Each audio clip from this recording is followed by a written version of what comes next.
no. Go ahead. I don't know where you left off. You gotta, you know what I'm saying? No, I'm done. I'm done. I'm done. You good? No. But you were dictating the whole thing. You know what I'm saying? No. That's what I'm saying. If you didn't go ahead, bro. Yeah. Go ahead, bro. My opinion, Yeah. I think Lomachenko would be. Sorry, I got off track. Go ahead. Answer the question again.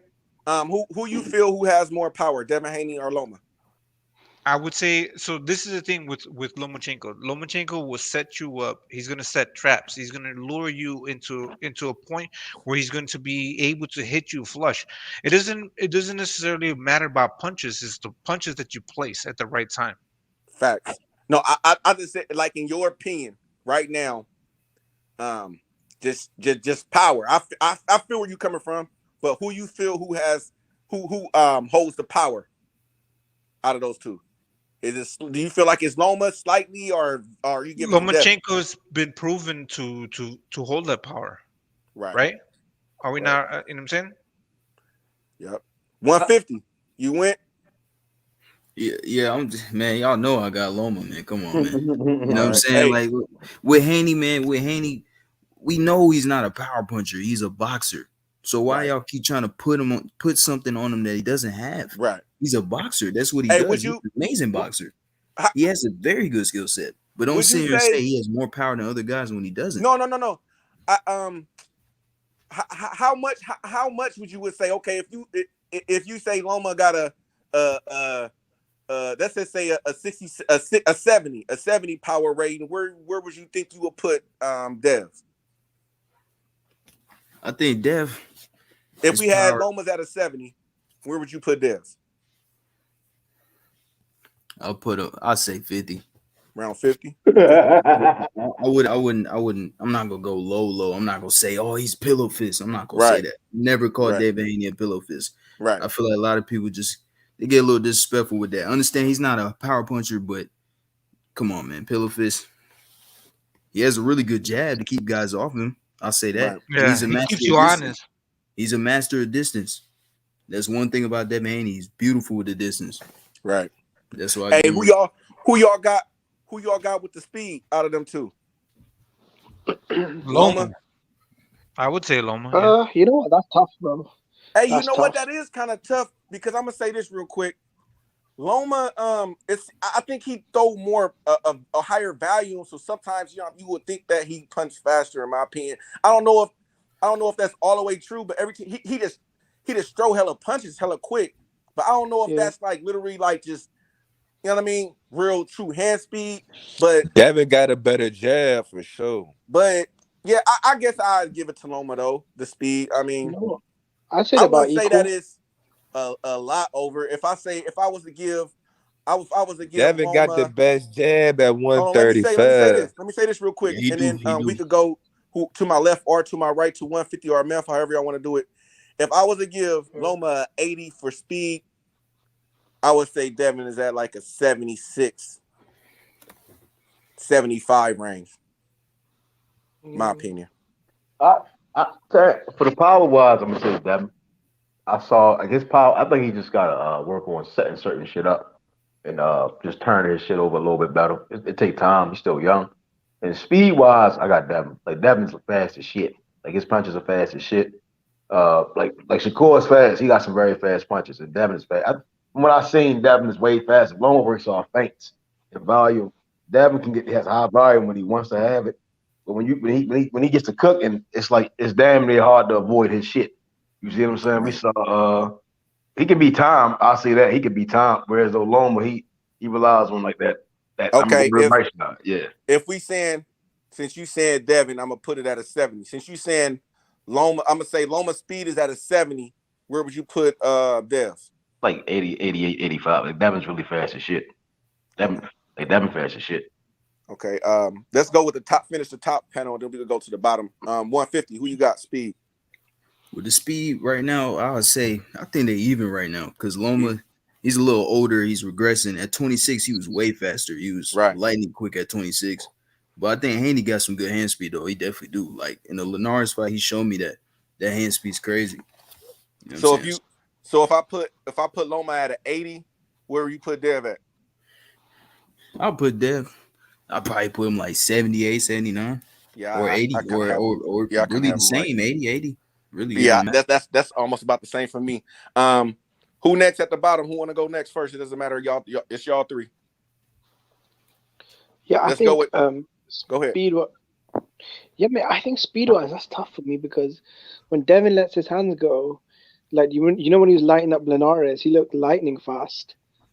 Um, but Lomachenko he throws more punches, so his speed is more in front of your face, in front of your eyes. Um, I'd say they're about equal. Maybe slightly edge towards Devin.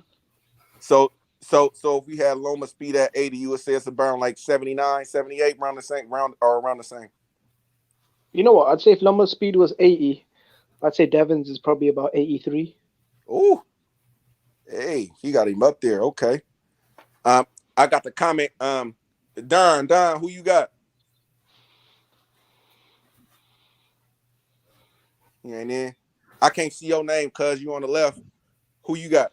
Me? Or Cosmic. Talking about Debo? Yeah, you talking about Debo? well, I don't think he said anything. I think he's Okay, off the banner. I'm just kidding. I don't know. But listen, my thing is, Lomachenko has footwork that's fast. You don't and he has hand speed that's fast. You know what I'm saying? So that's the thing, right? Like you can have fast hands, but if you're just like staying there, you know what I'm saying, and just moving your hands, but if you don't have the footwork to also, move you in that range like Lomachenko does, I would say Lomachenko does. And I would okay. say it would be man, it's outrageous. It would be 80 if you add that into the mix, it would be 80% over Devin Haney. Because Devin Haney he's good. He's big, he's strong, he uses his arm length, you know what I'm saying? But when it comes to these smaller fighters like Manny Pacquiao or Lomachenko, they know how to use their legs as well as their hands. Okay. Yeah, So that's hey, true. let's go straight into that. I ain't gonna start off with myself. Let's start off with Jimbo. Who would you have at the feet, and give me a well, you can't do percentages with feet. Yeah, you can because they're gonna have it in the boxing games. So give me your percentage of the feet work like an 80, 70, and who you have. I'll be honest, bro. For me, I'd have to say Lomachenko. I mean, Lomachenko's footwork is some of the most incredible I've ever seen. That's the one department where I'd have to give him an advantage, just because of his experience. His awkward southpaw stance. It's incredible. But Devin has really good footwork as well. For Loma, I'd probably give him like a 95 out of footwork, and for Devin, I'd give him like You said Dev at a what? I'd give Lomachenko 95, and I'd give Devin like maybe a 85. That ain't bad. Meth.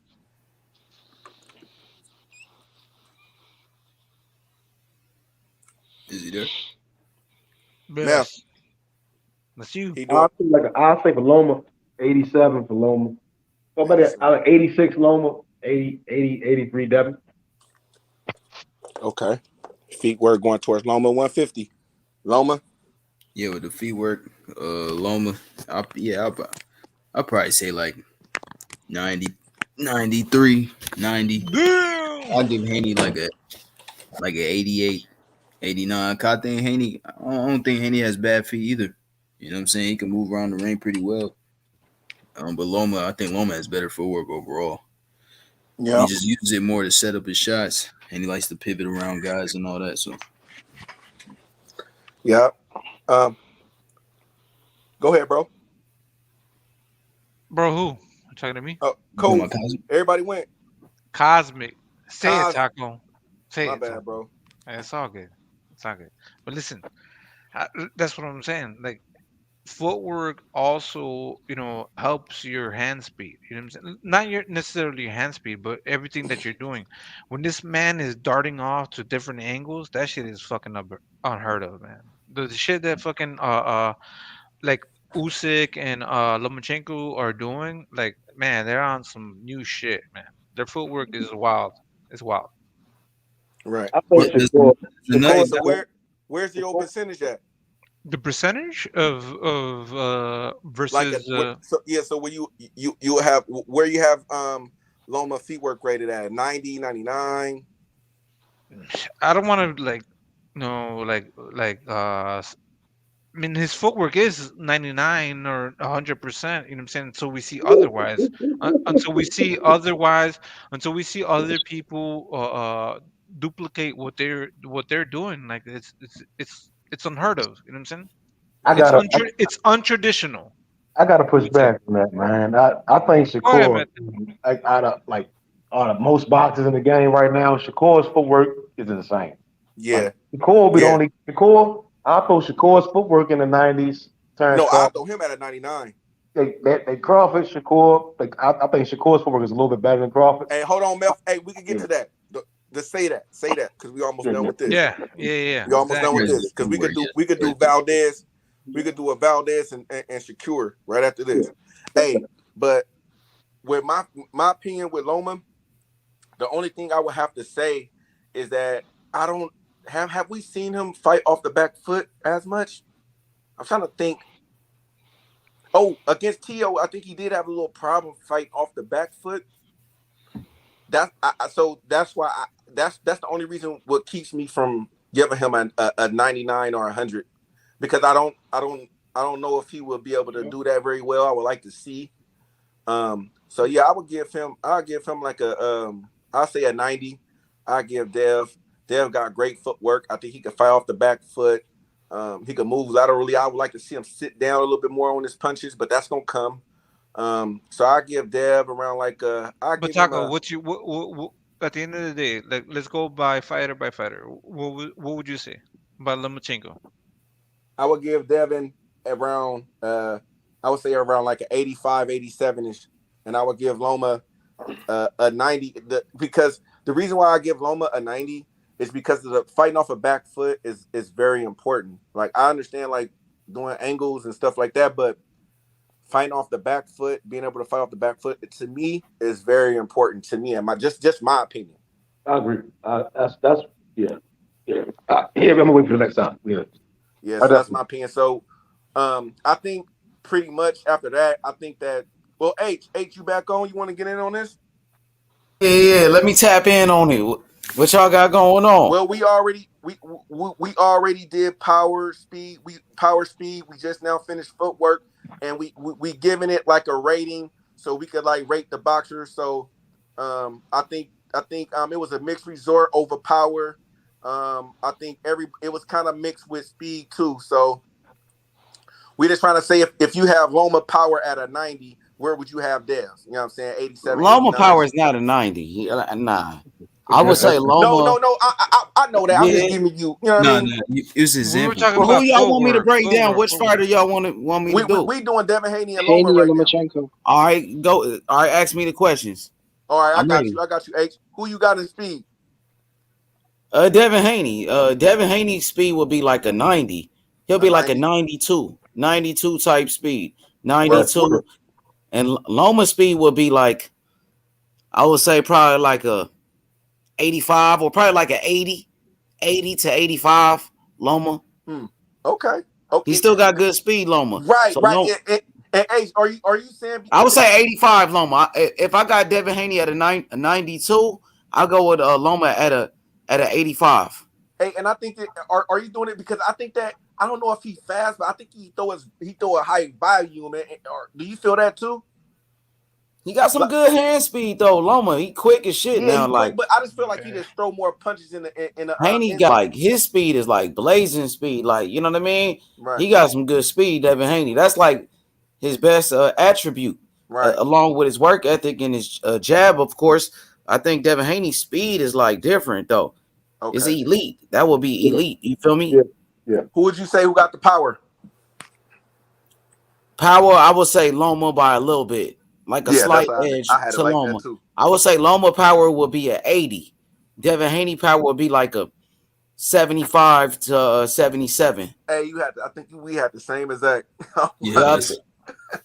Like a 75 to 77 Haney, but it's close though. And It's Haney's close. still growing. He's still getting stronger. Right. Hey. So his power will go up later on. Hey, and H, that's why I'm doing this because it's like it like we doing it and you can see it's not far. They not far off. See, like with the young fighters, it's like, it's like basketball. They would get better with experience. You know what I'm saying? Right. You know And what I mean? where would you say feet work at, H? The last one we was Footwork, Loma is elite. Now, Loma footwork will probably be like a 90, like a 92. Probably like a 92. Haney would be like 90. Right. And I think Haney right there, his might be better than Loma. Haney Right. footwork is elite too. Loma got elite footwork. They both got elite footwork. Right. I would say Loma probably like a 92, and Haney probably like a 92. They probably equal. Haney might be, it's tit for tat. I would say right now, Lomachenko probably 92, Devin Haney probably 90. I would say with footwork.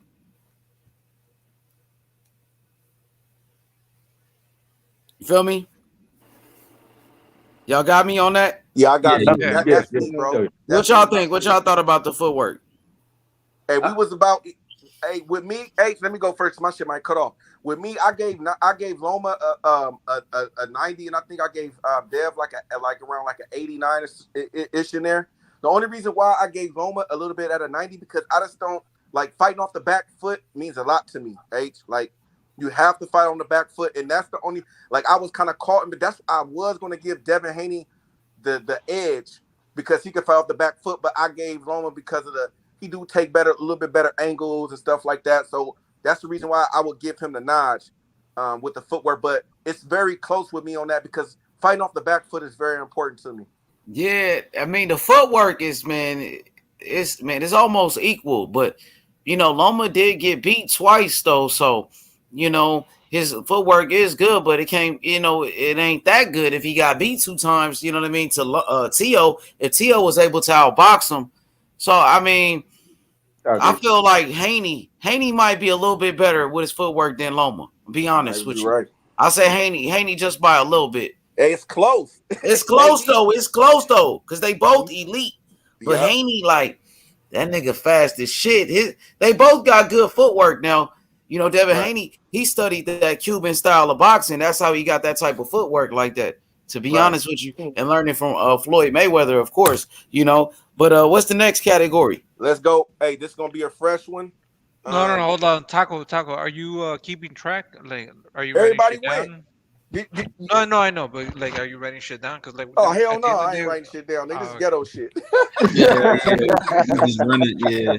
Yeah, let's get it. Hey, I've been trying to I think the because we need to add everybody getting their point across. Nobody speaking on each other. Nobody talking over each other. So it's kind of, you know what I mean. That's it. No, it's all good. But at the end of the day, we have to add. You know what I'm saying? I kind of want to switch it up. I want to go with defense. Let's go with defense. Let's go with Meth. Meth, who you got, Meth, with the defense and the rating?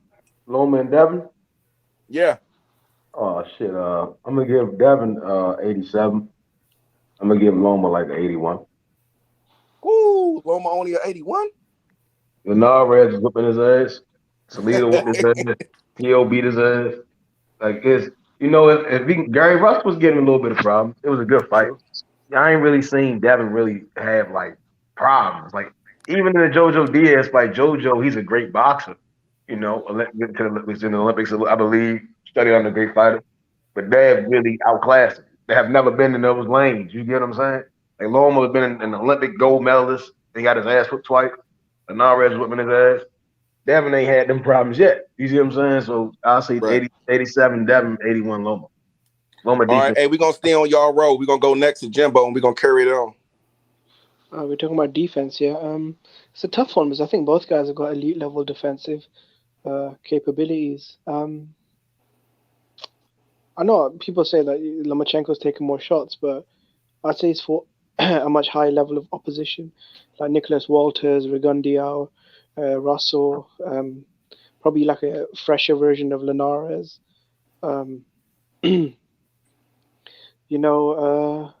And Haney has been getting touched up in his last couple of fights with Linares and what's his name, JoJo. But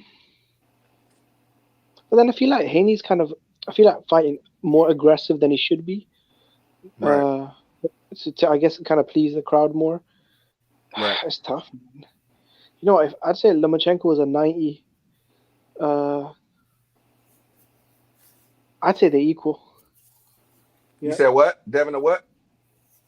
I'd say if Lomachenko was 90, I'd say Devin's a 90 as well. Because I feel like tied. You got him tied. I know people say that he struggled. Yeah. I know people say Lomachenko struggled more, but Haney's not fought the level of caliber, especially the variety of styles, like a Jason Sosa, Axman Walters, Russell, Linares, Pedraza, even someone as good as Teofimo. It's tough, man. It's tough. I'd say about equal. Okay. All right, let me go, man. Defense, I'm gonna go with Lomachenko right there on defense by a little bit, just by a little bit though. Yeah, because I think Lomachenko's defense is tighter than Devin Haney right now, and I think it has a lot to do with his experience. I think Devin Haney's only 23 years old, so he's still learning, still getting better. But at this point, I will lean towards Loma because I seen Devin Haney was getting hit clean by JoJo. I didn't like that. You know what I mean? He was getting hit with some big shots, flush. You know what I'm saying? And he got, Linares cracked him. But Linares did drop Loma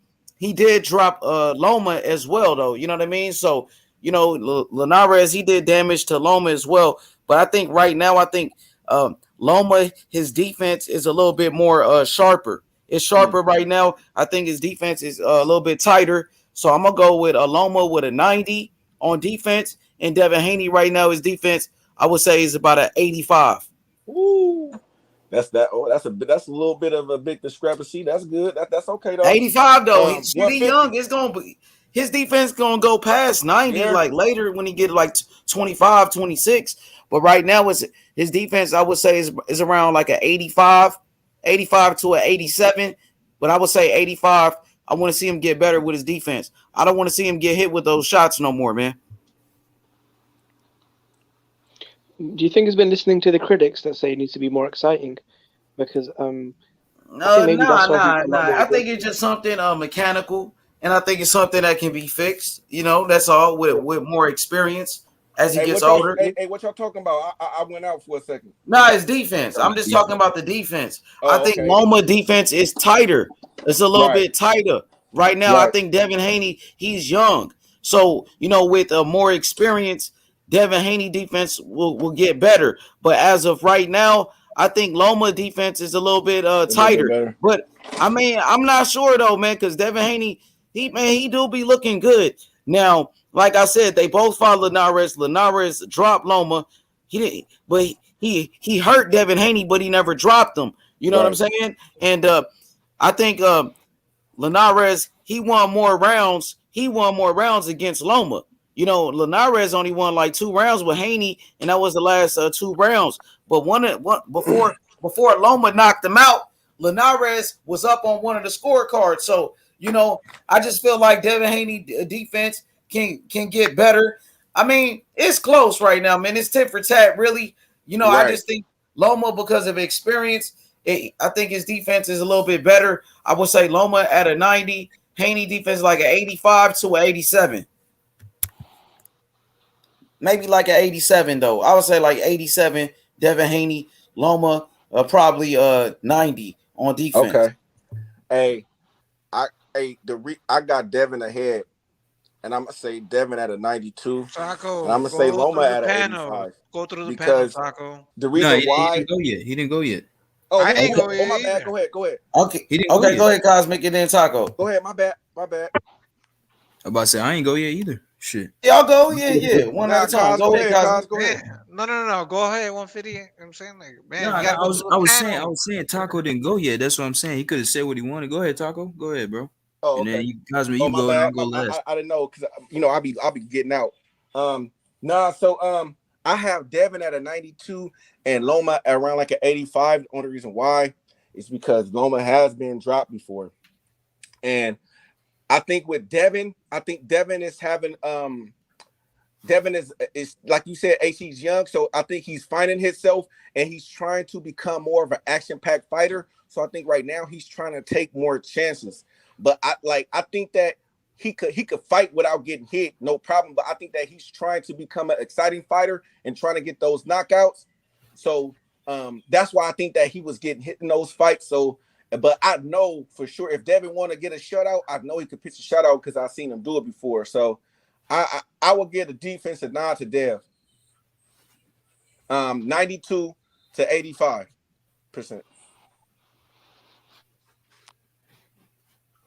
Y'all hear me? Yeah, I hear you. I think Devin Haney defense for me probably. I said 85. I'm gonna improve that to an 87. 87 is good enough for me for a young fighter. You know what I mean? Because he'll work his way up.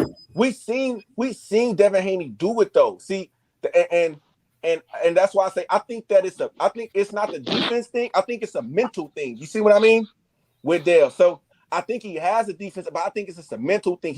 He's standing in the pocket a little bit too longer. You know what I'm saying? Like trying to find him, trying to get those shots. And that's why I think that he was taking those shots against in those two fights. So, but I know for sure, like if he wanted to, come on, ain't nobody touching him if you don't want to get touched.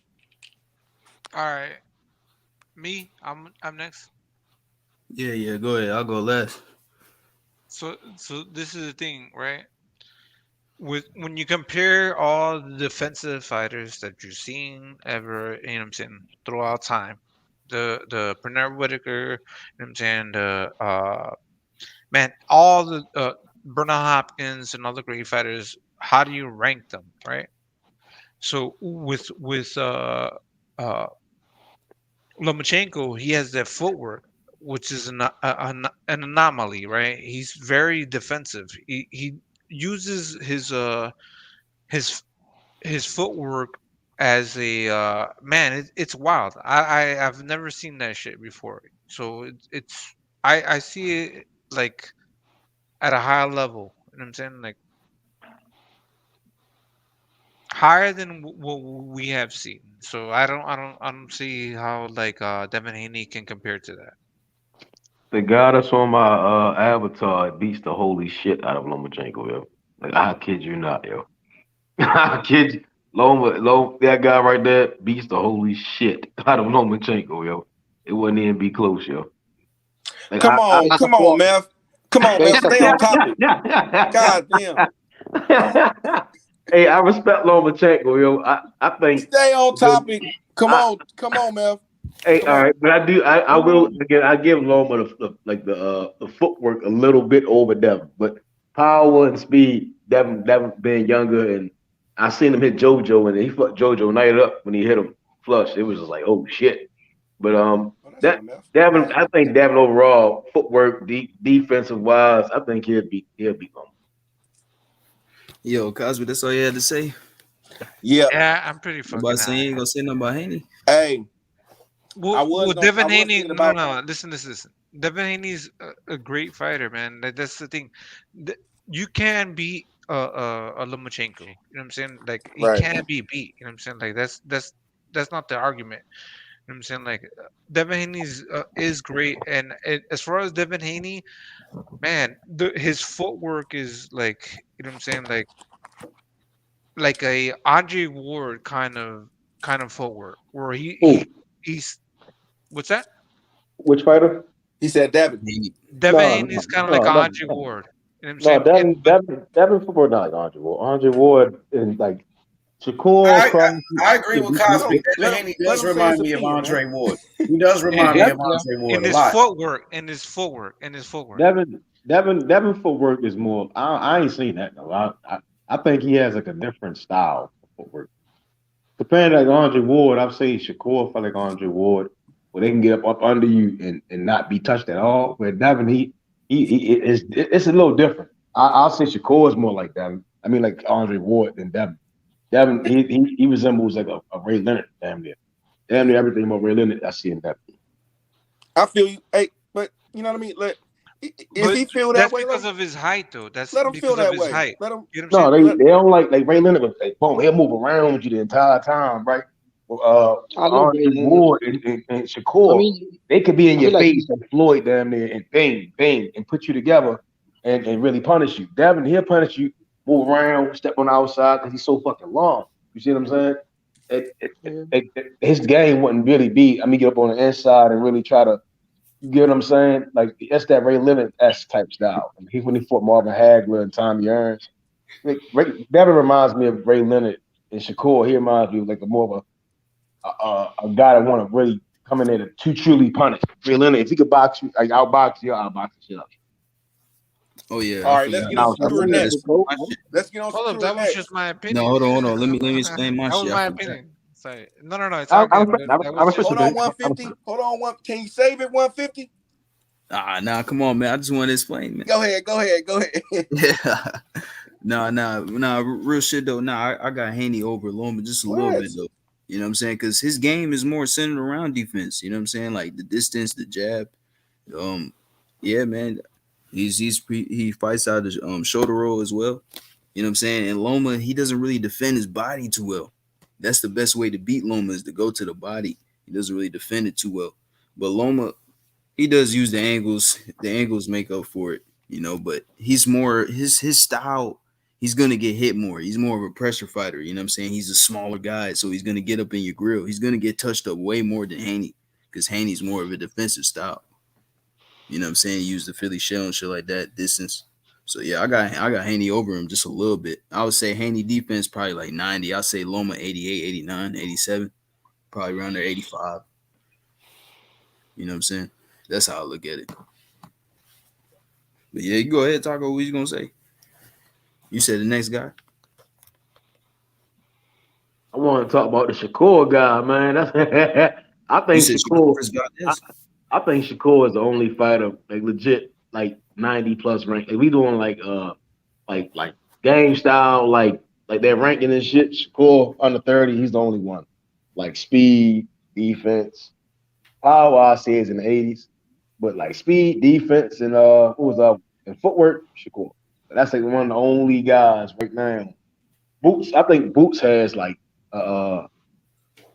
footwork is probably in the 90s. Man, Boots will fuck Crawford up, man. Crawford better focus on that lawsuit with Bob Arum, nigga. He better focus on that. Nigga, stay away from Boots. Hold on. Just stay. My bad. I just wanted to throw that out there. My bad. Hey, no, H. Where overall, right? Where would you, if you had to rank Boots overall right now, his overall grade, where would you put him at? A 95? Boots overall as a fighter right now, he would probably be around an 87, about an 87. Probably like, 88 to 87. Close to it. Yeah, something like that. Because he's so young, you feel me? Right. I agree with that. That nigga's a problem, bro. I ain't gonna lie. You know who I'm liking? Who you put me on? Oh. That kid Morrell, boy. Hey, come on, Taco. You fucking with him? Hey, a lot of people saying they like him too, though. People been hitting me up. They fucking with him. Bro, he like an 89, yo. I'll give him 88. He told me about him as well, didn't I checked him out. Hey, I ain't gonna lie. See, I was talking that shit about Morrell, and then the way he performed when he got the knockout like that, is like he made a name for himself. So people really believe it now because he getting knockouts and shit. You know what I mean? Like, you know what I mean? Benavidez still gonna beat him up, yo. Benavidez ain't shit. Benavidez on that cocaine, man. Benavidez fat ass on that cocaine. That nigga's a bitch. Benavidez scared to fight. He's scared to fight Morrell, nigga. I got Benavidez. Benavidez coked up, man. You know what I'm saying? I got Benavidez. I hope Benavidez stay on that cocaine, man. When Morrell beat his ass, you know what I'm saying? We gonna see what happened, boy. I tell you that, nigga. I know my fighter, nigga. I talked to Morrell my damn self, nigga, and Morrell told me what's up with Benavidez, man. I want to fight this nigga. I'm like, all right, man, we gonna get him. Don't worry about it. We gonna get his bitch ass. You know what I'm saying? That's what I told him. So he want the smoke. Benavidez ain't saying nothing. Benavidez ain't saying shit about Morrell. And Benavidez been fighting bums, nigga, like Kyron Davis and Ronald Ellis. And now he about to fight a washed up David Lemieux. Come on, nigga. Morrell only got 6 fights and he fighting better fighters, nigga. Morrell just knocked out Alantez Fox and fucking Demetrius Andrade won 12 rounds with that nigga. But y'all say Andrade the greatest thing since sliced bread. And that nigga got dropped by fucking Fox. And Morrell just walked through that nigga with 6 fights, my nigga. You feel me? Andre invented bread, man. What we talking about? But I'm riding with Benavidez, Andre, man. man, Andre running away from his motherfucking mandatory Johnny Beck. That nigga about to run away and vacate his belt. Keep that same energy when he dropped that belt, my nigga. Andre gonna beat the shit out of him. He gonna drop the belt. He ain't gonna even fight him. Andre gonna take that fight and beat the brakes off. Hey, I like Crawford, but Crawford better focus on that lawsuit with Bob Arum, nigga, because he don't want no smoke with Boots. And I noticed, I love my Terence Crawford fans. I'm a Terence Crawford fan, but when I ask certain people about Boots, niggas get terrified, nigga, and they start shaking. When I say, what's up with it? Hey, Boots is nice. But we're gonna go back to that Crawford Boots shit, right? Right, and that's right Crawford the Boots. That's right. Y'all protect them. Y'all protecting Crawford from Boots. Hey, Method, you protecting Crawford from Boots. I got Crawford. You got Crawford protecting. Y'all gonna stop that shit, man. He going to get anybody up. Hey, Method, you know, Bozien is one of the best trainers, man. Bozien is them Philly boys, man. They hungry, man. I'm telling you. It would be a tough out for Bud, but I think as long as y'all know that much, y'all know it's gonna be a tough one. I think Bud will put it out.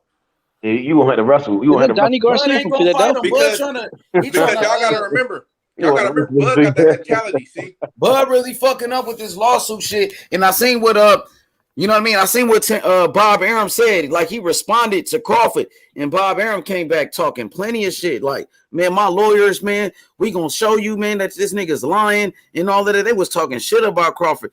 Crawford fucked up, I think, dog. I ain't gonna lie. But Taco, I'm gonna have faith, though. I'm gonna keep faith, like you said. You know what I mean? Yeah, but keep faith, bro. Like, man, we never know what we could get out of this, bro.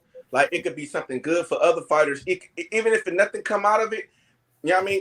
Now, shit, you know what I mean? He shedded a light on something. You feel me? Maybe we could get that battle at Secure Stevenson now. Maybe when Davis coming up, he gonna be able to get those fights. Maybe Anderson gonna be able to get his, you know what I mean, the fights he want.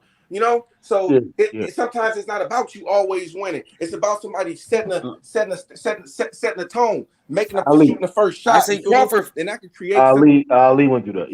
Yeah, Crawford. He focused on some other shit right now. It's not even about boxing with Crawford at this point, nigga. You know what I mean? Now it's about this lawsuit and all of that, like, you know, taking a stand and shit, like you said, like Ali did. It's gonna be crazy, man. A Dr. Martin Luther King, a Malcolm X, they sacrificed a lot for us. You feel me? Just like they did. You feel me? So this is something like this, bro. Could be big for the sport of boxing and big for us, bro. Like let's see what happens out of it. Yeah, ain't gonna lie, yo, that Cali accent heavy as a motherfucker, boy. That nigga said, Taco. I never say. Wait, Method. Hey, why Taco, are you picking Benavidez? I never say you was wrong, Taco. I think Benavidez and Morrell is definitely probably the most 50-50 fight if I ever seen one. Because Morrell, why are you picking Morrell gonna beat that nigga ass. That's what I want you to say. Is a 50-50. I want y'all to keep hyping up Benavidez when Morrell beat his ass. Like, we seen Benavidez get dropped by Gavril, who's a bum from Mayweather Promotions. Dropped his ass, you know what I mean? And it was a split decision. One judge thought he lost the fight to the point where he had to do a rematch with this nigga. You know what I mean? So if that dude gave him a run for his money, Morrell gonna beat that nigga ass, though. I promise you that. That's a good fight, though. It's a good fight. It's a good fight. And it takes two to tango, so I welcome the smoke, though. So shout out to Benavidez. I think that's good. What? I don't think it's a well, I'll give it a 50-50 fight because I haven't seen a lot of Morrell. Wait, is it Lemieux middleweight? I just now my boy Ace Lemieux was at middleweight. My boy Ace Money just put me on Morrell, so I'm just starting to watch. Telling you, Taco, I would say, I got so much faith in this kid, my nigga. I would say for right now, it's a 50-50 fight until I watch more of them. But I'm about to dig more into him, bro. Like Cuz looks so nice, boy. He nice. Like, I think, to be honest, like Boots, that the same shit that Boots got with the speed and the power with the skills, Morrell got that same shit like a Boots type of nigga. Like, you feel me? Like, that dude gonna be special. He got superstar potential. I'm telling you, dog. So watch out for him. He coming up, man. And we gonna bring him to the show, man, so everybody can talk to him, man. He gonna come to the show ASAP. That motherfucker be doing some shit. Man, that's why I want all this shit at welterweight to get settled in, because I want those younger fighters to get they just due, man. Like, You know what I'm saying? Is Danny Garcia from Philadelphia? Isn't he from Philadelphia? Oh yeah, for They should sure. do like an old Philly clash between Boots and Danny, an old Philly clash. What about Crawford? Crawford don't want none. Man, I would love that fight, but Crawford is. No, I I think if he beats that ain't Danny, in Crawford then forte. that'd be I a would better love fight that for fight though. Bud. Ace. I don't think Bud will fight him right now. Boots needs a money fight, like Flash. Yeah. Why won't Crawford give another young brother opportunity like Boots? This nigga Fight Ace. another young black man like Boots. Give a young brother a chance. Shit. Take Hey, a stand, nigga. hey, Give Boots a chance, nigga. Shit, fuck so your people, nigga. so if it happened, right? I don't want to hear no excuses, yo. That's all I'm saying. Shit, Baines, you tripping, Baines? You tripping, This man? nigga Ace though, Y'all good so cold goddamn here, man, man. boy. This nigga cold, bro. This nigga a cold nigga, bud. Hey, That I'm nigga telling you, Ace gonna be mad when they put him in there, yo. Get And a that nigga young Bud beat nigga. him, yo. Hey, now you want to bring the young brother into it, huh? Nah. But I'm saying, give a young brother a chance, man. Give him an opportunity. Hey, Once nah, you was that but fighter. you know what, Once though? he was You know what, Boots. though, H? I think they building him up right. I think that, I think that he gonna be next, bro. Like, within the next 2 fights, bro. Yeah, he I gonna want be to ask the fighting panel a somebody. I ain't gonna question. lie, man. Them Philly niggas, like, they really want Crawford bad. Like, I've been talking to the Philly niggas. They saying Crawford don't want no smoke with Boots. I'm just telling you what they saying in Philly. Nah, I got you. Just letting you know. Nah, I got you. Ain't no And then if LDBC shit or you nothing. talk It's to Omaha, just real niggas out of Philly feel like Crawford don't want no smoke. You know and what I I'm pretty mean? sure if you talk to some real niggas out in Nebraska, they're gonna probably Omaha, they're gonna probably say the same thing. So Yeah, but Boots calling you for know what I Crawford mean? though. You That's all know, I'm saying. but Boots said he want but him. Crawford different. I think if Boots become Crawford mandatory, I think he'll take the fight. He ain't gonna. I ain't gonna lie, a lot of of niggas gonna be mad at Crawford what he doing right now. Crawford losing a lot of fans. Like a lot of niggas gonna hop on a Boots bandwagon soon. Like they gonna flip on Crawford. They gonna be like, man, Crawford on this bullshit with Bob, calling Bob a racist. Bob ain't a racist. Man, what Crawford been capping? Watch, a lot of niggas gonna be like, man, they with Boots. Crawford is capping now. You know what I mean? This shit, I hope it don't backfire on them. That's all I'm saying. But you know what though? Not you, but I know you. It's not you, but a lot of those guys. Some of those guys is a lot of those guys that was hating on Crawford and Earl Spence fanboys from the jump because you feel me. For 1 minute, when Boots was going to go get EJ, when niggas was checking them on him, they was saying the same shit. Oh shit, EJ don't need to warm up with Boots and Then as soon as Ugas came in, it was like yes. Yeah, but people are saying they should fight Boots instead of Danny Garcia. It was like, whoo, yes.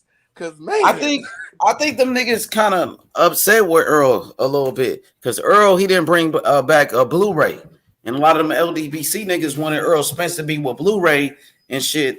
So I think Earl really just doing his own thing, you know what I mean? And they kind of salty about that. I think I heard 78 saying some shit like, "Oh, I got to see what he looked like since he not with Blu-ray and all of this shit." So I think like they probably would turn on Earl. You never know. They probably go with Boots too. They feel like he the only trainer that EJ could mess with, or that's probably the only trainer that they feel that could push him to a certain level.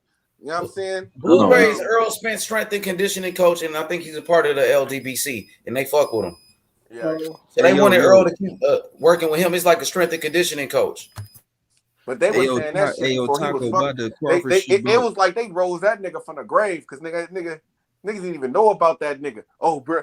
And then they was saying that shit after mainly after the Porter fight. Oh man, he need to get back with Blu-ray, man. I'ma talk to him, man. He need to get back with Blu-ray, man. His stamina wasn't there, man. Because the nigga almost lost that damn fight. Niggas know he almost. You know lost they pushing for Devin Haney to get with Blu-ray. You know that, right? And Bill Haney said when they go to 140, they gonna get Blu-ray with them and shit. So man, they need to go ahead and go fuck with Virgil, man. Fuck them niggas, bro. Yeah, I ain't gonna lie. I think Bill Haney low key agreed with it. Like he said, when we go to 140, we could bring them. You know what I mean? That But nigga probably talking that shit. You know, a nigga talk that shit. But yeah, they've been pushing that. Bro, no. Devin Haney. They've been pushing. Bro, Devin Haney needs to working get with somebody and doing a workout. So I doing some working out and working on. That's cool. But I mean, like, man, nigga need to go team up with Virgil, man. No, bro. Devin needs to get Memo Heredia. You know the guy that was shooting Marquez up with steroids. He needs to get with that guy. But talking about Alex Ariza? Was that Alex Ariza or somebody else? No, you know that Angel Heredia guy, the one that turned Marquez into Mr. Universe. He crazy. Hey, bro, he needs to get with him. Go back The to Oakland and get ready LBC for the Taco, Kambosos they've been fight, pushing man. for Devin Haney to get with Blu-ray. Man, he Blu-ray, need to you go. know, He need to go fucking Virgil, a real nigga, man. Fuck it to real people, man. Fuck that Blu-ray shit, nigga. Fuck who, you know what I mean? we talked to Bill. Bill, you know, when Bill comes to the show, he gonna Bill, fuck. we can He talk to him fucking about all of that. Alex Bro, Ariza's good. Virgil, Will help Manny Pacquiao move up Virgil. weight class. I'm telling you, bruh. Like that town shit, bro, is different, bro. He go out there, work out on them heels and shit. That nigga gonna be ready, boy. Beaches. Then we got all kind of shit, boy. I'm trying to tell you, nigga. Like, nigga, had that nigga ready when he come out there, defensively sound, ready. Nigga, get this nigga, beat this nigga ass and come back home. You feel me? Going out there, go fuck with Virgil, man. You know what I'm saying?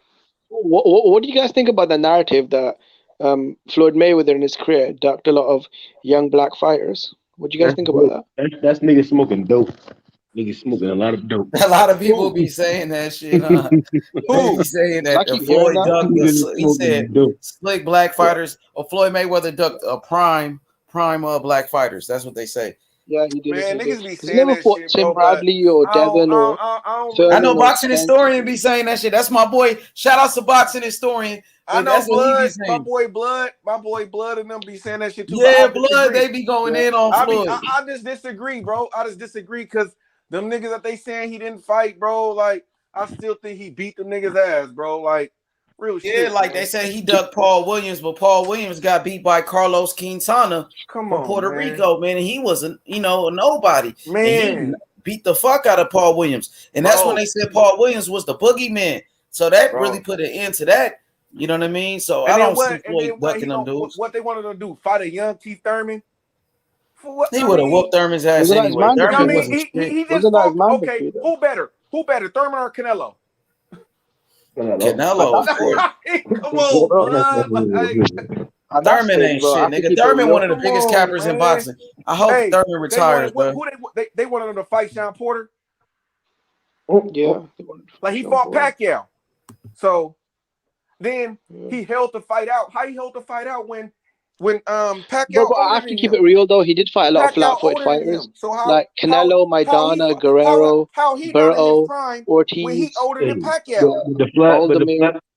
These are all like this is 6'7" Ricky Hatton, Juan Manuel Marquez. These are all flat-footed fighters, bro. Those so-called flat-footed fighters, right? Or the ones that was, he can't beat that guy, or he can't beat Canelo, or he can't beat Pacquiao, or he can't beat this guy. And he went up there and beat that ass, yo. Real shit. That's why I'm saying when we compare Manny Pacquiao to Floyd, Maidana got destroyed by Devon Alexander, bro. Castillo. Why not fight Alexander for the IBF belt? Hey, let's think about this though, right? Let's think about this though, right? All the people who Pacquiao came up through all those, they say he went through all those weight classes, but nigga Floyd still fought more champions than that nigga. Yeah.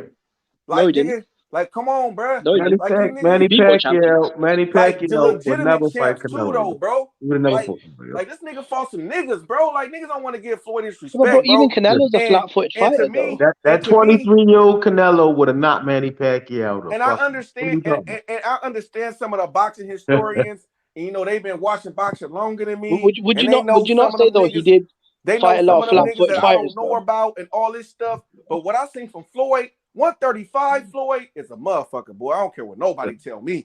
Nigga, 135 Floyd's a legend, bro. Definitely, man. One of the greatest of all time. The Canelo Floyd fought would have beat Manny Pacquiao. I'm not. Yeah, that's one fight, though. I don't care, bro. You could throw any 35 out there. I'm not betting against Floyd, bro. That's just how I feel, bro.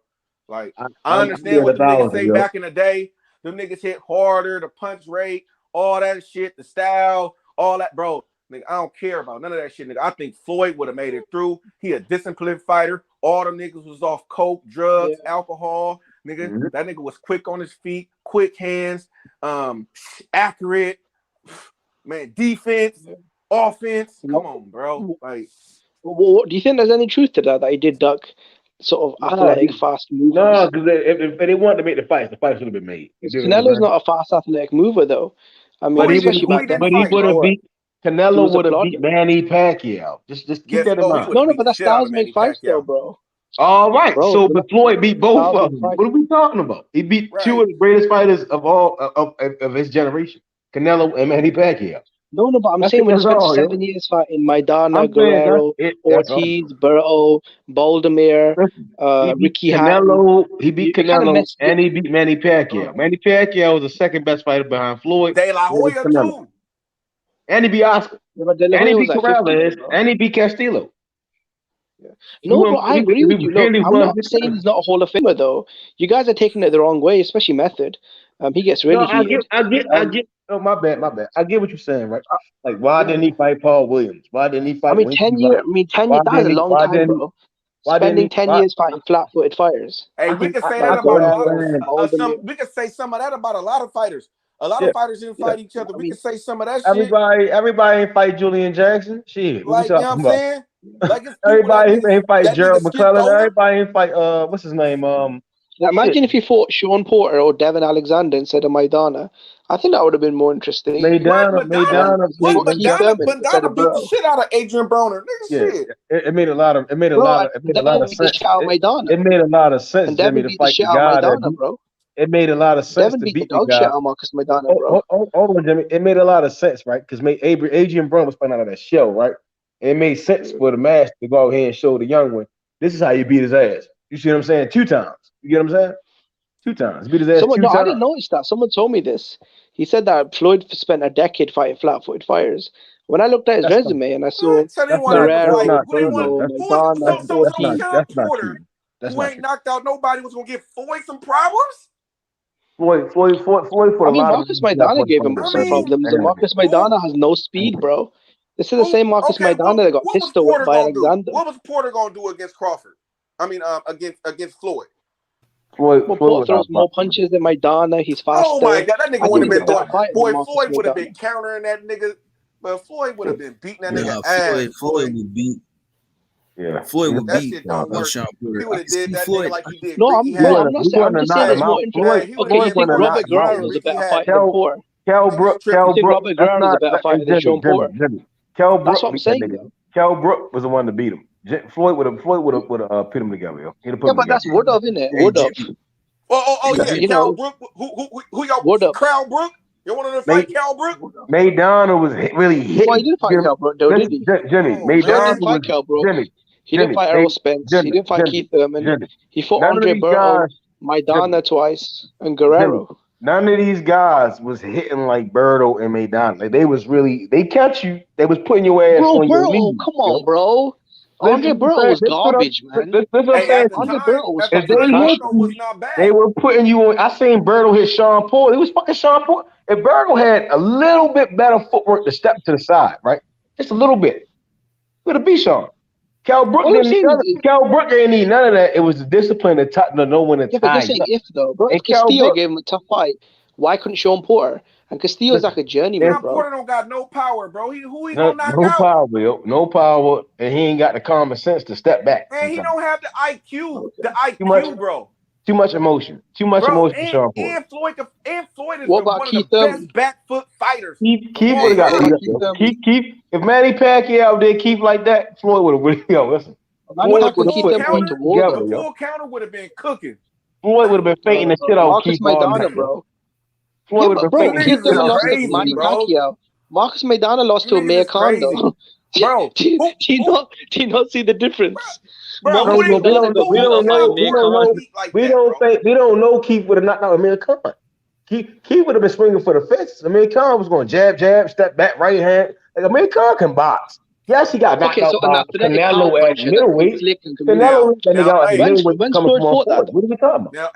Now that would have been an interesting fight for Mayweather. And I'm gonna tell you why the Khan fight would have been like interesting. I ain't gonna lie. I think Floyd would have beat. The only reason why, because I think Khan got that super fast hand speed. That would have been a nice ass fight. Real. But I think Floyd probably would have knocked him out. Khan might have beat him. I might say it. Khan might have beat him. Got some fast ass hands, boy. Jimmy. The Khan that fought Lamont Peterson might have beat him. Nah, I don't think he would have beat him. I don't think that he would have been smart enough. And I think Floyd would have adapted. And I think Floyd would have figured him out. You feel me? What I'm saying. Well, let me say this: Marcus Maidana. I have to keep it real. He's like a B-level fighter. And the first fight could have been a draw.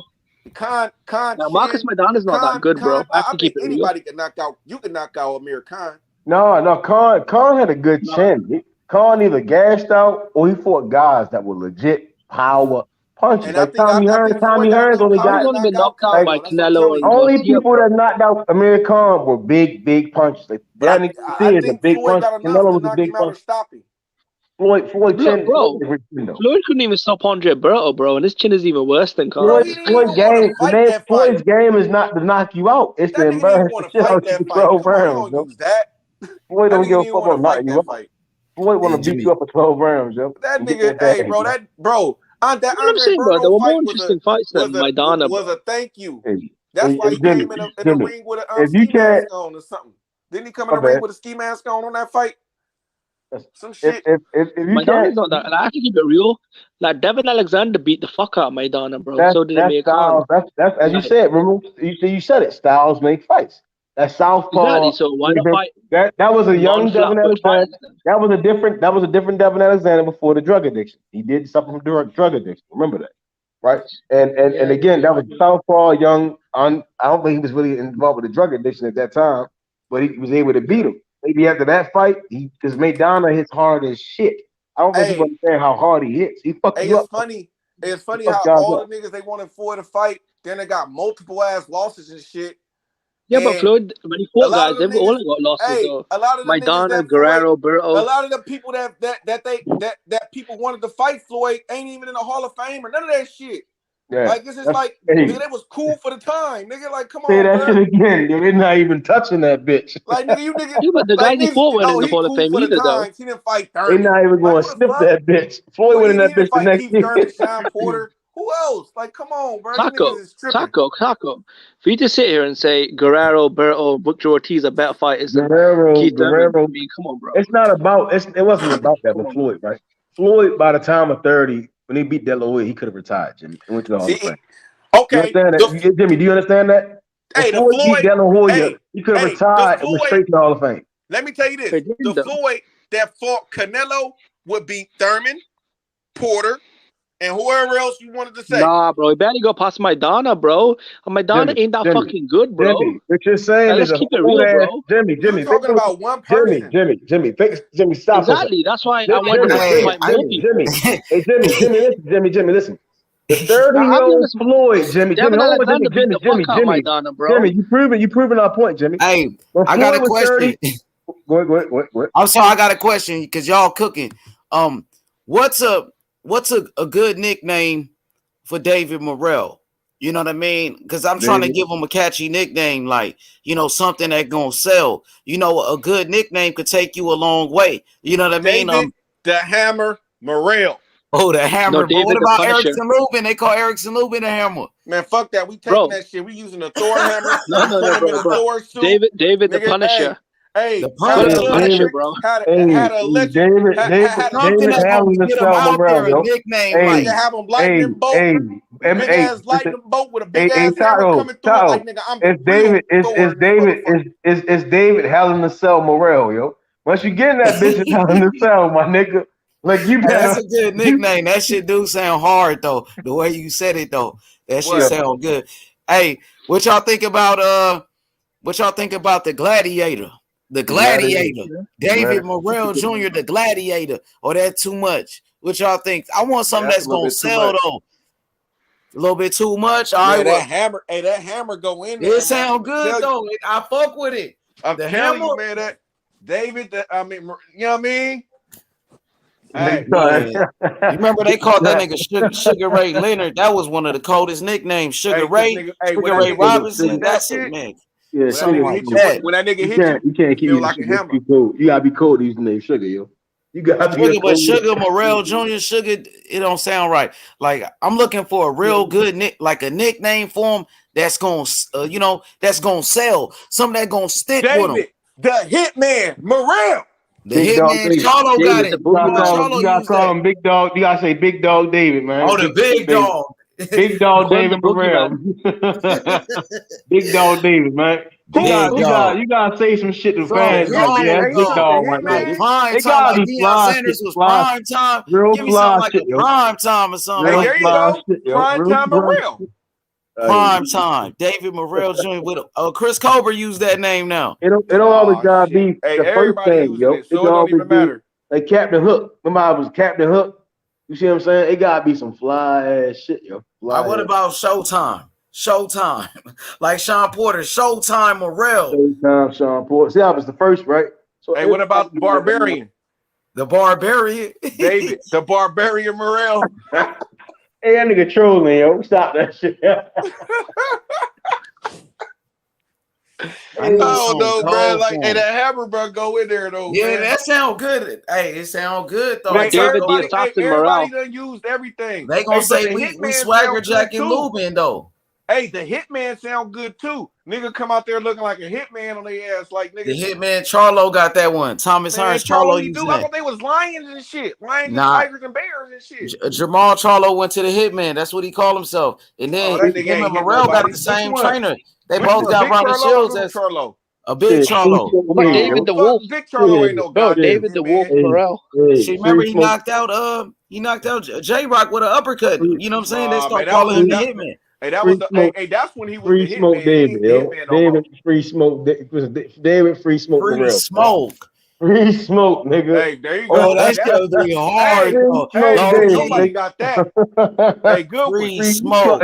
David Morrell. That shit. Hey, you did that. Hey, that would be hard though. Free Smoke. Only nigga named Free Smoke, nigga. Oh, man, you did that. Hey, Anybody Free get that Smoke. shit? What about Mr. Free Smoke? Mr. Free Smoke, yeah. Mr. Free Smoke?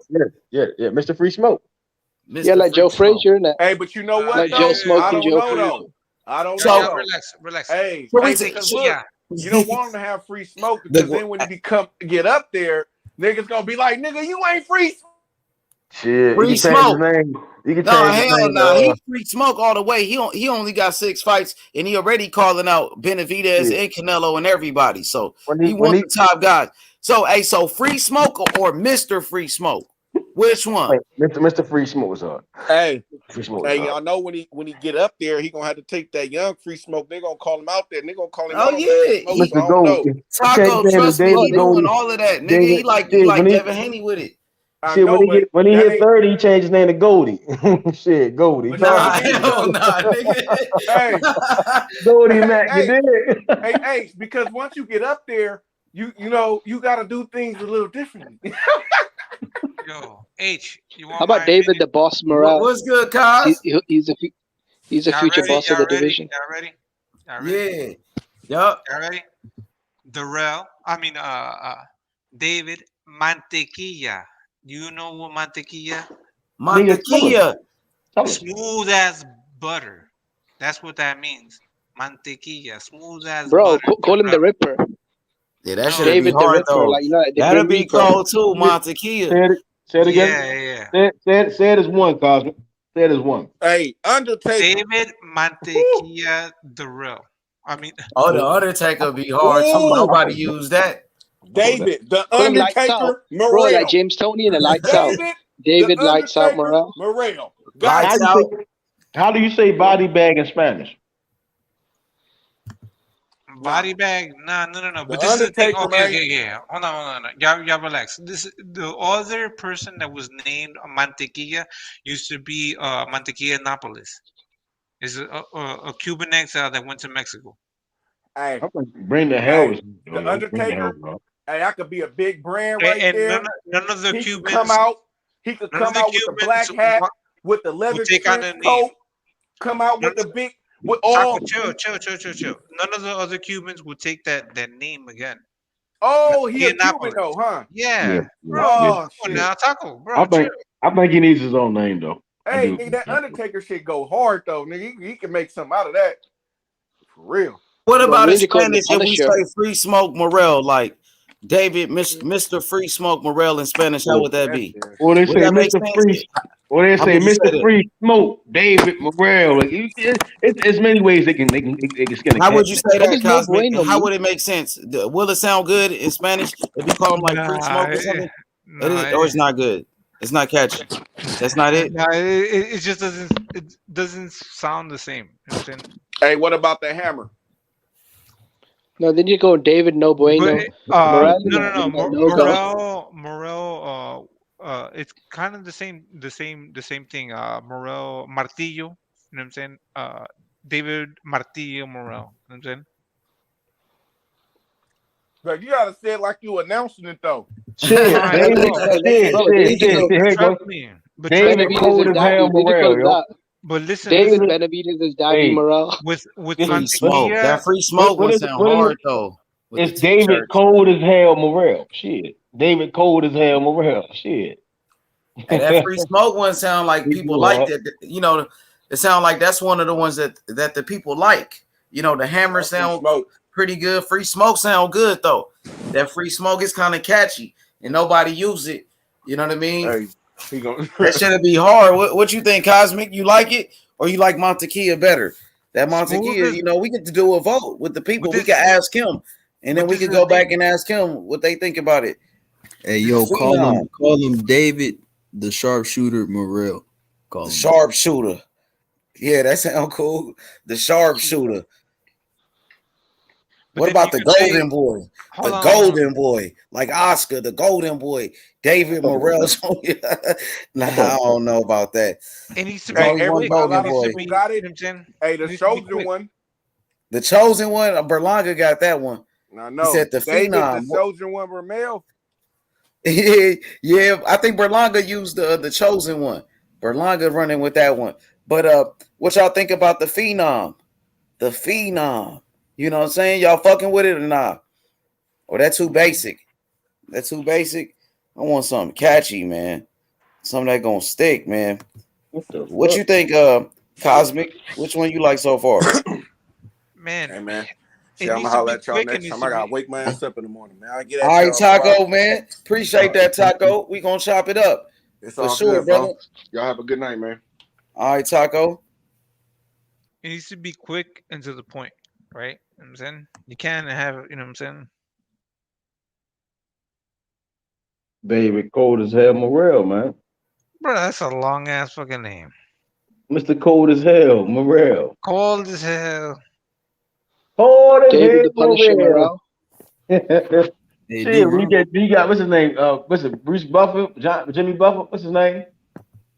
Cold as hell Morrell. See, that shit hard, yo. But this is the thing with Rondo. Yeah, do Rondo. If you guys name him Mantequilla, then you're going to look at Sugar Shane Mosley. Say it out loud. You gotta say it out loud and really imagine that motherfucking shit being said before a fight. You know what I'm saying? So you saying it'll be David say it again. Mantequilla. David Mantequilla Morrell. I don't know. It don't hold the same weight. And if you fight in America, Cosmic, you gotta say how if it's Jimmy Buffer. Those who know the name, they will. Jimmy Leonard, my bad. Jimmy Leonard saying. None of these other Cuban fighters can put that name behind them. You know what I'm saying? Method Morrell. Butter. You know what I'm saying? I'm gonna ask him though. If Jimmy Leonard is saying it, you gotta think Jimmy Leonard. He gonna be one announcing them, yo. Yeah. I kind of like the sharpshooter though, David. What you think about this one right here? Anthony says. All right. Well, all right. Let's break it down. So it would be David Morrell, smooth as butter. You know what I'm saying? That's what it means. Mantequilla. What about this one? What does this mean? What Anthony's saying? What does that mean? Yeah. What is he saying? You see it, Cosmic? What does that mean? It's the Panther. El Pantera Morrell. David El Pantera Morrell. The Panther. The superhero Black Panther. Be like that. No, I know, man. But all I'm saying, the significance of the name. There was only another one that was called Mantequilla, Mantequillanopolis, smooth as butter. You know what I'm saying? I think that's how I'm not gonna lie, bro. Like, I think if he's maybe going in Spanish that sounds good, but in English, smooth as butter, bro. That kind of sounds good. He's Cuban. What do you want him to be? You know what I'm saying? If he wants to draw the American audience, it gotta be. If he wants to draw the American audience in that American bag, it gotta be some fly ass shit. Yeah, but what about he got the Spanish people too, though, because he's Cuban. So you know, I mean, Canelo. We call Canelo cinnamon. You see what I'm saying? Yeah, cinnamon. Canelo, but it's catchy. Everybody call him Canelo. Canelo's name his name really means catchy though. Yeah, his real name is Saul though. So His Canelo not real even his name is real name. Saul. Yeah. Yeah, but his nickname, we don't call him But by his that nickname. nickname, We don't call him that by his middle name. We nickname, call him by his nickname. Cinnamon. yeah, they because call it's him catchy though. Baby. Canelo is something that stick like Method. You know what I mean? Like your name is catchy, nigga. Just call you Method all day. You know what I'm saying? It Because it gotta just be stick to you. fly ass shit, yo. It gotta be fly ass shit, yo. That's Something what I'm fly. saying. It gotta be something fly. That's what I'm saying. I Like thought it was Canelo just kind because of of the catchy. drugs. I thought it was because of the drugs. You would That's think Canelo was his real name, the way we say it. You know what I'm saying? That Is nigga it middle it? name means cinnamon. Bro, I thought that was his middle name, Canelo. That's his nickname. Saul It Canelo. means cinnamon. It means cinnamon. Well, like the spice. Fucking Oh, so that's middle his name middle means name. cinnamon. That is his middle name. Oh, okay. I Saul didn't know. Canelo Alvarez, cinnamon. Yeah, Canelo means cinnamon. Oh. We call him I think cinnamon it's all damn day. Call him David, the Weapon Morrell. Weapon. The weapon. Hey, Floyd His hands Mayweather license, first bro. His nickname hands was license. Floyd Mayweather nickname was fucking Pretty Boy Floyd.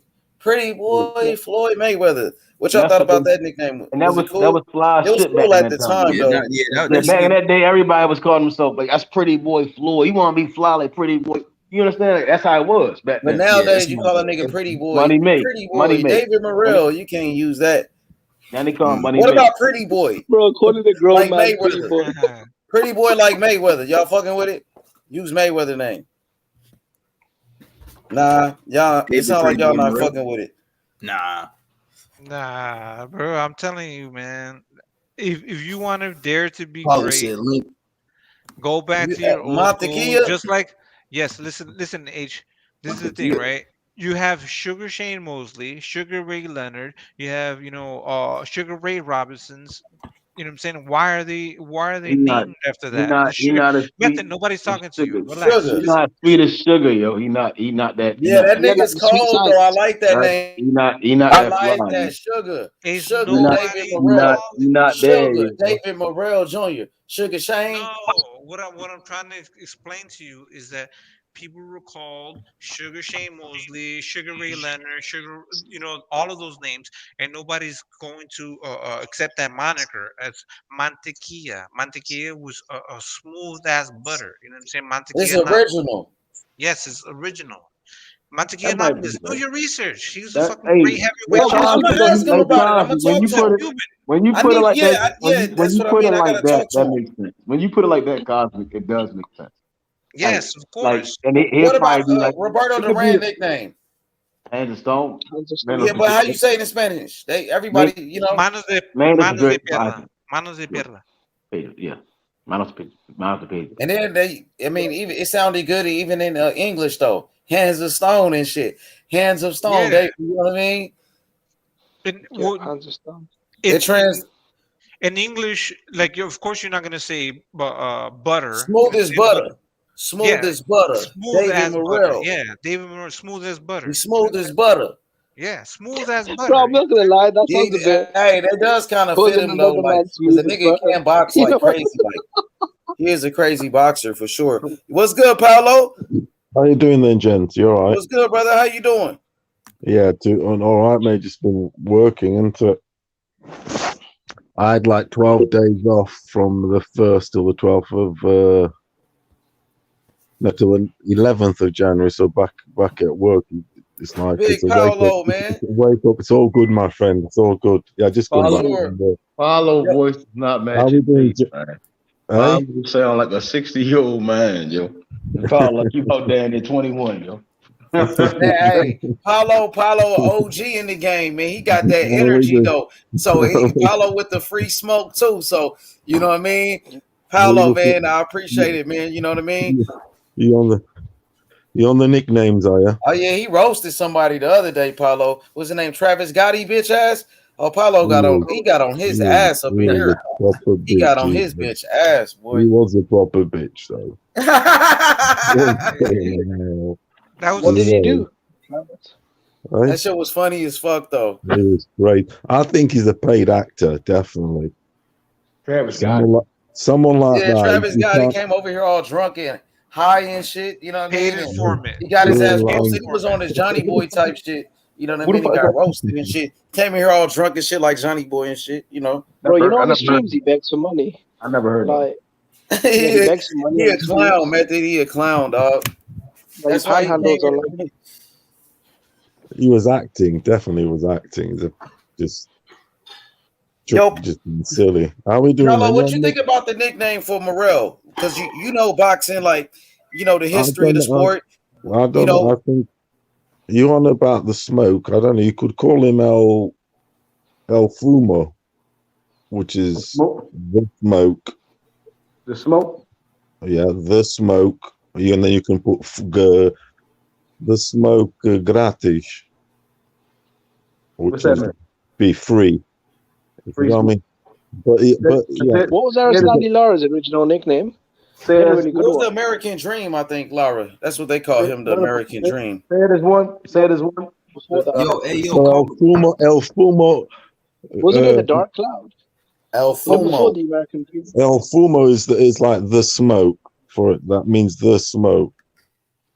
In Portuguese, that's what you're saying. El Yeah. humo. El humo. How you say it in Spanish? El Humo. That's what it El, means. el humo. El humo. El Lumo? Like Lumo? It's Humo. El Humo. El Humo. Yeah. Humo. I think the Free Smoke name low key sticking with him, man. I ain't gonna lie, I kind of like it, like how he just like Method has said it earlier, and the way that people are saying it in the chat right there. Free Smoke, David Morrell. Hey, that shit'd be hard though. I think that might be it. What y'all think? It would be unique. Why can't it be English? Why Free does it have to Smoke, be? David Morrell Jr. Free Smoke, Since he's David fighting out of Morrell Jr. America, Mr. Free Smoke. David, hey, that shit gonna be hard, Method. What you think? He's fighting out of America. Method, If you think that's anything, the one? What about Todo El Humo? Todo El Humo. yeah, that Ulmo does look good though. And we Next can to it, translate it to L. Spanish though. You know what I'm saying? What about Todo El Humo? What about numero uno? All the smoke, David Morrell. All the That's a smoke. bit corny. When you say Hey, what about Nino's corny. Hey, what about El I'm stay out of Nino? this, all this shit. El Stay out of Nino. all this shit. El Nino. El Nino. I've heard that before. I just forgot what it meant. Hey, what it mean, Cosmic? Listen, but let me tell you this. If you attach that name, Mantequilla, you know what I'm saying, to your name, you need to be great. Just like you attach your name like Sugar Shane Mosley or all the rest of the names that were behind any Sugar Shane after that. You know what I'm saying? Oh, I Any got you. I Sugar got you. Shane. That makes sense. Say that one more Right? time for me, Cosmic. Say that one more time for me. Like When Sugar you- Shane, you said, and you said Ray Leonard. Sugar Ray Leonard, Sugar Ray, any of the sugar, anything. When you attach the name, that means greatness, right? Yes. Anybody that's going to be sugar anything, right? So now you have anybody. Nobody's ever dared to name themselves mantequilla. Out of all the Cubans, smooth as butter. I like Mr. All the Smoke, man. Mr. Free Smoke, man. I think you can like finesse that bitch in so many different ways. I think Todo El Humo sounds better. Todo El Humo Morrell, Mr. All the Smoke, Mr. Free Smoke, and it's like if Yeah, he wants to I build the tell you fan, what though, Method, I think you've got it there. El Todo, all, which is all, or El Todo, El Humo. Yeah, definitely. No, it does go well. But It rolls with the tongue. once everybody starts challenging Morrell, David El Todo El Humo, like you're saying, Morrell. No, it does go, and that is Free Smoke. Hey, Cosmic, what you just said all Smoke Morrell, like this. Listen, that bitch hard. Todo, Say it again. Say it again, Method. Todo El Humo Morrell, like that shit hard, yo. Is that how you say it, Cosmic? Is that correct? yeah, todo el humo, yeah, Morrell. Yeah. Say it again. Say it one more time for me. Yeah. Todo el humo. But you can go hard on you can go hard on the H. The Humo is the smoke. You All can the go smoke, hard like on free that. smoke. Like that's like free Humo. smoke. All the smoke in Spanish. Yo, listen, Hey, that shit is hard. I think. What you think, Cosmic? You fuck with it? Yeah, I fuck with it. I fuck with it. But Oh, I'm you just think the saying, like, Mantequilla? That shit. I'm gonna present both of them. I will present it to him. Those are good. Those are good. That's a new like switch on things. But like if you really want like a longevity name. You know what I'm saying? Like that's what I would go with. You know what I'm saying? I think Something I think that he can that use both though. He can use both. I think when he get older, he should take that moniker under his name. Like you see yeah what I'm saying? yeah. I think right now, have you said before he started off as Pretty Boy? I think right now he should be all the smoke. And then when he get old, I'm slick as butter. You see what I'm saying? Yeah, I but think when he that's gets the thing. older, You have to he should take take. that. You have to He take should take that name now, though. You have to take that name now. That I think name I is think a huge name. right. Todo El Humo should be like how it was Pretty Boy. Like that was the baddest. I'm the baddest right now. All the smoke.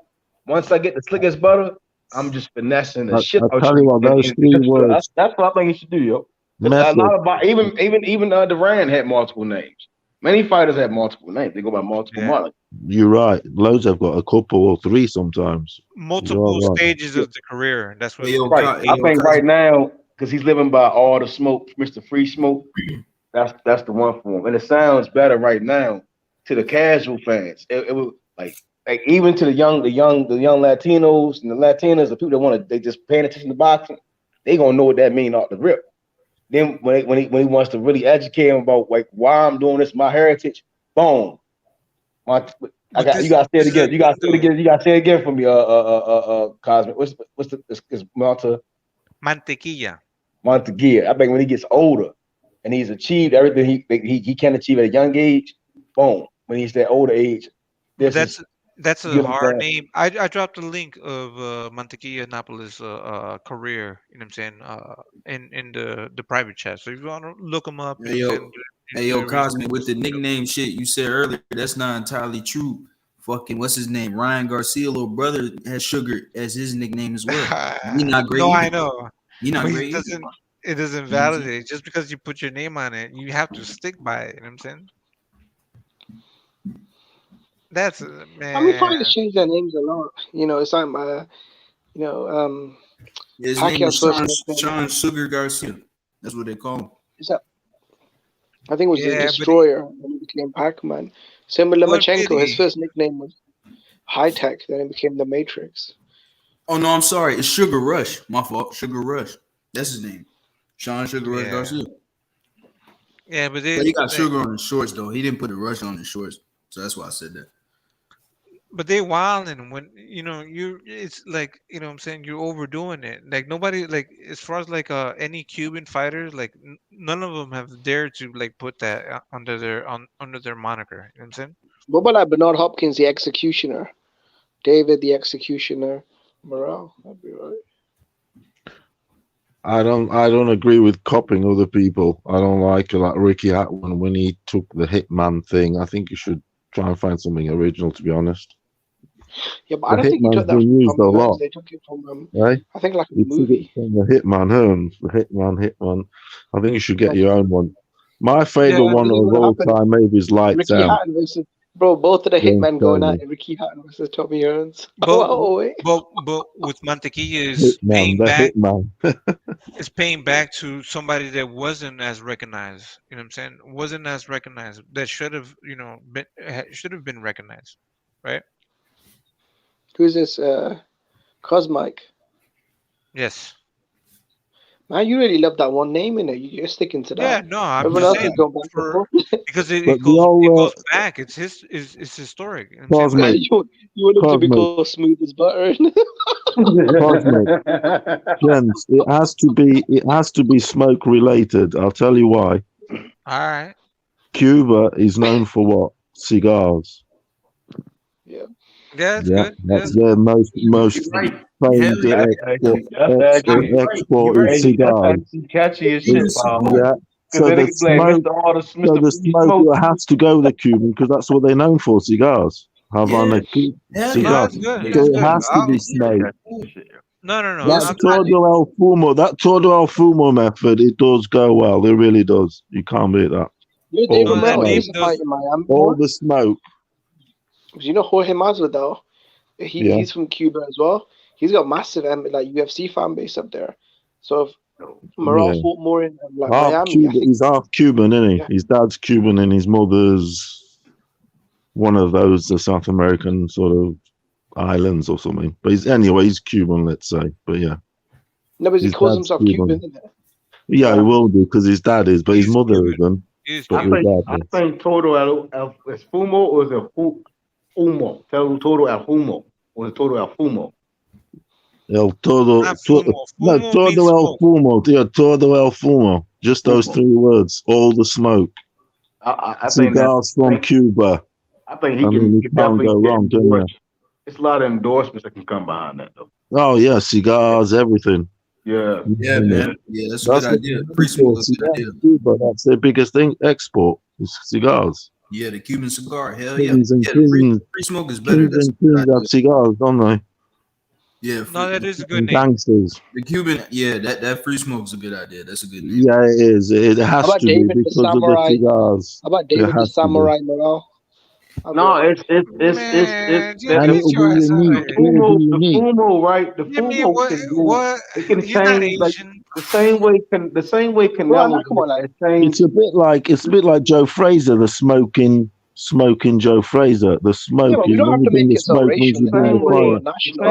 We can still make it whatever in it. The same way Canelo, right, has changed the entire landscape of Mexican boxing and how Mexican fighters are seen. I think David Morrell is in a great position, especially with that moniker of all the smoke and the cigars. I smoke cigars. I love to smoke cigars. I know a lot of men that smoke cigars. It's a very gentleman type thing. And he can be the face. It's definitely an image that can come behind that name. Definitely. You know, I understand that Mantequilla. Can you say it again? Mantequilla. Mantequilla. Listen. The only reason why I say this because nobody has strived to like take on that moniker. You know what I'm saying? It's smooth like take butter. On that name, smooth like butter. Yeah. I think if he does take it on, Jimmy, you laugh. I think that's why I'm not laughing. I'm not laughing because it's what Jimmy's laughing at it. I'm laughing because I think that's what it means more served once he has put himself. It's not the 1950s, 1960s, 1970s, 1980s.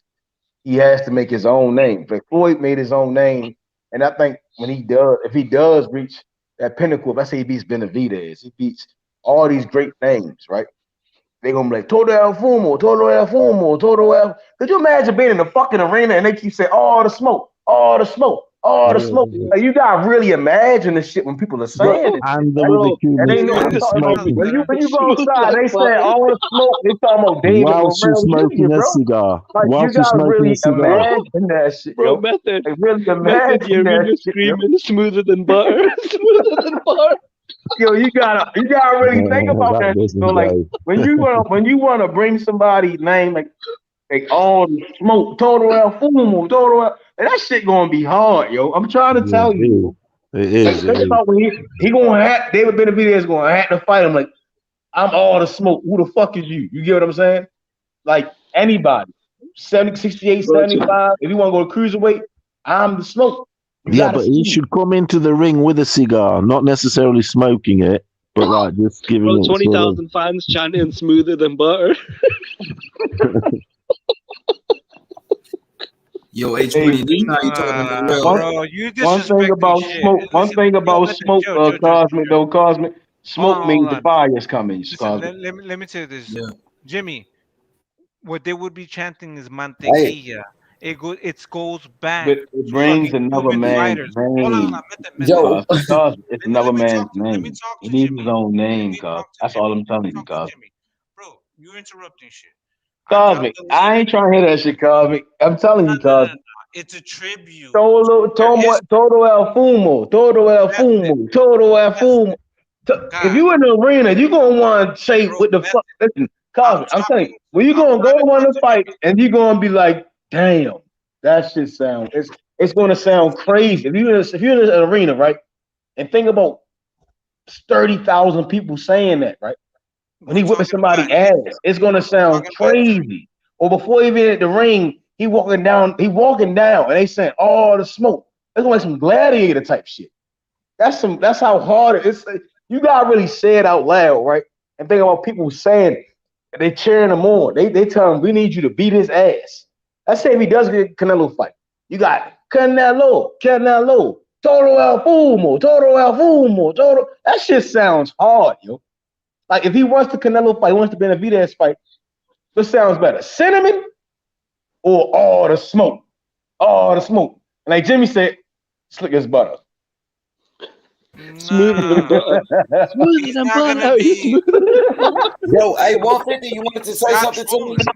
Y'all trolling. Let me tell I'm you not this. trolling. I'm being 1,000 with you. Bro, Because you want all fan bases to understand what's being told.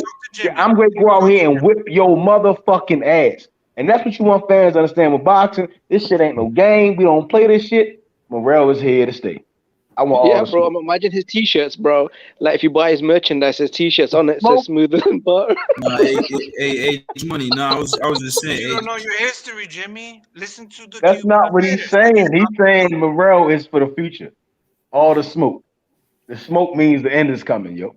That's Hey, all. I was just Age Money. I was just saying. Next time you talk to Morrell, But you don't man, know the tell him. significance of the name behind it. You don't. Yeah, but neither do 99% of the world, bro. Yo, neither does 99% of the world. Hold on, Hey, Jimmy. 150, what'd you say?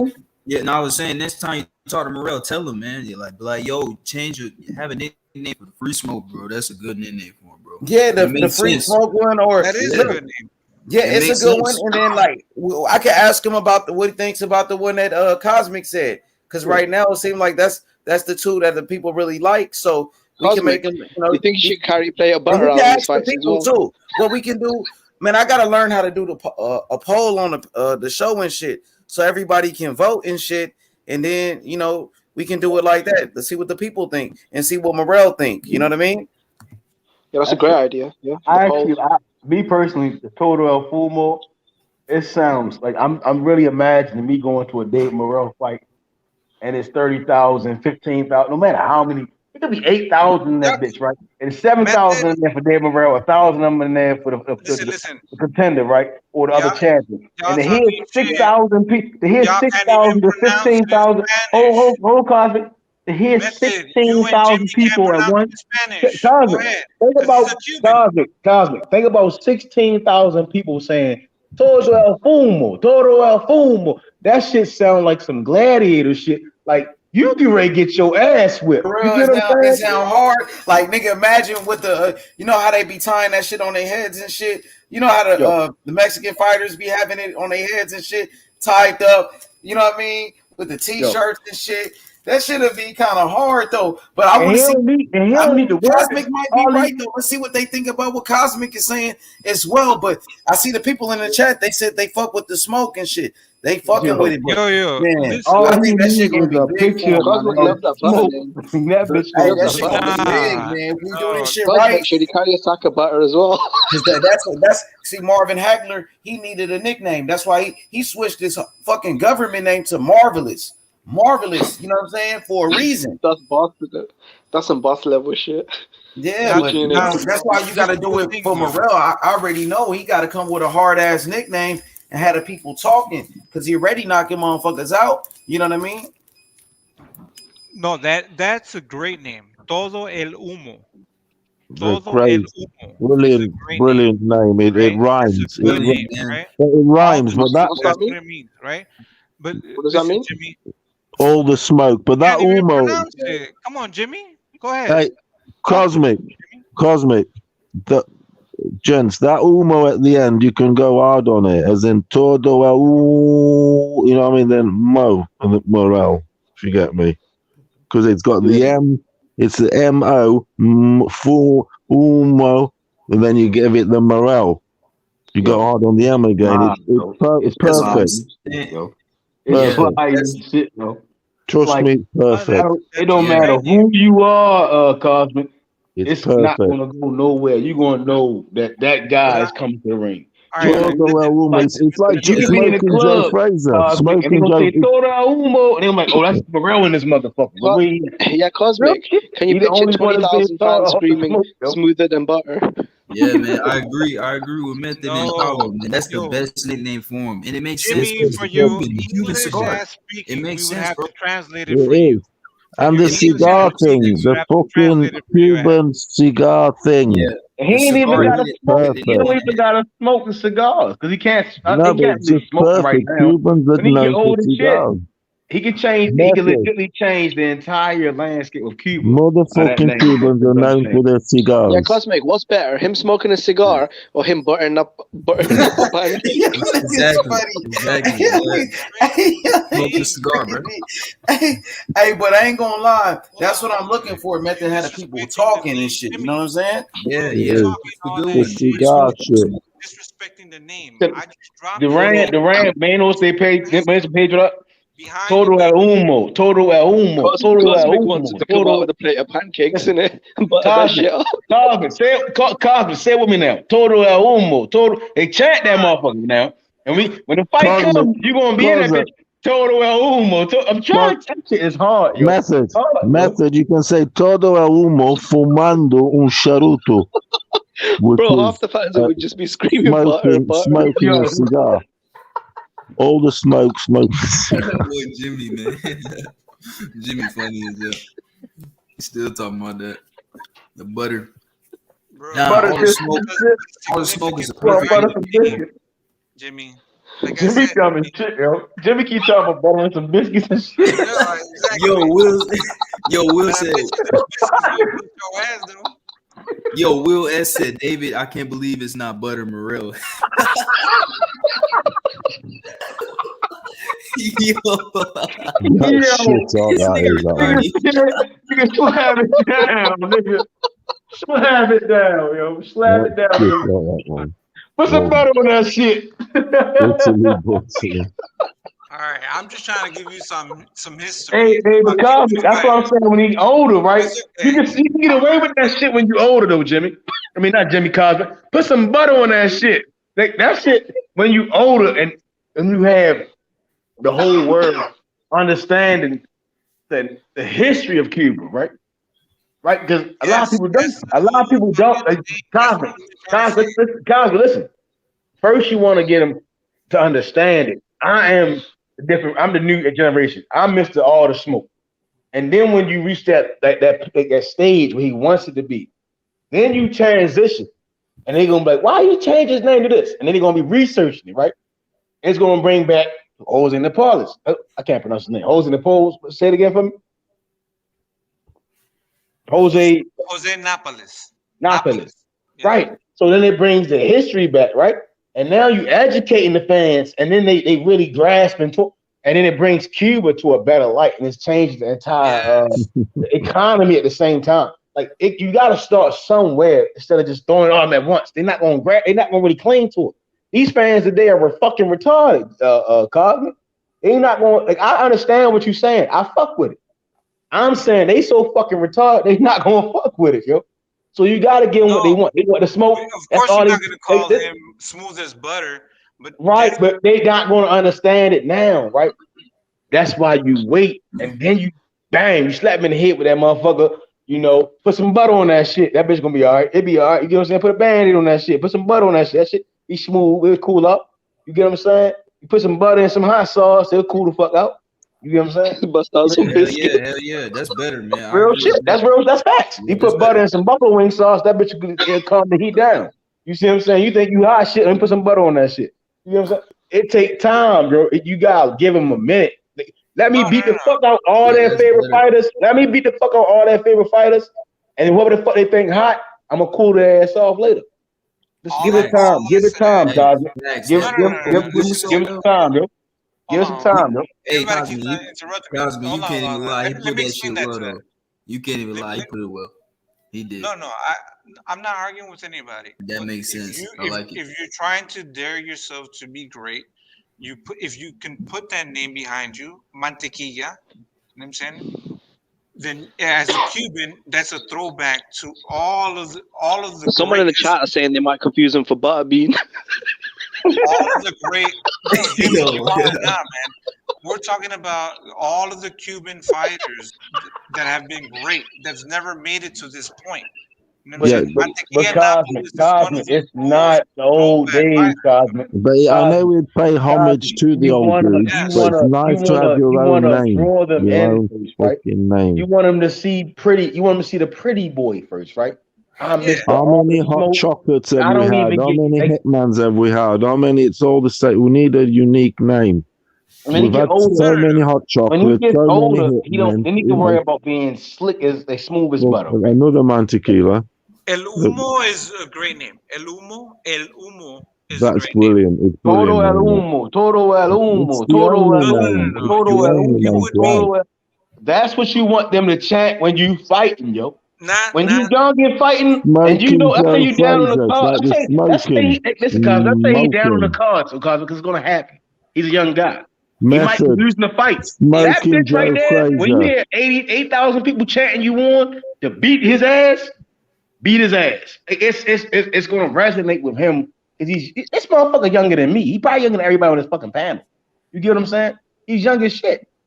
It's at the same time, it gives him his own identity. I can't give him no one else's identity right now. When he get older, it will probably resonate with him a little later, right? You get what I'm saying? You gotta at least understand that he's a young man living in, and damn it, the same times a lot of young guys living it. I'm 28. You know what I'm saying, Cosmo? I can understand what you're saying, Cosmo. I can understand what you're saying. But right now, he needs his own identity for him to really feel. That's why it's not like he ain't never thought about this shit. You see what I'm saying? He probably thought about taking the shit, but he like, I can't rap with it. All right. So now when he get older, think about when he's like 29, 30. Once he hit 30, 31, then I think he should take on Montequila. You see what I'm saying? And then he becomes smooth as butter. And you think you hot shit? I'm smooth as butter. I'm gonna cool your punk ass straight on down. I'm gonna show you how you get down. Then for 30, 35, He can be smooth, straight. smooth. You get what I'm saying? He'll be a fucking probably next billionaire boxer. He can box, yo. I don't take nothing from the young man. I think Benavidez can beat him because Benavidez keeps fucking coming. He don't stop. He keeps coming. But I think right now to beat Benavidez, he needs to be all the smoke. That's the only way he's gonna beat him. All the smoke. Floyd beat Corrales, he gotta be for all the smoke. You think you the shit? I'm gonna beat the fuck out you. If you think he gonna beat whoever at 175, all the smoke. Beat the fuck out of him. Right now, you need to beat the fuck out of him. Nobody really knows who the fuck you are. You don't really got the bag like that. Get that fucking bag. You young as shit. Beat these shit out these guys. All the smoke. By the time you 28, 29, you gotta be smooth with shit how you handle all your business. You get what I'm saying? I think that's the way, because he ain't got no name like Cinnamon. You dig what I'm saying? Like there ain't no flavor. It's shit. He ain't got it right now. I think right now he can use the two names. I think that shit do. I'm not knocking it, but it's the Total El Humo is definitely harder when you think about 30,000 fans in an arena, and they telling you, it's damn near they asking the opponent, do you want all the smoke? Because he want all the smoke. It's like how you guys see that shit. And that's how I see it. 30,000 fans, 40,000 fans. He go over to UK and everybody's saying the same thing. Total El Humo. You see what I'm saying? You got the UK saying it. You got the American fans. You got the Mexican fans. You got the Brazilian fans. You got the Australian fans saying the same thing. You got them saying that you all the smoke. That shit hard, yo. I think it's his own name, his own lane, bro. It's his own lane. I think that's what boxing needs, is a nigga living his own lane. All right, listen. Hell yeah, bro. It wouldn't be todo el humo. It would be el humo, the smoke. What? No, all the smoke means free smoke. No, all not the all smoke. the smoke. El humo. All the smoke. What about all the smoke. butter? Todo El Humo means all the smoke. Cause right now he's young. That's a long ass name. That's a long ass name. It's not. It's a chant. It's damn near a chant. That's why I'm telling you, say it, Kyle. You say it out loud. Total They're short word. They're short you really letter gotta words. see yourself in a boxing state They're and staying short for a fight. words also. And you saying it, Cosmo. You gotta be like, you rooting for him to win a fight. Total El Humo. When they be like Crawford, when they be like Sean Porter. When you see them double fight, they was rooting for Sean. They was like, pull it up. But them last fight I seen really chatting. You see what I'm saying? When they be like Spence. I don't want to say for Spence, but they be like, I don't know, I'm chatting for Spence. With Crawford and Porter fight, is the only time I heard fans cheering for Porter. I heard fans cheering for Crawford. Imagine you in a fast stadium, right? It's 15,000 people, and it's 8,000 people saying "Todo El Humo, Todo El Humo, Todo El Humo." That's some gladiator type shit, is what I'm telling you. Like it's gonna sound crazy when you hear like 8,000 people saying the same shit at one time, yo. It's gonna sound crazy. It's going to be a throwback of damn near the 600s, 500s. It's gonna be that. That's how impactful that shit gonna sound, yo. I'm serious, yo. You just got to really envision this shit and watch how I play out. But I think when he gets older, he should take on the moniker of Jose Napoles. Jose, I can't. My Spanish is terrible. Napoles.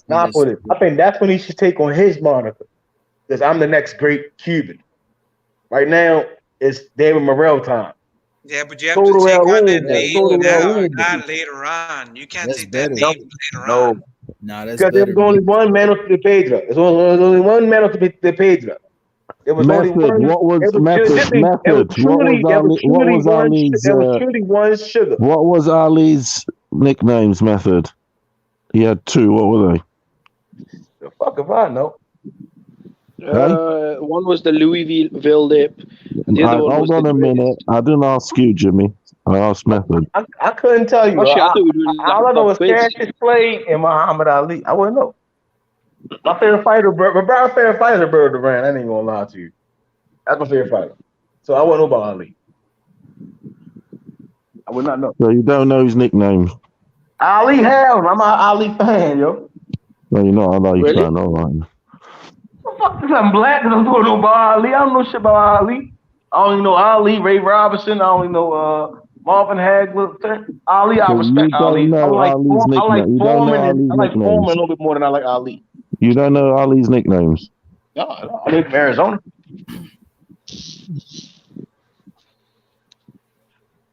I watch this movie though. I'm just saying, man. I agree with Method, bro. Like Cosmic, it's not a bad nickname at all. He should take it on later, just to pay respect to the predecessors, just to be humble. But in the meantime, take the All Smoke. That's his nickname. That's his shit. That's his own shit. That's perfect. I've got to say that to give it to Method. It's perfect. Shit, like everybody's tripping. I'm gonna defend the name because of the legacy. It stands. Yeah, the butter and someone else's legacy, Cosmic. You know what I'm saying? In 2022, he has to separate it. It's not the same time. Of course, but you have to. It's like back to the name, man. Cosmic, what about Previa then? For him to be heard, all the Cuban fighters. It's like Jose Napoles is one of the greatest Cuban fighters. There are so many Chicanos, Mexicanos, Dominicans, and Puerto Ricans, right? They gonna understand what the motherfucking, even Portuguese and Spanish, they gonna understand what the fuck todo humo mean, right? They gonna understand what the fuck that means. If you want to box, you gonna know what the fuck you mean. It means Italians, black. What the fuck do that mean? It means all the fucking smoke. And we know, because we be on this YouTube platform, we always say free smoke. They gonna know. You gonna know. It's damn near equivalent to the boogeyman. Half the world will know. That's how I look at it. Yo. That's how I'm looking at it. It means I am the man. That's how I'm saying it. I'm the man.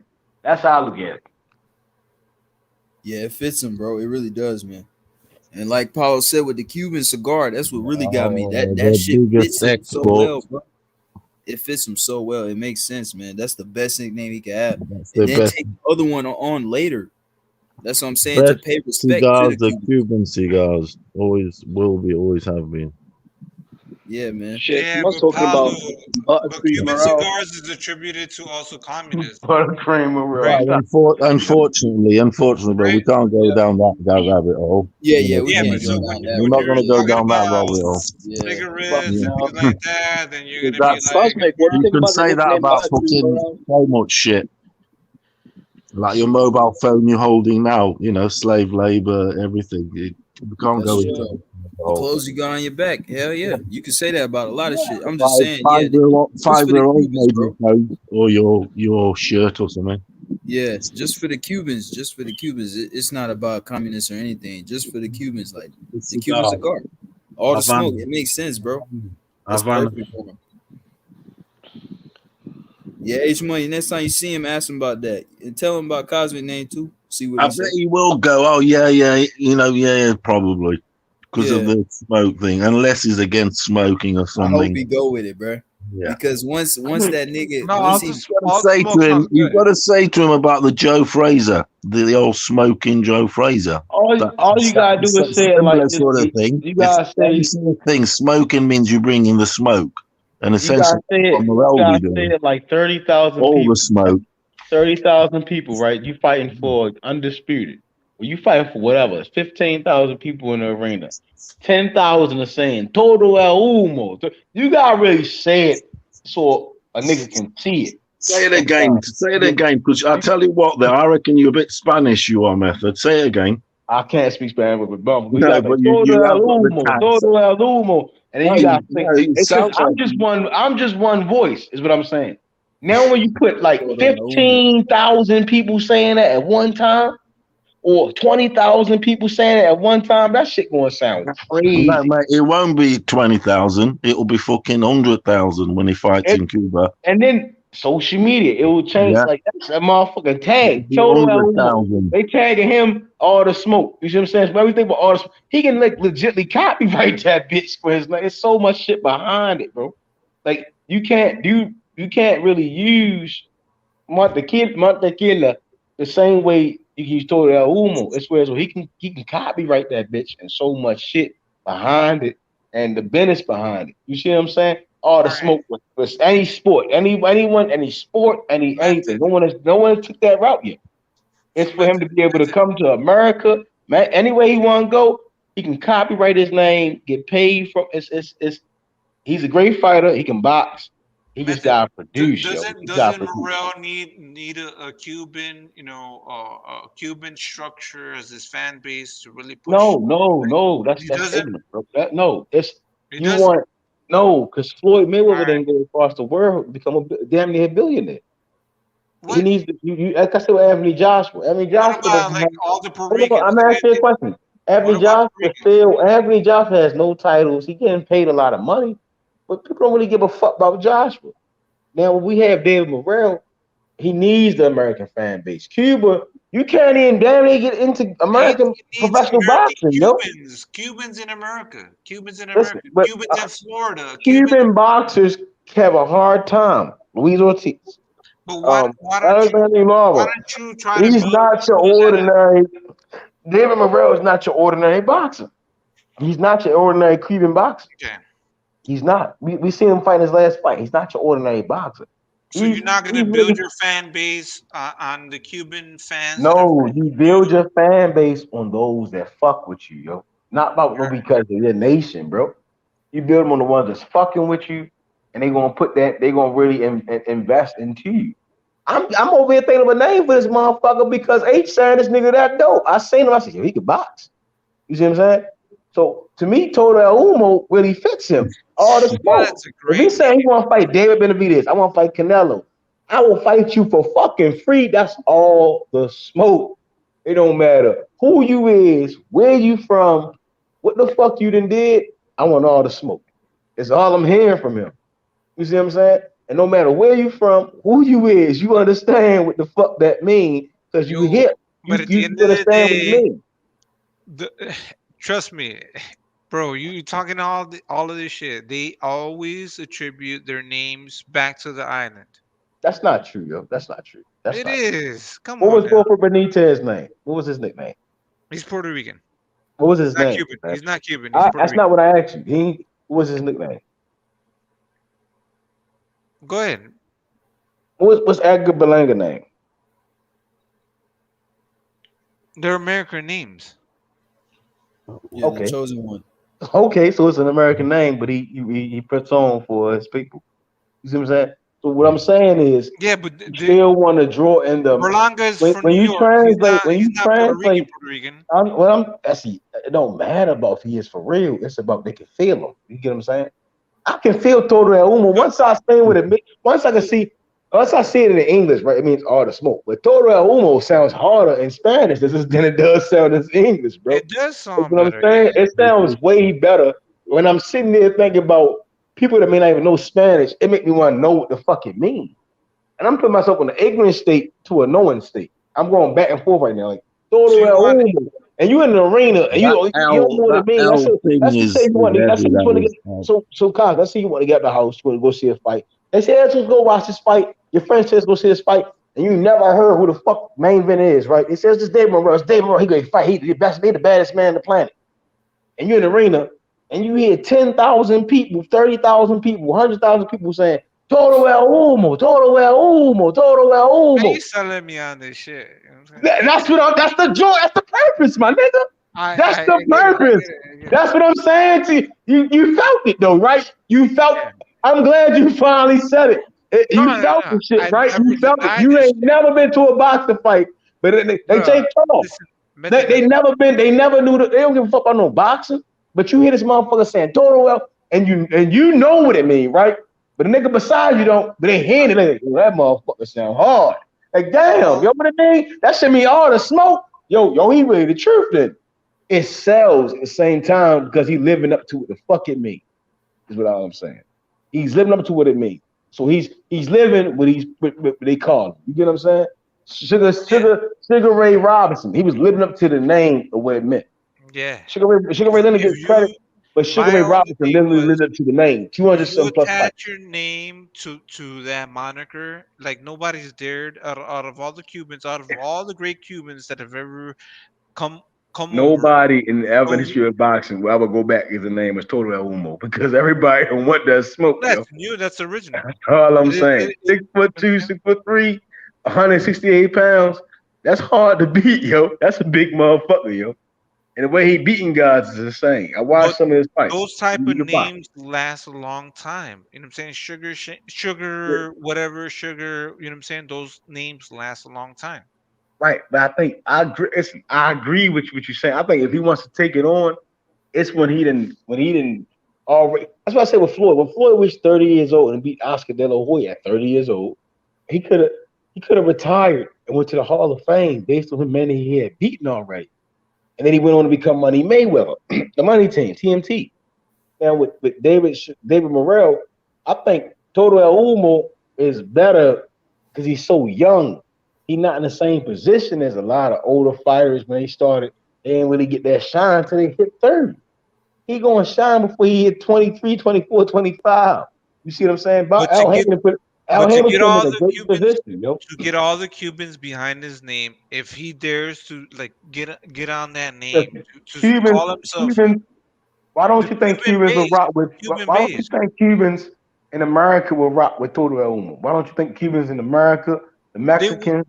Why don't you think the Latino fan base, the black fan base, and the white fan base, the Asian? Why don't you think none of them will rock with? Because everybody can say it. That's all I'm saying. Like everybody can say it, anybody can say it, and they will understand what it means. It's not just about because even the Cubans may not be the ones that respect him originally. Same with Canelo. Because they can be Marquez didn't like Marquez, Chavez, and them. They didn't respect Cinnamon at first, but then as he went by, they're like, yo, he really changing Mexico where it is. You see what I'm saying? I think David Morrell, the Todo El Humo. Nobody calling Cinnamon. They call him Canelo. In English, that's what it is. Canelo means cinnamon in English.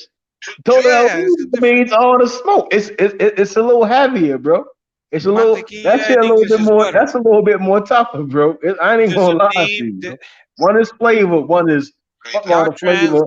I may burn your shit. You're translating words into different fucking meanings. You know what I'm saying? So what's Todo El Humo mean? What's Todo El Humo mean? All the smoke. That's a great name. All the smoke. All the smoke. But that's what he want right now, right? So that's what I'm saying. He want all the smoke. I want all the belts. I want all the bread. I want all that shit. All the smoke. You want to fight for the bread? I'm gonna fight you for the bread. You want to fight for the titles? I'm gonna fight you for the titles. You want to fight for the respect? I want to fight you for the respect. And that's what he is. That's David Morrell. Cuban boxers have not had the same privileges. They've been robbed on the cards, all types of shit. And he has a skill that ain't making it to the cards. I'm gonna knock your ass out. Does he understand that? He's younger. He's seen that shit. Like Lara could have beat Canelo, went to the cards, he lost. Rigo been in fucked up predicaments. You see, there's so many Cuban fighters. Like what's the guy named Eddie? What's his name that fight in the Olympics all the time? They beat Keyshawn Davis.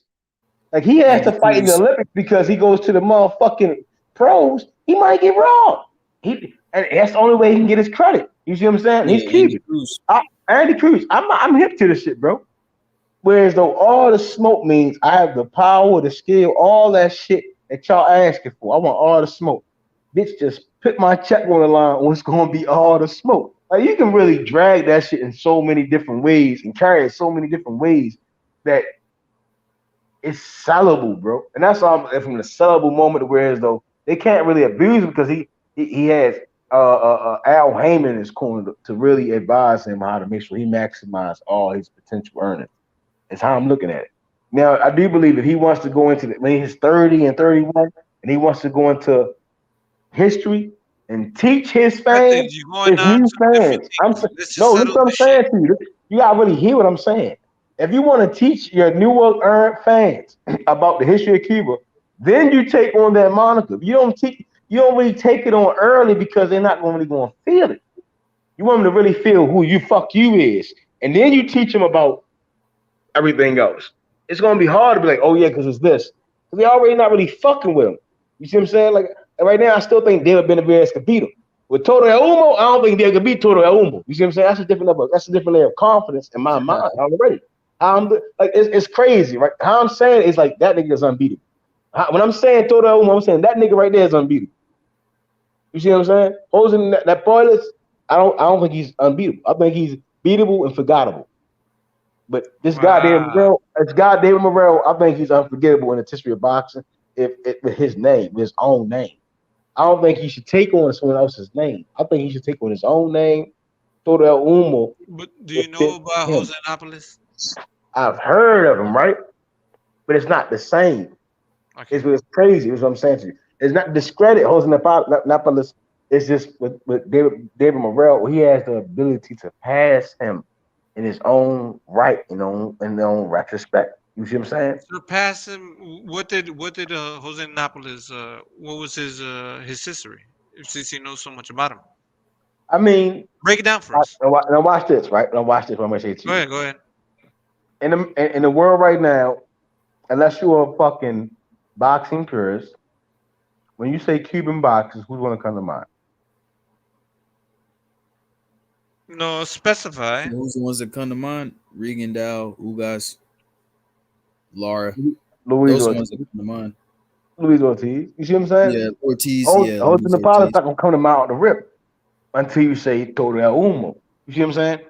And him coming up, and it's like him being he's in the division, bro. He's in the division. We're talking about Jose Annapolis. That's why I said when he hits 30, you are now becoming the educator because they're gonna be like, where you change? Why you change your name? You see what I'm saying? That's because his fan base is gonna change.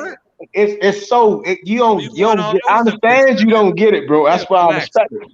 I can understand you don't. But you said earlier, like Jose Annapolis. Go ahead. You know so much about. I cannot break it down to you. Again, I'm a Roberto Duran fan. I'm a Roberto Duran fan, bro. He is before Roberto Duran, my friend. He's before Roberto Duran.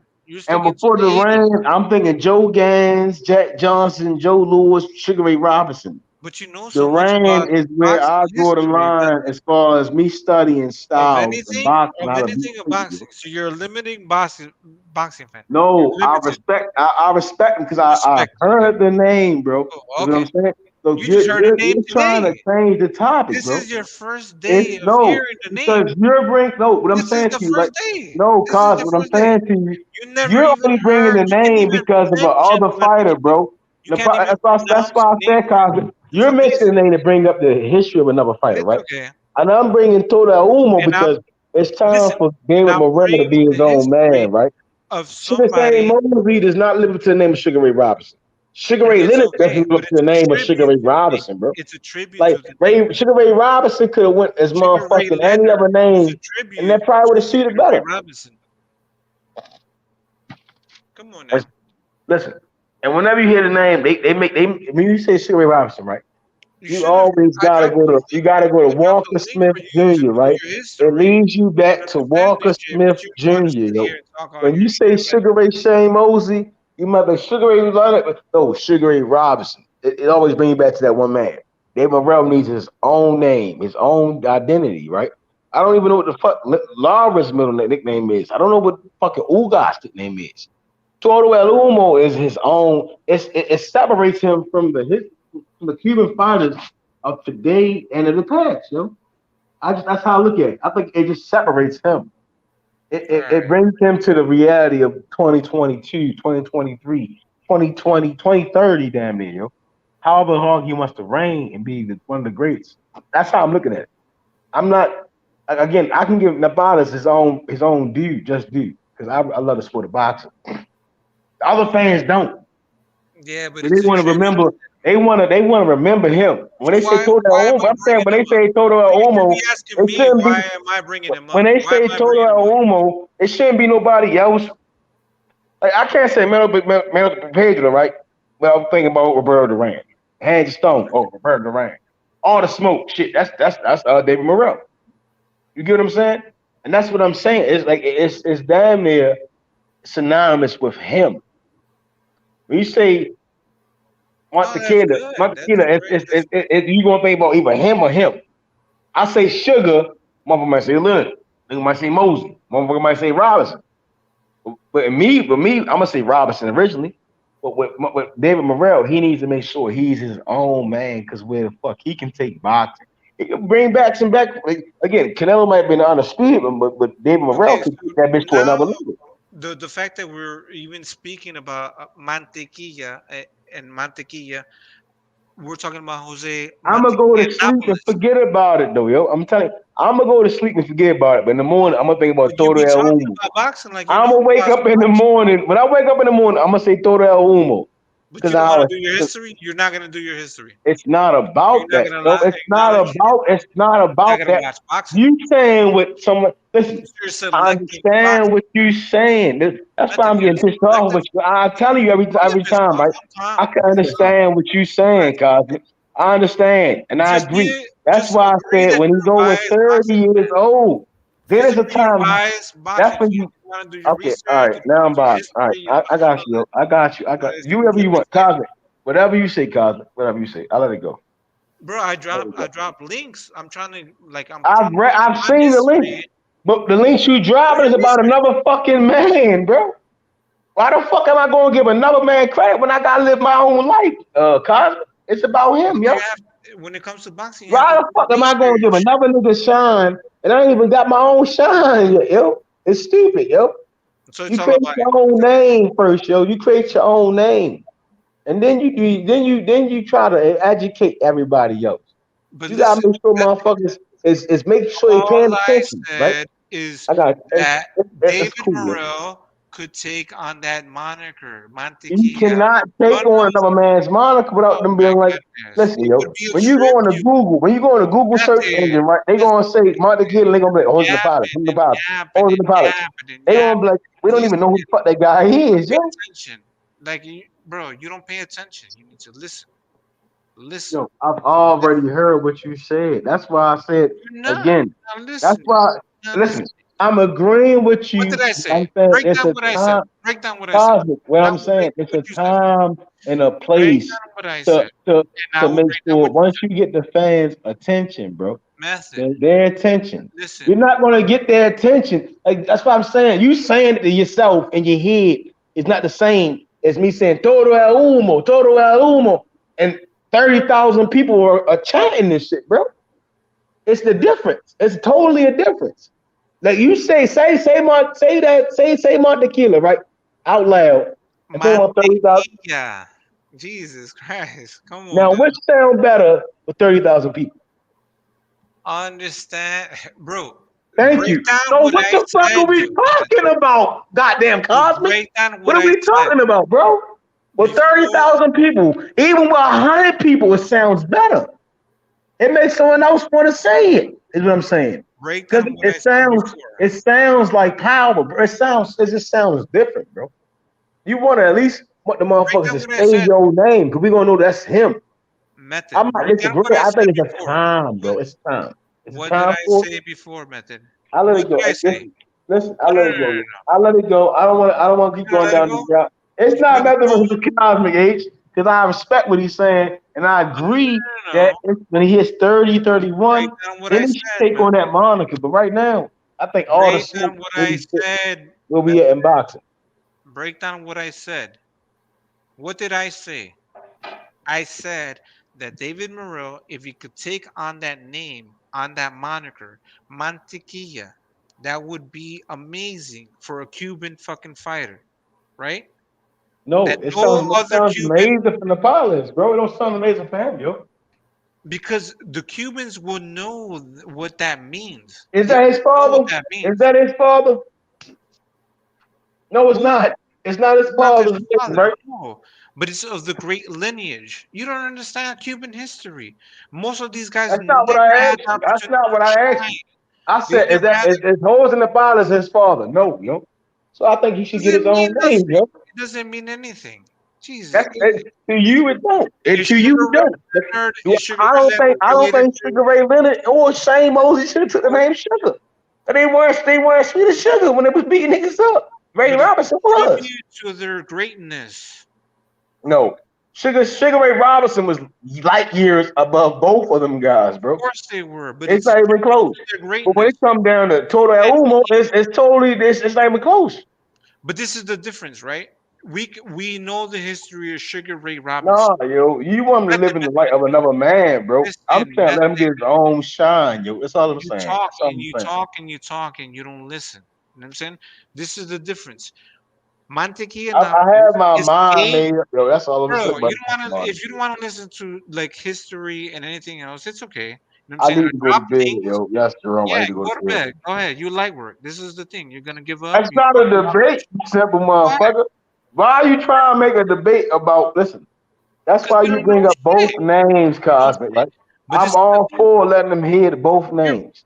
I It's think okay. Toto El Umo, once you saying it, and you have Jimmy Lennon say it on PBC, it sounds insane. But you're That's not all I'm breaking saying, down yo. what I was saying before.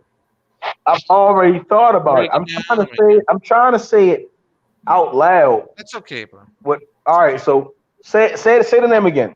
What's the name? It's not about the name. It's about It is. What's the moniker? What's the moniker that he would go by? That's all I'm asking. mantequilla. And Tequila. then you have to do your research Mon- behind They're the they're not other. gonna do all that, yo. What are we talking? We talking about trying to get 18-year-olds, 20-year-olds, 8-year-olds to come enjoy boxing fights, bro.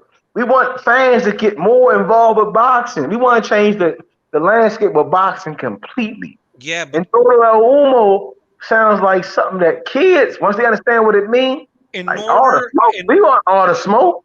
in Shit. order, And then it just changes, bro. It just changes the whole entire.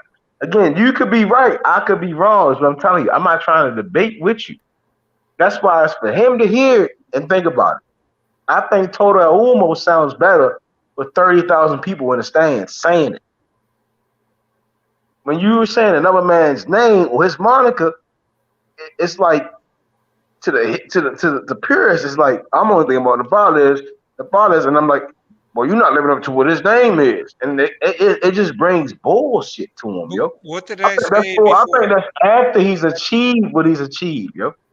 When Method. he can What did I achieve what say? he can achieve, he's What did I if he's say? If he's still striving to be great, all then he time should great. take on that moniker, and nobody's there to take on You that can't moniker. say that. You can't say Toda Umo is not him trying to cheat to be great if he want to fight No, all it's a the. great name. I never said that. Todo el humo or all the smoke. You know what I'm saying? You can't No, say you gotta nothing. say that motherfucker like it's like you one of the fans in the stadium saying it, yo. And that's how I say it. I'm like, yeah, I'm in the stadium and he whooping the nigga ass. Todo el humo. That's how I see it, yo. And that's the only way I can see it. Now when I'm trying to sit down, I just can't pronounce it right. And again, I'm enjoying my night. I gotta work later on, way later on. But it's just like it don't fit the same. On a Saturday night, All good, man. boxing But for this is the thing. Saturday night boxing unification fight. All Total I Uno said. sounds way better, yo. That's all I'm saying. That's all I'm saying. It sounds way better. Let me tell you Way this, more people can say it, bro. You and you want talk and fans you to be talk. able to You don't let nobody identify with speak. what you're You know what I'm saying? saying, yo. I'm not gonna go. You know what I'm saying? Into all that crazy shit, but you don't let It's anybody not speak. the Listen. 1950s. Let me. Can I speak? Are you Cosmic, I done? Are you agree. done? Are you done? Cosmic, I Can I agree to speak? disagree, Cosmic. I agree to disagree, yo. Then let me You, speak. Then I've let me thought speak. about what you're saying, Cosmic, already, yo. Then let me speak. All I said, it would be a tribute back to Mantequillanopolis. somebody that was not heard of. You know what I'm saying? Nobody That's knows him. not true, yo. That's not We true. That's not true. Again, I've heard of him. You never I'm heard of just saying, him. I'm saying Man, it's shut his your ass. name, Oh, bro. That's like now you me. heard of him. Now Listen, you that's heard of like him. me going. That's like me going into boxing and saying my name is Pretty Boy Jones, or because Right. Pretty Boy Floyd from America and he was a great boxer, and I didn't take his name because he was like, no, nigga, I'm gonna get my own fucking name. I want you to know my motherfucking name. What the fuck I went through. Now when I get older, I might say Money Man Jones, and then or I might say Hitman Jones, whatever, Marvelous Jones, like whatever the fuck it may be. But And I Total asked you, fit break down him singularly, Mantequilla. bro. Singularly as a man, his own fucking Really? man. You're It right. fits You know him, so bro. much about Montequillopolis. Break it down. See, Explain you to us keep taking it in specifically in Indianapolis, Emmett. bro. You keep taking it to him, and it's not about him, bro. That's But what it I'm is saying about to him. you. Thank That's you. what That's I all I'm said. saying. You're proving my point. You're proving my Remember point. It's what not I about said. him, yo. He It's can't fight about for him, his yo. history. He It's can't about fight his. for him. He can't carry on that man's legacy. That man didn't achieve what he had to achieve. It's now time for David Morrell to be David Morrell Jr. to be his own fucking man. No. Total El Umo fits David Morrell Jr. In my opinion, I could be completely wrong, yo. I'm accepting Bro, that fact, and I'm willing to you've been change on it. But what you're saying boxing is a more lot so more about the opposite, complicated. bro. What you're saying is more about the other man than David Morrell Jr. Every time. No, it's a I'm tribute hearing to you his live out the name. clear, bro. I'm telling you that, yo. Come on now. Listen, you keep saying, and I understand that. I'm not lying, Jerome. I'm saying when you sit up here saying that your entire thought process is about a whole nother fighter and not the one we talking about, that's the problem. We don't need him going into the shadows of another man. We need him to get into the light of his own. You get what I'm saying? Motherfucker might just be in the casino betting, and they hear the fans saying Todo El Humo, Todo El Humo. That shit just sitting in their head. They go home, Todo El Humo, Todo El Humo. And they go on to Google. What the fuck does Todo El Humo mean? Or it means all the smoke. Oh shit. They go And then online, all the smoke. They put up Dave Morrell from all the smoke. Damn, that's Dave Morrell. Shut man, go watch his fights. What Todo El Humo means, you see a Cuban cigar, and you see his face beside the cigars. That's what I'm saying. It can go so far depending on however far motherfuckers is willing to push him. When you put another man's face and his known name to his no, it's motherfucking a name, tribute to it's that man, bro. You're not why understanding. would you You gonna keep pay tribute talking, to keep another man when he ain't got his own name, bro? He don't even have his own Of name, yo. course not, because they were Yo, not given that yo. same It attention. don't even matter. Listen. It don't They matter were who the fuck he exiled. They beat. had to come over Listen, to other listen, listen, countries. listen. I've It I, don't, I, I've Cosmic. given you It a don't chance matter who he to beats break right it now, down. Cosmic, without his own name, without his own slogan, without his own wave right now, bro. It's not the 19 fucking 60s, bro. It's not the 80s. It's not the 90s. He needs his own name. Mosley Leonard was the 80s, 70s, 90s, bro. It's 2022, bro. He needs his own name for him to be his own, get his own shine. It's not the history. It's not the back in the days, bro. That's how people moving, bro. About how they do right now, yo. And Total almost sounds way more fly, yo, right now. If he wants to change it, I think that's one of the best things to change it too. Once he gets the fans to that's worldwide to understand the history of Cuba by the way he's performing. They're not going to feel it. I don't think they're going to feel it originally. And I guess I'm saying I could be wrong.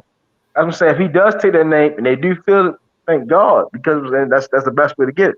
But right now, I think Total El Humo is the way they're going to feel it. When there's 30,000 people and they saying all the smoke, David Benavidez, get your ass in the ring for all that smoke, or Canelo, get your ass in the ring for all that smoke. Let it be a Bivol, all these young guys, whoever, get your ass in the ring for that smoke. That sounds way better. Just saying, go in there and fight slick as smooth as butter. You see what I'm saying? Like Jimmy said.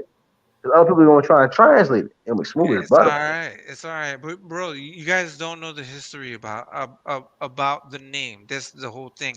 And then That's when you attach the history behind the name, you're gonna know your research, and you're going to understand who were the ones that brought him to this light. So, like I said, you can't even break down Jose Mantequilla Napoles down. You don't even know him. You know what I'm saying? You don't even know the name, what it means. You want me to break it down for you? You want to listen? Method, are you still there? Because you've been talking all this whole time, but you don't want to listen. You want to understand?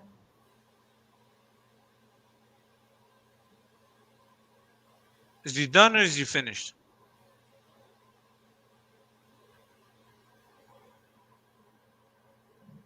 Yo, is this still alive? What happened? The fuck? Motherfucker had a heart attack? I think he's done.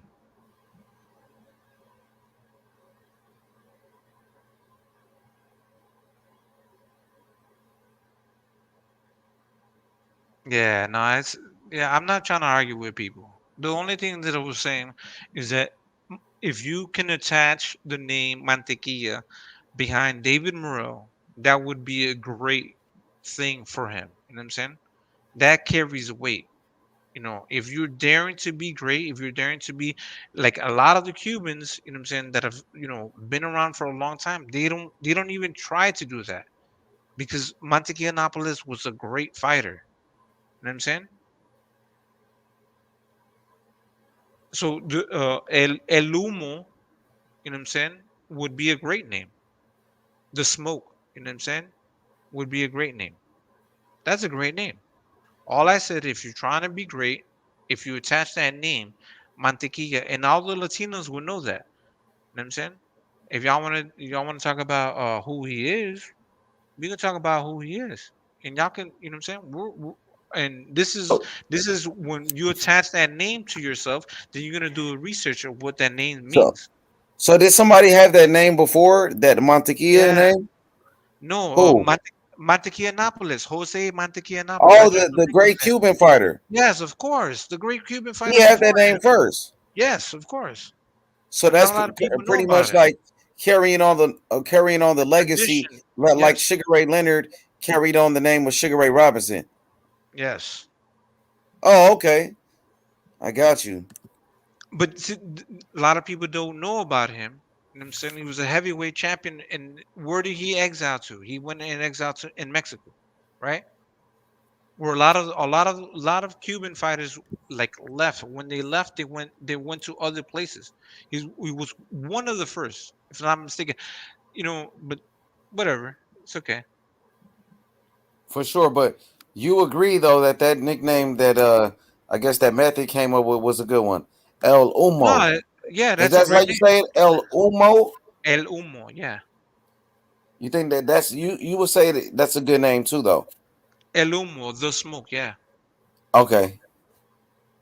Not you know what I'm saying? I mean, you can say todo el humo, which is all the smoke, but you want to make it short. You want to make it simple. So El Umo is easy for anybody Yeah, to say. yeah, el Okay, humo, but you agree with the him, smoke. you Yeah, know. You agree. yeah. I Okay. didn't disagree with none of that stuff, but everybody's shitting on the name Mantequilla, but y'all don't know the history behind the name. This is my I'm own not argument. shitting on the name, I'm gonna Cosmic, stick with yo. it. I'm not shitting on the name, yo. All right, That's why I chill. said I think it would be What better happened? suited. I'm saying it would be better suited once he then sealed his name for the Hall of Fame. Yo, And then when you sealed your name for the Hall I've of been sitting Fame, here then you for like start an paying hour. I tribute. need to go smoke. It's more Y'all so he's paying gotta wait tribute. on me. Yo, yo, The yo. way the Cosmic, the way you worded it is to pay tribute to holding up the pilots, right? And I think that's better suited after all the smoke is cleared. No, but you And then can't it's have time that to name put the later. flames You out need to for have that all these name young now. fighters coming up. You need And to and have that then name and now. he's now showing guys how holding the pilots got down back in his day. You see what I'm saying? All Because of he, these he he fighters, comes from that lineage. You get what I'm saying? The Cuban fighters, the same as Ugas, Luis Ortiz, Rigan Diao, all these great names. And then they those older fighters, Luis Ortiz, Rigan Diao, Ugas, Lara, they'd be like, yeah, this young man, this young guy let is me go definitely putting smoke. on for Let me go Cuba. smoke, And he man. brings I've been this chilling. wealth to Cuba. I've been He stressing. has to be able to make sure he's getting I'm gonna the be right back. bread, I don't changing do the no whole smoke. the whole economy for Let Cuba me at go the smoke. same time, instead of just because of living in the image of another man. Is what I'm saying, bro. I respect what you're saying. You know what I'm saying? I'm not discredit what you're saying. That's why I agree with taking both names to him. And he could pick either or. I just think Toto Al'Umo sounds way more. Yeah, that's for And the way you said it, Method, how did you say it? America. He fights The way in you said it, America, bro. Method, Is what I'm the saying. way He Method fights in said it, America. that's all the smoke. It sounds way more impactful in America. And all I did was go on Google and put in what does all the smoke mean. Well, I can go on Google and put in Todo, Todo, El Humo mean, right? Well, I can go ask a Latino and ask what Todo El Humo mean. Same way I don't speak Spanish, bro. If you ask anybody that speaks Spanish what's Todo El Humo mean, they're gonna say all the smoke. Like, damn, that's your heart. It just sounds it's just once you say it and then you think about when you go to ask someone that knows what it means, it's gonna sound crazy. I'm like, damn, that's crazy. That's what it means. Like if you ask a motherfucker with mental they paid you to mean hands of stone. That's shit. That nigga ain't hard as shit. You see what I'm saying? And that's how I receive it. You get what I'm saying? That's how I'm receiving. And I put myself in the position of a young individual saying that shit. Like the next generation coming up, right? And when they coming up, they be like, well, my fault when we watch boxing. And they kept saying, Todo El Humo, what's that mean? All the smoke. What's all the smoke mean? He want to fight fucking anybody and everybody. You get what I'm saying? Like, it just, you got to really think about the longevity of some shit, get bro. that type of I don't want him to reaction live in, from the I don't want him people. living in anybody else's shine until he didn't achieve what he can achieve the best of his abilities and change Cuba. It shouldn't be a reason guys in Cuba had to be damn near 70 years old to finally get their shine. And I think Todo El Humo may be the way that he can get it. Exactly. That's all I'm saying. When I'm saying it and I'm saying it out loud, where everybody be like Todo El Humo, because again, they all speak Spanish. It's not like Cuba has its own way of speaking Spanish. And if it did, then I think we could probably go a little further. You get what I'm saying? You understand what I'm saying? Yeah, I got you. And that's what I'm looking all I'm for in the saying. Like nickname. again, it's trying to maximize with the fans and make fans relate to you, and they can feel your pain and your struggles, and then you putting that bitch in the ring. And that's all I'm saying. Because these fans today ain't the same as how we is. These is young motherfuckers coming up, and they need someone to look up to. Floyd out the game. Crawford Grape out the game. Earl Grape out the game. Canelo Grape out the game. And Dave Morrell was the next up. Ennis is next up. Virgil next up. Zayas next up. Shakur next up. And Shakur ain't got a nickname, but if Todo El Humo, out of all them young guys, is fire. It's the smoke before the fire. You get what I'm saying? Smoke Don't forget about Devin Haney. Yeah, you see what I'm saying? It's the smoke before the flame. You get what I'm saying? Does Shakur got a nickname? I never heard Shakur got a nickname. But Todo El Humo sound definitely harder than Shakur Stevenson. Oh yeah, that's gonna be it. You know what I'm saying? And that's what I'm saying. Like that I'm shit gonna bring it is to their attention though. I'm gonna talk to him. I'm gonna talk to his people, and I'm gonna mention the smoke, like you said, El Humo. We're gonna talk to him about that nickname, and then we're gonna see what what Cosmic was saying and see what they think, which one they like. I'm gonna bring it to the table. Yeah, make sure he hear the smoke. Cosmic was saying. That's all I'm saying. Cosmic, I don't disagree with you, brother. I definitely think it's needed because a lot of Cuban fighters go into the win, and Jose the pilots should not go in the win. But I think it's a time and a place. And right now, Cuban fighters are not held to that same regard. We think about Canelo, we think about Lomachenko, we think about Deontay Wilder, guys beating these Cuban fighters. You see what I'm saying? And I think when you think about Todo El Humo, a guy that wants all the smoke, whoever the fuck your favorite fighter is, I'm gonna whoop their ass. And that's what comes to my mind when I say that. You see what I'm saying? That's why I even came in my mind. I want all the smoke and I'm free smoke. And that's the type of reaction we looking for, man. For a nickname. That's the type, you know what I mean? Get the people talking, bring that excitement. And that's what I'm looking for. So like I said, we're gonna bring it to the table. Right now, it looks like more people want to fuck with the smoke, El Humo, but then we gonna The nickname that Cosmic brought up, we could talk about all of that. You know what I mean? Hell yeah, hell yeah, hell yeah. Hell yeah. So Cosmic, whatever I one almost fits you Cosmic thinking better. I'm trying like go against him. Like I definitely agree. You see what I'm saying? When I hear people talk about Duran, So it's you always agree in he a came up bad with a light, good yo. And I nickname be like, too. Duran was a dog, Cosmic. You see what I'm You agree saying? that Cosmic came up with a good nickname as well, though. Yeah, it's dope. It's fire as a motherfucker. I fuck Okay. with it. I just don't think fans today would understand it the same way I understand it or how he sees it. You get what I'm saying? Like, hosting the pilots, like they're not going to understand it the same way he understands it or how I'm trying to understand. You get what I'm saying? Like, respect it. I can respect it. That's why I brought Duran up. Like when people say man, they paid you, they gonna think, well, who the fuck is that? You see what I'm saying? But I know who the fuck it is. They gonna be like, oh, because he quit against Leonard. And I'm like, well, no, he's the first guy to beat him. You get what I'm saying? Like it's holler other shit to it. Like the best lightweight ever to exist. You get what I'm saying? Like that's how boxing fans is and how easy they are forget. But when you put a name to someone and you can't ever forget that name because we live this shit. That's what I'm saying. When you think about 30,000 people saying that, and in the world we live in, it can go to social media and all types of things. It will transcend. It could. You know what I'm saying? It can. It could. It can. Depending on how Al Heyman advises him to maneuver. That's why when Apollo said cigars, I was like, damn, that even take it a little further. Canelo's in a great time and he's young to transcend Mexican boxers based on how he's maneuvering. Wearing Dolce Gabbana and all this other type stuff, it just transcends his nation, the sport of boxing in a certain way. He just gotta keep giving the fights that fans want to see and living up to his name and sentiment. Like motherfucker, I put some flavor in this bitch. You see what I'm saying? Like you know what I'm saying? And staying away from suckers like Ryan Garcia. Fuck Ryan Garcia, bro. That's real man. shit. You see what I'm saying? That's how you gotta keep it. That thing Ryan with Garcia, Dave man, that Morrell, shit crazy, he man. I living that got shit, into a man. big argument with somebody over Ryan Garcia's, you know what I mean? And Ryan Garcia's, he need to step his game up, man. You know what I mean? Like he got to get back in. He got to get back in the ring, man. It's about that time for real. Yeah. Let's stop using other fighters' names for clout and shit. Get back up in the ring and do what you got to do. You know what I mean? It's about that time. Tank Davis, he stepped up. He beat Isaac Cruz. When Tank Davis fought against Isaac Cruz, everybody said, oh, Tank Davis is fighting a bum. Mayweather Promotions, they putting on bullshit fights. Everybody complained when Tank fought Isaac Cruz.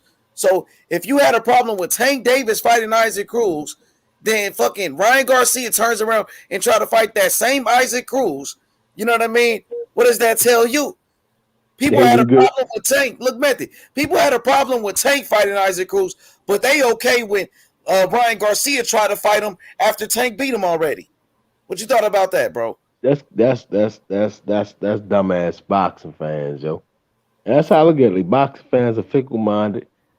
And it's cool, yo, because they need something that they need the straws to hold on to make it feel like Ryan may be better than other guys. I mean, Ryan didn't want to fight Devin Haney. He said, I want to save Devin Haney for last. Like, no, Devin Haney can go ahead and Thank beat you. That's what I was Kambosos and arguing move about on the today. fuck up. Come on, man. That shit is Boxing don't wait crazy, for bro. nobody, yo. Time gonna fly by. You're gonna get older. You might get slower. Your power might. You never know. You can be like Earl and get in accidents and shit. God forbid. But shit happens. Life keeps going while you keep saying fuck around. I'm gonna fuck around. Keep fucking around. Yeah, Ryan Garcia pulled out of a fight with fucking Javier Fortuna. Then Jojo Diaz stepped up and fought Javier Fortuna, the same guy that Ryan Garcia ducked, and Jojo beat Fortuna.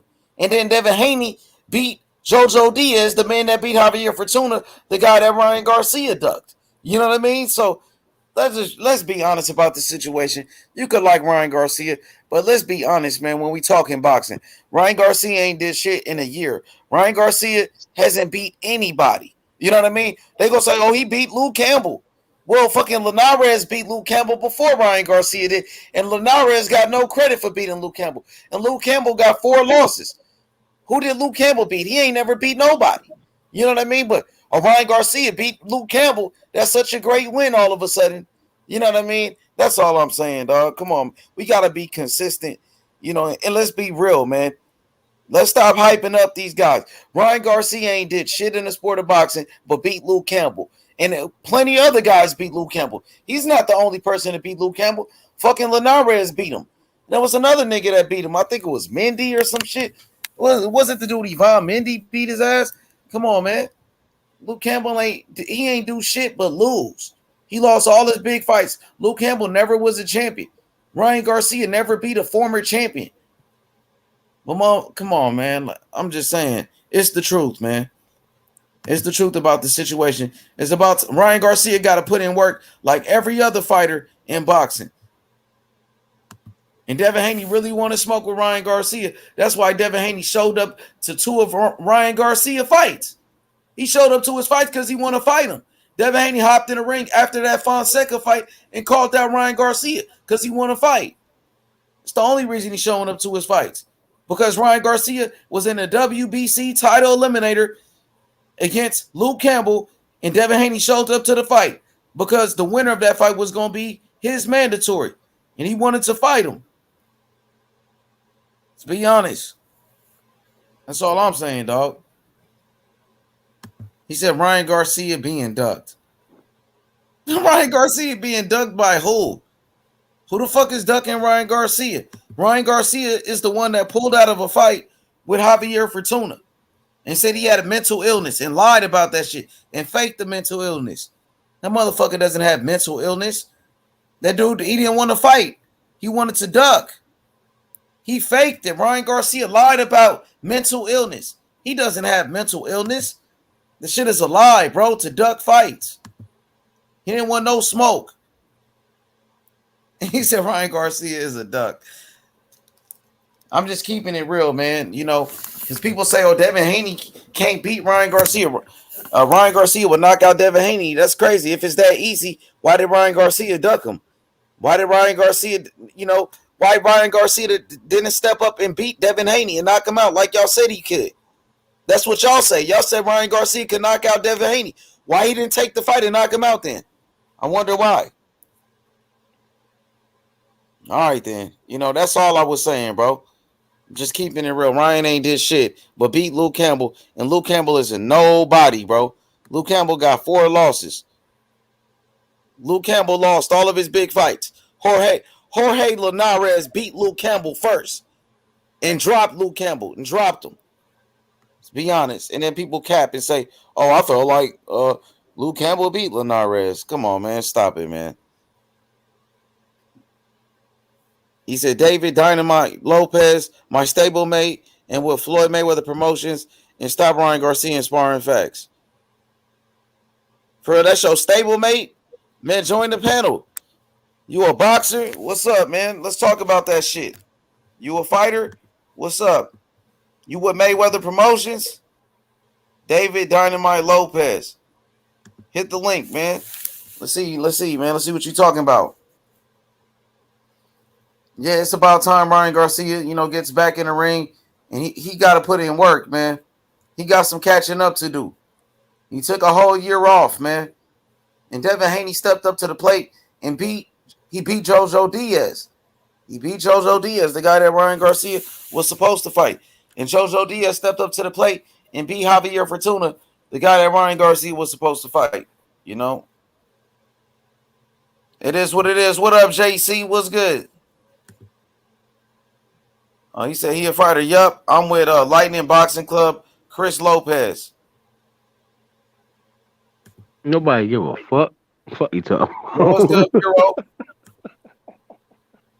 He said, what up, H? What up, H? He said, I'm with Lightning Boxing Club, Chris Lopez. Oh, that's your Who name? that, no, yo? Hold on. He said, I'm trying to join now. No, it's somebody join in the the chat. panel, yo. It don't matter Puro. about who you from, where you at, yo. Just talk about you, yo. Oh, that's Where Puro. you What's from, good? man? Just say where you from, bro. Who you is, bro. Who you is? Who you is? Who is That's you? all that matter, yo. Who the fuck you is? Don't tell me Who about the no fuck other you nigga. is? That's hey, dude, who the fuck you is, man? I don't give a fuck about nobody else. He came through with the Ryan Garcia picture. Ryan Garcia beating Luke Yeah, Campbell. Puro, you did. That's He got to put Puro, in you work, did. man. Ryan, I 2022. heard some Ryan blasphemy right now, bro. I had to jump on real Oh quick. shit! Yeah, Hey, Ryan play that he shit, gotta Puro. step up his Play game, that man. shit, Ryan Puro. gotta put in work like every other fighter, man. It's about that time in 2022. He gotta put in that work, man. Yeah, he said God put in that work. That's true. Yeah, You know, turn I that think bitch over though. this year right here is I give important him for him. that. That's a good turnover though. But Elbow, all that shit turned over. Oh yeah, he sit down when he sit down on them shots. You know, yeah, he for sure. He He's strong. got He's power. strong. He's a strong little retarded motherfucker. He Yeah, got a that little nigga's lead paint, strong, yo. but he got a lot of work to do, especially with his defense, fighting off the back foot and things of that nature. Yeah, But his Ryan ass Garcia is just bad. coming forward, and if he could bulldoze you and shit, because he is strong, that's when he can do his damage. I think Devin. I heard ducking Devin and would all bully. kinds of capping. I think I mean, Devin Haney shit, would you ain't bully. talking about the capping Ryan Garcia doing, faking mental illness. That's No, capping. when did that come out? Shit, when he had to fight against Javier Fortuna and he No, wanted but to when pull was out that the proven fight, that he was capping? he did cap about it. Them hands down, Piro. That's cap. You got some, Piro. you got some doctor reports. I want some facts. You got what was Hey, he Piro, them hands diagnosed is. with? Hey, You got Piro, any, that right hand Give me them down, receipts. I Piro. need them receipts. I Piro, know to that ask Ryan right for the hand is receipts from his down, doctor. Piro. He You want to capping, ask Ryan Piro. where those receipts from his doctor that he really got mental illness. Big So ass he can left prove hook it. behind that bullshit. So right now it's just cap. Yeah, right now it's just cap from Ryan Garcia. That left hook gonna put Ryan From to the sleep. panel, from the panel. Yeah, Ryan Garcia. You capping for Ryan Garcia. Not me. Where your receipts? Where your receipts? You capping for Ryan Garcia. Ryan That's Garcia right. ain't did shit in a year in the sport. He ain't did shit in over a year. He pulled out of fights. Hey, Devin Haney gonna be the first one to not Ryan the fuck out. He gonna pop his cherry. That's what he gonna do. Hey, I'm laughing, Piro, but Devin gonna knock him out. Devin will knock him out, yo. I don't know if he knocked him out. He better stay the fuck. He better stay away from that no weight cut 140 Devin, yo. Devin gonna hurt him, yo. Capping and shit. Cap. Devin gonna get. Devin gonna. Hey, Piro, I thought Ryan was gonna change the sport. Devin gonna knock him out, yo. Shakur Stevenson will knock him out, and Devin will knock him out. Shakur southpaw. That rear straight left hand, that straight left, boom, knock him out. Devin Haney left hook, boom, knock him out. You can see it. That right hand is down, his eyes closed, man. He gonna get knocked out. But Ryan got a mean left hook. Once you weave that bitch and you throw your shit, boom, he gonna win out. Method. When was the last time Devin Haney knocked somebody out? He will knock Ryan the fuck out. But when was the Like last time? Ryan not gonna see it coming, yo. Cap. He's not gonna see it coming, yo. I'm telling you.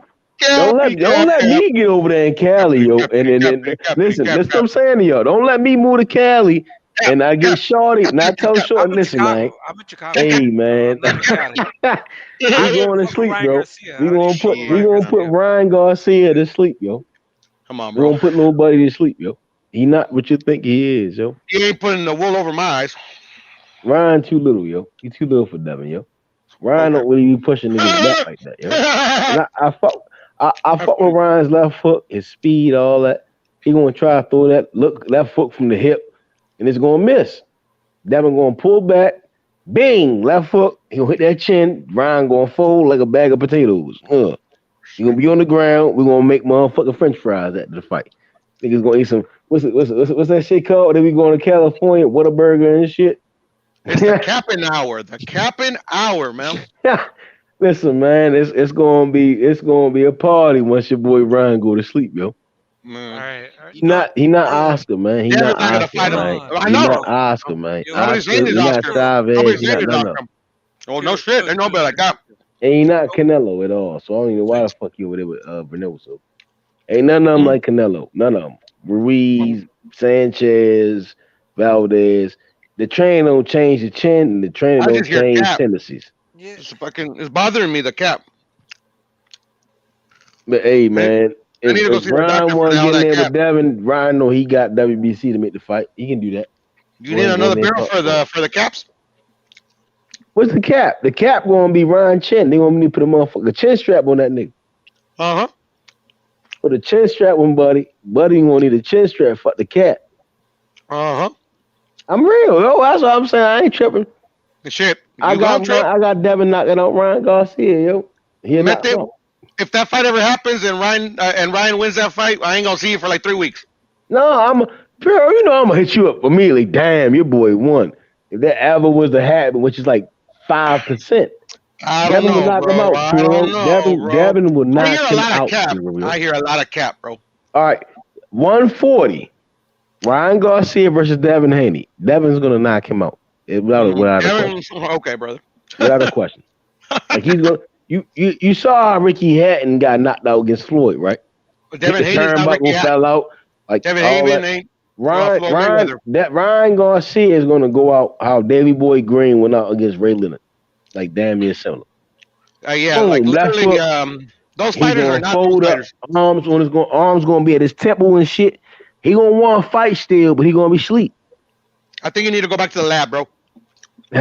Listen, Devin Haney will knock out Ryan Garcia the same way Ray Leonard knocked out Davey Boy Green. I'm telling you. You comparing the wrong fighter to the wrong fighter, bro. He gonna punch through that bitch, boom, and he going. Listen, I'm trying to tell you, Ryan ain't got it. He ain't got that chin to do all that shit with Devin, yo. Too fast, too smart, too strong. Okay. And I fuck with Ryan. He going through some mental issues and shit, but he can't beat Devin Haney. If he did, he'd have did it by now. He'd have tried to fight him by now. He ain't got it in him, yo. Devin ain't trying to fight him, man. He ain't got it in him, Puro. No, Devin don't. Well, I don't know if Devin. I don't know anything, but I just know that Devin don't want to fight him, man. Listen. I understand, Puro. I mean, why would he fight him? Like, literally, Ryan Garcia belief, man. No reward. I respect the belief in him, bro. I respect it. Yeah, well, I mean, he could literally lose to anybody, whatever. I mean, I've been wrong before, but I mean, I ain't got a cap for them either. I can't cap. I cannot. Hey, Puro, when you spell your name backwards, it spell cap, yo.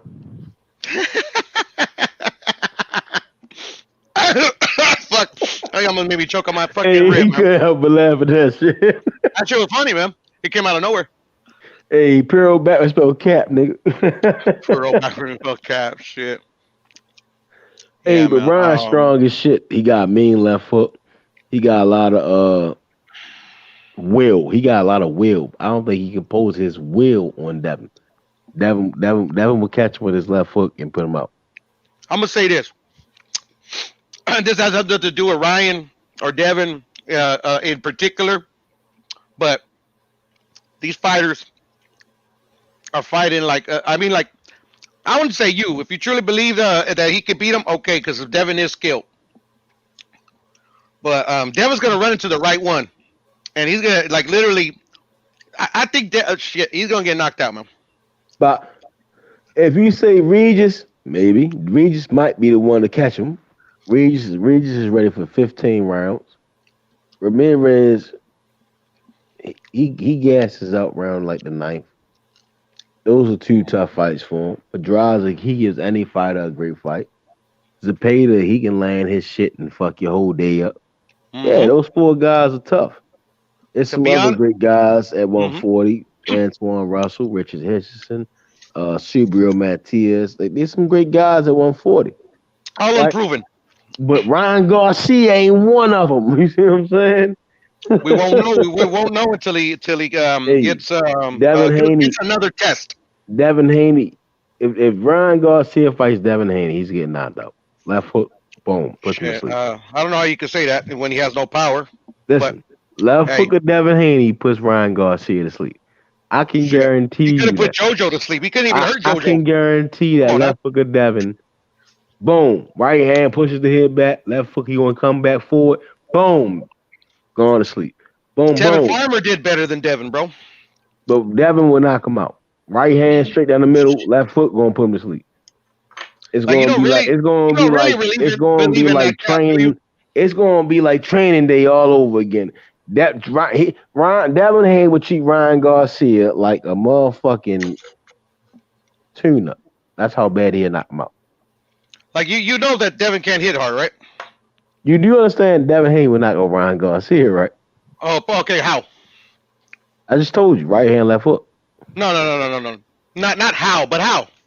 Right hand, left hook. Give me like literally like why? Like where have you All right, seen first 3 rounds, he right? has like the power to First knock 3 out rounds. anybody? I'm telling you right now. I'm gonna break it down to you. First 3 rounds, jab. Ryan gonna come in, jab. Hit him with 2 jabs, double jabbing. Bang, I'm sorry, bang, bang. I'm sorry, y'all, but we got somebody that want to join the panel. He said he a fighter. Let's get him on. Bring him on. Bring him on. Hey, Let's see. all right, but he gonna have to wait until me and Imperial finish though. Let me make sure he ain't a troll though. Yeah. Make sure. Yo, what's good, Reggie? Reginald. Yeah. You Hey, there? what's up, man? Yeah. Y'all can see him? How you doing, brother? Him. What do you look like? Yo, what's up, yo? Fucking method. What's good, Yo, what's nigga? good? Why you got the mask on, bro? You good, man? All right, man. He gotta go. Fuck all that. We ain't getting the channel shut down. Fuck all that. You playing weird shit, yo. You want some weird shit? Don't get the channel Yo, shut what's down. up? Fuck Why with you that got a goofy ass mask nigga, bro. on, homie? Who you Right, hiding he from? on some weird shit. Fuck what he talking about, H. Fuck all that. Fuck all that. Don't get your channel. Don't get your channel shut down. Fuck Hey, with why no you weird got your ass nigga. shirt? Hey, what's up, bro? Why you got a mask on? I work out all the time. I got a gym in the back on the side of my house, so I constantly work out. You know what I'm saying? And it's just how I do it at night when I work out. Cause where I live in Oakland, I don't want nobody to just notice me. Like, so I just do this to keep my, Yeah, it's like keep 2 myself o'clock, disguised. 1 o'clock in Oakland right now. I live in Oakland. Y'all already know. If y'all from Oakland, you know about Oakland. People. It's 3 o'clock. Yeah, I know about Oakland. I know Bill Haney. You know, shit, he from Oakland. I know my nigga Taco, Rich. They all from Oakland and Coco the Don. I got niggas out there. What's up, though? Yeah, I know Bill too. My big cousin, he do business with Bill. I know Green 7. I know about all that. Who your big cousin is? Tucky Blunt. He owns Blunt some more weed dispensary. Oh, for Man, real? I don't You a smoke no boxer? weed, You man. a Where fighter? I'm at, man. I don't smoke no weed. I don't do drugs, man. No drugs. No Yeah, I drugs. don't do weed either, but I'm a weed ain't drugs. Weed is a fucking drug, nigga. No, it's not, bro. Weed will have your ass on the roof or in the basement, nigga. You pick one. Alcohol is a drug. Weed will have you in the basement or in the ceiling. You pick which one you want to go. Hey, so you a fighter, bro, or what? Is you capping or what? No, I'm a real fighter. I trained with Chris Lopez. His dad, Chris Lopez, is the owner of Lightning Boxing Club in Oakland. We was on Embarcadero, but now we were on Seminary. And Anthony Taylor, Chris Lopez trained Anthony Taylor. He just had for Tyson, Tommy Fury. Anthony Taylor can tell you about me. Troy King can tell you about me. Okay. Aaron Coley can tell you about me. A lot of Professor Smooth Jasper McCargo, he can tell you about me. He's from Richmond. But why you got a mask on, bro? I mean, this is H-Money-Pound. Why you got a mask on? You a fighter. You want people to see what you look You, like, don't you you? need You the want to world get to your see name who out you there. is and hear your voice, yo. Yeah. No, I take it on. It's good. I ain't gotta hide. Yeah, you good, ain't it, bro? You can see as you see, like I work out 2 or 3 times a day. And look, you got lead paint, yo. What weight class you fight at, yo? I'm 168, but I walk around at like 192. 192. How tall you is? 5'6", 5'6" and a half, 5'5". I would say 5'6", 5'6" and a half. Hey, shit. Hey, you around my height. I like that sparring match, man. I might get some sparring with you. Oh man, but let me ask you a question. I know Javion Love. How old you is, and what's your goals in boxing? My goals is to pursue my boxing career. I started at Kings a long time ago. I think I was like 14, 15 when I started at Kings. And I just wasn't focused. I just wasn't staying on top of I wasn't staying influenced by it. I was too busy. I'm from Oakland, so I went to Highland Elementary, Elmhurst, Castlemont. I went to all these public schools, and I was around the wrong. I was getting influenced by the wrong crowd, and I got distracted. And I just kept, going back and forth. So I ran into Chris Lightning Lopez in 2016. He was at Embarcadero. His gym was at Oakland, California, by Embarcadero. So I ran into him. I was working at UPS at the time. A truck driver seen me, and he seen me throwing. I was loading like 3 trailers a night. 3 or 4 toes big red. So he like, okay, Dad, you move fast, Justin. He was driving the big red. I said, yeah, I'm a boxer, but I got a lot of inactivity. I ain't been doing it in a long time, but I still got the you know. And he like, oh, I see you very athletic. He said, he knew about Chris Lopez. No, what's the dude name? The big dude. Damn, I want y'all. Take your time, bro. Take your time, bro. You got all the time in the world, bro. He introduced me to Chris Lopez. Big dude. Damn, forget his name. It's cool. It's cool. It's cool. Just take. So just who is Chris Lopez? I hear you, man. Who is Chris Lopez? Chris Lopez, he was a professional fighter back in the day at King Gym. He won like 30, 40 Emmys. He stopped boxing because of his, personal family life. But he got David Dynamite Lopez as his son. Daniel is another fighter that fight with him. So his son, he just took his grades, put his kids into the sport to take over the legacy of what he didn't do. So he started his own gym, and he just had a lot of fighters at his. He's just somebody that he got a lot of fighters that he helped train for fights like Tony Hurst, Louise, Aaron Coley, all them dudes. Anthony Taylor. He put up Troy King. We got all them type of fighters that Chris Lopez got them fights, and his son David Dynamite Lopez has recently got signed with Floyd Mayweather Promotions in June 2021. He went out there and sparred the dude that spars Floyd all the time, the black dude. I forget his name. I don't know why I can't think of these guys' names. He's all good. He just had a fight though. The dude that David Dynamite Lopez sparred, that spars Floyd all the time. David just sparred him at Floyd Mayweather gym in Leonard Ellerby, and they liked what they seen. Like they went like 8 rounds, and David was got the best of it. So got the best of who? The dude he just fought like a couple weeks ago. Who? Richardson Hitchens? Not Richardson Hitchens. Not Richardson Hitchens. I know him. He's with the money team. He with the money team. He sparred Floyd all the time. He just fought too, like 2 or 3 weeks ago. He just fought. Is he a pro? Is he a pro or an amateur? He a pro. He just fought. He just fought a professional fight, and he won too. What's his name? Is Jalil Hackett? Not Jalil Hackett. He dark. He's dark like Richardson Hitchens, but he like kind of pure faced a little bit more. He sparred Floyd. He give Floyd his best way. He wanted Floyd sparring partners.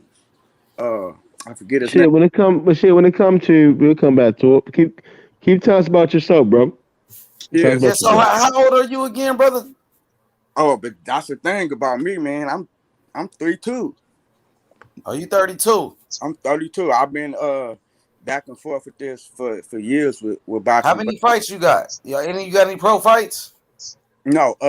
I'm with Chris Lopez. They starting to give me a fight set up for February, so hopefully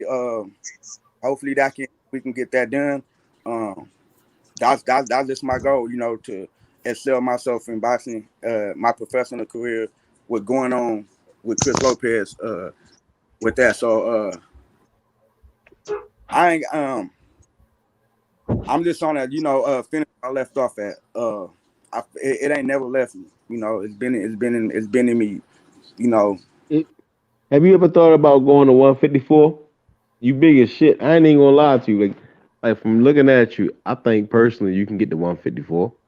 I think that's a healthy weight cut. That's a good life, like a good healthy habit to trim down. Like you got a lot of muscle mass. I think you'll probably be better, healthier. Yeah, I'm at 154. Like real shit. The 154, and right there at the top of your abs, right? Fuck the arms at the abs, the solar plexus. Yeah. 154, it ain't no overlap. 154, you'll probably be more treacherous. I don't think you'll lose power.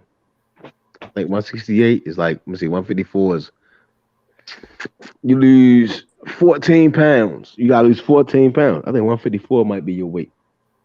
Yeah. And you 5'6", your BMI. The BMI wise, you 5'6", you're around the same height as I am. Your BMI is probably 145, 142. I think we can get to 154 and start dieting. You get 154, 153. Shit, you'll be knocking motherfuckers straight to smooth the fuck out, bro. Why my trainer Jamal? He was Costamado's Mike Tyson Costamado's second man. He used to train at the 98 gym in San Leandro. It's in Oakland, but it's on 98th Ave. Yeah. He's Jamal, older guy. He's my trainer, and he said the same thing, man. He said your power not going nowhere. He said you know, I was 154 with Chris in 2017 when I was born. I was with Samir. I don't know if y'all know Samir. He's a professional, but I was 154 before, so I know I can get to it. It's just by me being 32. Diet. It's a diet. It's the personal shit that you eat. I can speak from personal experience. You know, I'd have been 210, 200 pounds. You got me by like 4 years. You see what I'm saying? But by being short, you have the advantage of easily cutting weight when you want to. Yeah. You see what I'm saying? It's more so your legs. You get what I'm saying? So a little bit more running, like sprinting will help you cut down on your weight.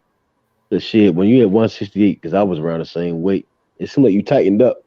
But once you start running and you try to diet a little more, like try to take like a month to fast out, you won't really feel that mental effect of like certain shit that you. I can tell right now that you probably you were just in the gym probably a couple of hours ago, right?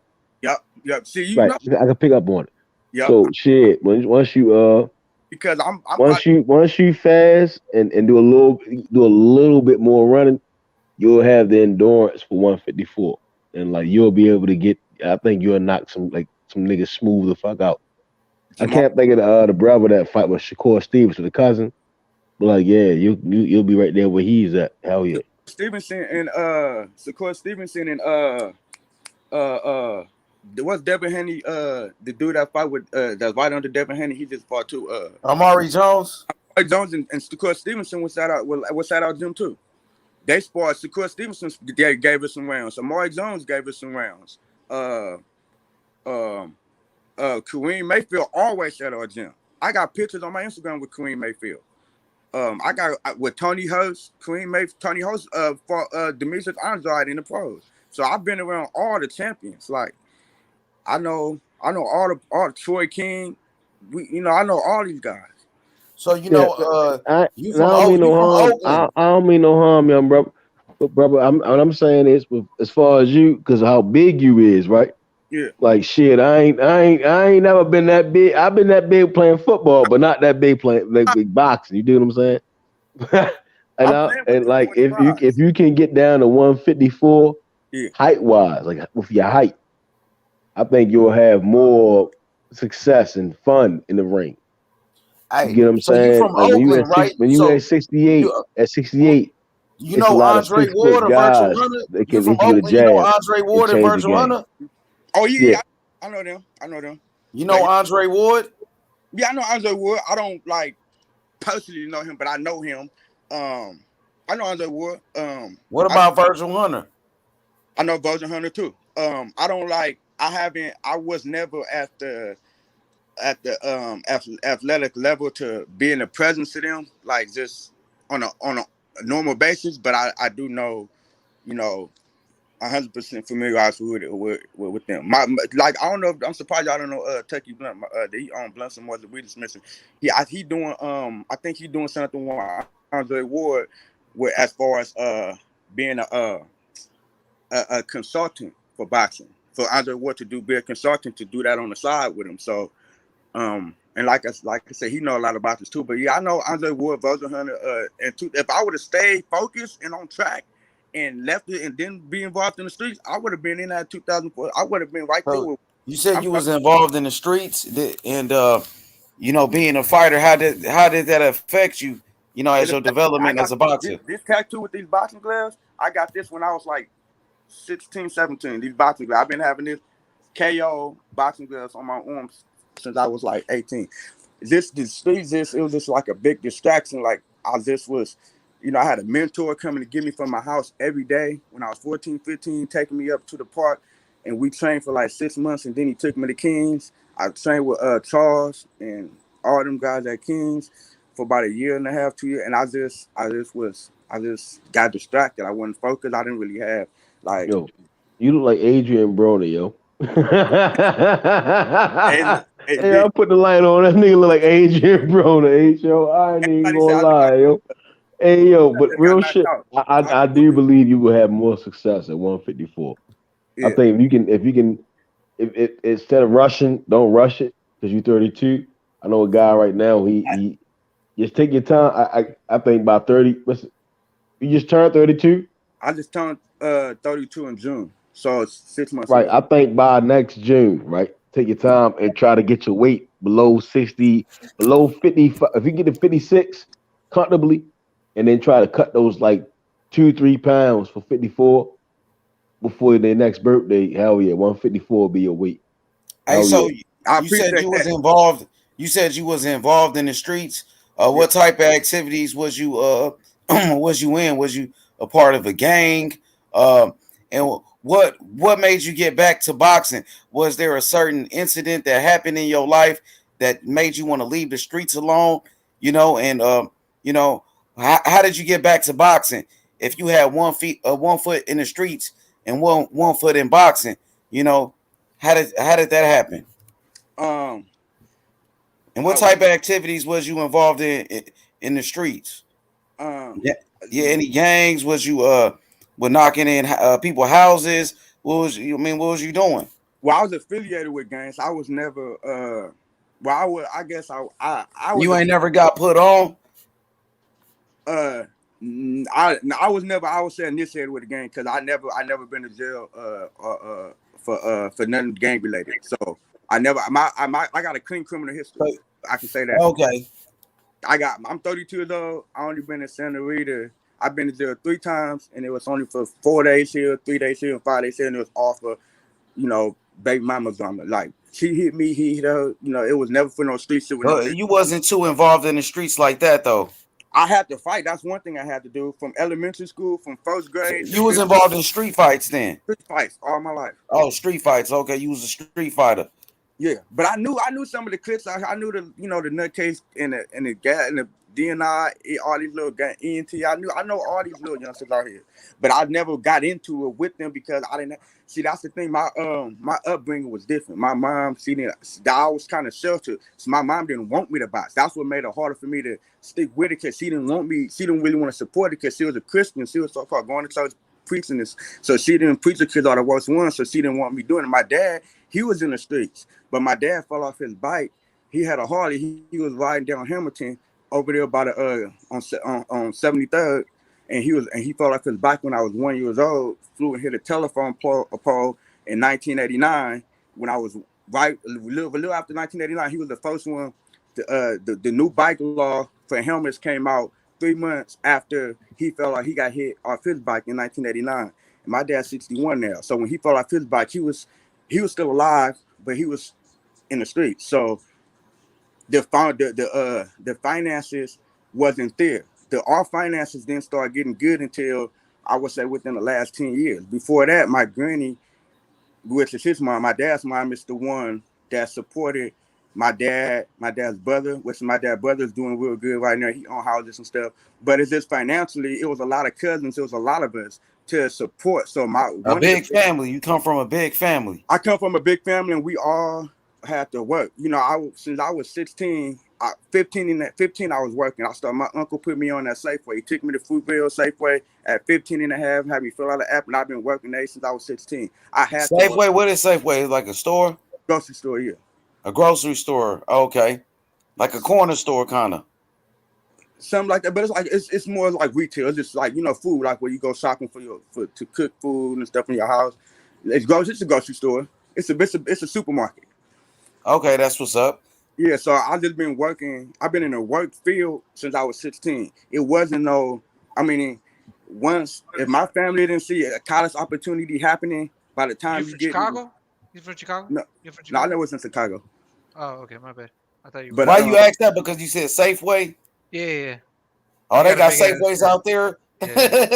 they got Safeways everywhere now. They got Safeways everywhere. Yeah, but I was like, oh shit. And then you said 79th and shit like that. I was like, all right, okay, wrong spot. My bad. That's all good. No, it's good. It's good.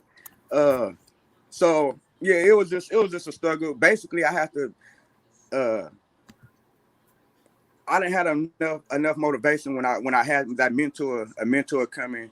It was a dude named Ray. He used to come take me to train.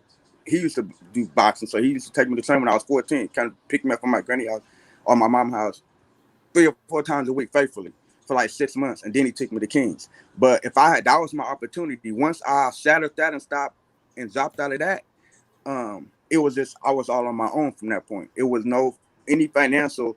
It was hard to work in box, and so it was hard. It was hard for me to stay motivated to do it. But what made me want to just pursue it was that I remember the guy name. His name is, I don't know if y'all remember who this guy is, but his name is Wolf. Wolf, he used to box at King's Gym. It's a big dude named Wolf. He was with Chris Lopez. They used to be fighting with Tony Hudson and all them, but Wolf was working at UPS. And Wolf was training with Chris Lopez and at Embarcadero. And he seen me and he told me, hey man, you should, he said, I like how you moving. I like your energy. I like how you seem like you used to do some sports. He thought it was football. Because I said, no, it's boxing. That's how I used to box when I was younger. He said, you know what? You should come to our gym, Lightning Boxing Club. I said, all right. This was 2016. I said, all right, I come. I went out there and met Chris. His kids was young, training. He had Aaron Coley. Aaron Coley is 19, got 19 professional fights. He fought Deshaun Johnson. He fought all them dudes. So I went in there and I fell in love. I've been there ever since. It ain't been. I would say almost steady, but I would say throughout the whole 5-6 years of me, 6 years I've been there. In the process since 2016, I did have a kid, 2 kids. My daughter 7 and son 2, but I never left boxing. I stayed with Chris Lopez. Like right now, Chris Lopez gym, I can go there right now if I want. I got the access, the keys or whatever to get in there. That's how he trusts me. So that's what made me get back into it was me meeting that guy at UPS. I was 26 at the time. I was 26. I was working at UPS on Hagenberger. I was 26 and Wolf he seen how good I was moving. So he like, you know what? You used to do that. You used to box. Cause he just seen something in me. He just spoke to me. And by him speaking to me and telling me to come, inviting me to come to his gym, to their gym. And when I went in there, I just was like, damn, this is really what I want to do. I fell in love. Like I've been training. I never left. So it's just boxing been in my heart since I was a kid. My big cousin Tucky, the one that got the weed dispensary, he introduced me to Bill. I got Bill Haney's cell phone number. He told Bill Haney in the text message, and we all had a little group chat. Me and Bill Haney, we talked for like 2-3 hours. He told Bill Haney that my little cousin been boxing since his childhood, and this is what he really wanted to do. And Bill Haney offered to come for me to go train with him. He said, I got a couple guys for you to move around with. I don't know if he wanted me to go to a Mark Jones gym in Pittsburgh, the Dungeon, whatever. But Bill Haney, he sent me a message. He told me to send him pictures of how I look, and he asked me some questions. And I told him, get back at me when you after that's when Devin Haney, right before Devin Haney was from the fight. So I don't want to interrupt what he had going with Devin Haney because his son way more important than me. So I let when you get done with Devin Haney, then man, we can hook up. He was like, okay, cool. I yet to send him a message because I'm just trying to see if he gonna kind of reach out to me. I don't want to seem like I'm desperate or voting on nobody because I am with Chris Lopez. I do got a home gym. I do got a trainer. I got a foundation. So all I was gonna do with Bill was he was gonna give me some guys to move around with. That was my way. And if I impressed them and did good, they probably would have put me on with them. I don't know how that would have went, but my big cousin Tucky Blunt, he did introduce me to Bill, and I got Bill number and everything on my phone. So right now I'm just with Lightning, staying under his wing, getting all the work that I could. Like I said, I done been around multiple champions, professionals. It's a lot of more professionals. I just can't think of their names right now. But Manny Pacquiao is another one. We ran with him. Ryan Garcia, David Dynamite Lopez got signed with Floyd in 2000 and last year. He sparred Ryan Garcia in February. He got a picture in like our gym. We got David Dynamite Lopez got pictures with like multiple boxers, multiple. Ryan Garcia was one of them. They went to Ryan Garcia camp to spar. They were supposed to go 8 rounds. It only went 4 rounds. Ryan didn't want to continue because how the fight was looking. So he was beating up Ryan Garcia, your boy. He was beating up on Ryan Garcia. It was. You said he stopped them. They supposed to go 8 rounds, but you said they stopped it in 4 rounds because he didn't like how it was going. So, well, was he taking care of business against Ryan Garcia? Did he beat up Ryan? I'm gonna put it this way: it didn't go the round. It didn't go the scheduled amount of rounds that they wanted. That they went down there for. I believe it was supposed to be for 8 rounds. I believe. So why did they? I'm saying if they were supposed to go 8 rounds, why did Ryan Garcia stop? It sounds like you saying Ryan Garcia, he didn't want no more smoke. Basically, I don't want to be. I ain't trying to seem like I want Chris, my trainer. I don't want to seem like I'm just spilling the beans and nothing like that. Just tell me what happened. He didn't. The rounds didn't go. It didn't go the amount of rounds that they went down there for. And why is that? Because you just said that he didn't like what was going on. He didn't like Ryan Garcia. So was he beating up on Ryan? That's why Ryan decided to stop. Ryan Garcia's team didn't like what they were seeing from what David was doing, so they stopped. Was David beating up Ryan Garcia when they sparred? From what heard, you know, basically. From what yes. So you saying yes? Yes. I'm the type of person. So he handled Ryan. So Ryan Garcia stopped the sparring at 4 rounds, and they were supposed to go 8 because he was beating up on Ryan. Pretty much. Yeah. Wow. How old is your boy? The one that you talking about? Dynamite Lopez. He's 17. I just looked at. He only 17 years old. He only 17. He on BoxRec too. He just had a professional fight at the Mandalay Bay. He signed to Floyd Mayweather. He signed to Floyd Mayweather promotion. Jerron Boots Ennis just fought on at the Mandalay Bay, and December 31st, I believe. Was it December 28th or something like that? David Dynamite Lopez was gonna fight on Tank undercard with Mario Barrios, but Floyd, I guess, moved it. Floyd moved it, and it got pushed all the way till what is it? December? It was October. It's online. I know I looked it up a couple days ago, and David Dynamite Lopez got his own boxer. He's in the thing now. So what's your boy's name? The one that you talking about, the fighter that's 17. What's his name again? David Dynamite Lopez. David Lopez. David Lopez. Look up David Dynamite Lopez. You gotta put Dynamite, because David Lopez might bring up somebody else, but David Dynamite Lopez. For real? Okay. So how good is he? He real good. He can't nobody touch him, in sparring that's his size in our gym. I mean, he going to all these other gyms. He was at Andre Ward gym. So he's 17 years old, and you saying he already beat up Ryan Garcia? Basically. Damn, that's crazy. A 17-year-old. So when did he spar Ryan? How long ago was this? This was like the beginning of, I believe, the beginning of the year 2021. Or maybe the end. How old was he when he sparred Ryan? Was he 16 then? He was 16 at the time. 16 years old, and a 16-year-old beat up on Ryan Garcia and pretty much stopped him, and they had to stop the sparring session. Yeah. Dang. David Lopez, you said his name. David Dynamite Lopez. He's 6'1", 6'2", 6'1". He fought at 147 pounds. I think it's 147. 140 or 147. Dynamite Lopez. I just follow him on Instagram. So he from Oakland too. He from Oakland. For real? He from Oakland. He from I think he from like High Street or something like that. But he Alameda or something like that. He from Oakland. No, he from Oakland. They went to as far as because my cousin interviewed him. My cousin worked for the radio station. I'm looking at that dude right here. I see him. So he look tall. He is tall as shit. He looks just like, to me, he looks just like David Morrell Jr. When I see David Morrell Jr., I see David Dynamite Lopez. They both tall, light skinned, skinny, got hella power, hella. What is he though? What is he mixed with? Was he Cuban? What is he?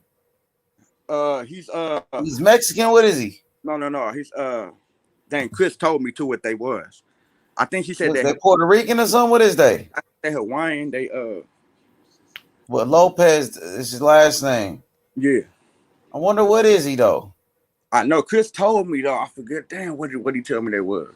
People be asking too, like, what is your trainer mixed with? But I think he's Filipino. Black and Filipino. He Filipino and what? Black or what is he? Like Filipino and something else? Black and Filipino. Black and Filipino. I know for sure black. I know Filipino for sure. I remember now. Filipino for sure. Filipino. You think he mixed with something else then Filipino? His mom looked black to me. What about that Lopez last name? Is that familiar with Filipinos? What's good, Paulo? You there, Paulo? Come off mute, Paulo, whenever you're ready. Yeah, so I'm just checking. So yeah, man, you think that kid gonna be a champion one day or what? He's that good or what? Yeah. And he already beat up on you said he already beat up Ryan Garcia at 16. So I wasn't at the spawn. But I mean, you brought it up though. You said that it was 8 rounds and he couldn't go to 8 rounds. They had to stop it because they didn't like how it was going. That's what you told me. Yeah, they didn't like how it was turning out. You know, I mean, what they didn't like about it? Something that he was getting beat up or something. They didn't like that.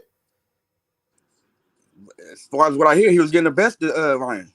So he was beating up on Ryan then. But that's basically what it. Yeah, that's from what. You got to get him on here then, so we can interview him about sparring Ryan Garcia. What actually happened? We want to get down to the bottom of this shit. He got interviewed too by my cousin, Dre Cousin. He worked for 106 KMEL. Dre Cousin, his name, my last name Blunt. His last name Blunt. Dre Cousin. He worked for 106 KMEL. He followed David Dynamite Lopez too. He interviewed David Dynamite Lopez as well. And Puerto Rican? Somebody said Puerto Rican. I'm not sure, man. I'm interested in the kid, especially after he got one. Tell me what happened with him and Ryan. He got one profile already. He had it at the Mandalay Bay, and he won by first round knockout. And it only lasted like a minute and 20 seconds. He knocked him down twice. The dude he fought. Hey, so what weight class is he? I believe it's 147. 147 welterweight. Yep. David Dynamite Lopez. I just follow him on Instagram, and I see him right here. A couple of his YouTube videos. I see a lot of. He's not known that well though. I'm gonna check him out though. Yeah, he young though. He only 17. He young. But he signed with Floyd, so hopefully he did. He got in there. He did some sparring with a lot of different professionals. He Tank. I'm trying to think of that dude name he sparred. The dude that he sparred. That why they signed him. I'm trying to think of his name, but yeah, let me know exactly who it is, man. I wanna, I wanna know what's up, man. The kid might be, a future champion, so I'm gonna take a good look at him, man. See what he's all about. Floyd dad said it. Floyd Mayweather dad already told David. Floyd Mayweather dad was already in the ring with David Dynamite Lopez and told David Dynamite Lopez that he's going to be a champion. He told Floyd David Dynamite Lopez he's going to be a champion. I've been knowing David for 6. I seen pictures of him and videos with him and Floyd dad in the ring talking. I go to Chris Lopez's house. Chris got a house in Vegas. He got. I'm part of the boxing family with them, so I know a lot of what's going on with David Dynamite Lopez. That's why I'm sticking with the team because we on the map. They gonna help a lot of us upcoming fighters that's trying to shine and get they spot in there. Chris didn't turn a lot of fighters into good professionals. He gave Aaron Coley a couple of his wins. Aaron Coley fought Deshaun Johnson. Andre Ward interview Aaron Coley for that, but Aaron Coley get a lot of rounds for Andre Ward. Well, he got a lot of rounds for Andre Ward. David Dynamite Lopez was just at Andre Ward's gym right before he fought his fight, and with Terence Crawford. I got it on my Instagram with Terence Crawford, and Andre Ward was in the ring with David Dynamite Lopez while David Dynamite Lopez was doing it. David get invited to go to a lot of different gyms with a lot of different champions because he signed. So they want to know who he is. They want to spar him. Aaron Coley sparred Dennis Douglas. Jillian Love. So we this close. We this close from this. Being worldwide, but we trying to expand and get out there. We trying to make a name for ourselves. But Chris Lopez, I think he's doing good with a lot of fighters. So yeah, that's just how I got it. I never lost. To be honest, I never lost the love for boxing. I just never had the right guidance. I never had the self motivation. But I feel like now that ever since I had my daughter, I never that it made me a whole different man. Like I train crazy now. Like Troy King, all them, they look at me like I'm a monster. Like I imitate a lot of fighters like Jerron Ennis, the Charlos, all these champions that's knocking everybody out. That's how I want to be. I want to be one. I'm strongest. I hit. I don't really get. David. Like this is my passion. Like I'm going to be a champion as well. And I just gotta just stick to what I'm doing is just keep going. Boxing never left my heart since I was a kid. And when I got introduced to it, I had my daughter at that time, and then my son came 3 or 4 years later. It just made a whole different animal to me. My hunger is different now. Like I'm at the house now, but Chris be having to tell me to leave the gym. I stay there till 1, 2 in the morning, and then I go to the fitness center. I go to 24-hour fitness. I go to Fitness 19. I got memberships to like 4 or 5 different fitness clubs plus the boxing gym. And I go to all these different gyms every day, training, swimming, hitting the bag. We're going with my trainer, doing moves, just so when it's fight time, I'm ready. You know, I'm strong as an ox. Like, you know, I won't spawn from anybody. Ammo Williams, whoever wanted. You know, I'm ready to just go in there and just make. So you want some smoke with Ammo Williams? Why you call him out? What made you say his name? Ammo Williams was supposed to fight Aaron Coley, but Aaron Coley didn't fight him. So that's when that's when Ammo Williams fought Dennis Douglas. Ammo Williams fought Dennis Douglas. Yeah, Mama's boy. He fought Mama's boy. The only reason why he fought Mama's boy was because he didn't fight Aaron Coley. He was supposed to. The original fight was supposed to be Aaron Coley, one of my stablemates. He's like 19-2 professional. But whatever Aaron Coley had going on, they didn't wind up fighting. Right after the Dennis Douglas fight, Emma Williams took a little layoff, I guess, for his personal reasons. But the reason why I say Emma Williams because I want to fight the fighters that I'm inspired by. Like when I look at Emma Williams, when I look at Jamil Charlo, when I look at Errol Spence, them the type of fighters that I look up to. So. But when I be realistically, I look at my weight, and my weight, I might not never fight Errol Spence because he fought at one unless by the time he gets to 160, you know. But I know my fight 150, even 154. Me and Emma Williams is a realistic fight. You know, it can possibly happen. So that's a fight that you want in the future. In the future, I love to fight Emma Williams because I feel he's an awesome fighter. I feel he's a knockout. I feel he's an animal, and I follow him on Instagram. You know, I like what he do. You know, I also follow Lorenzo Simpson, Darren Cunningham, Frank Martin. So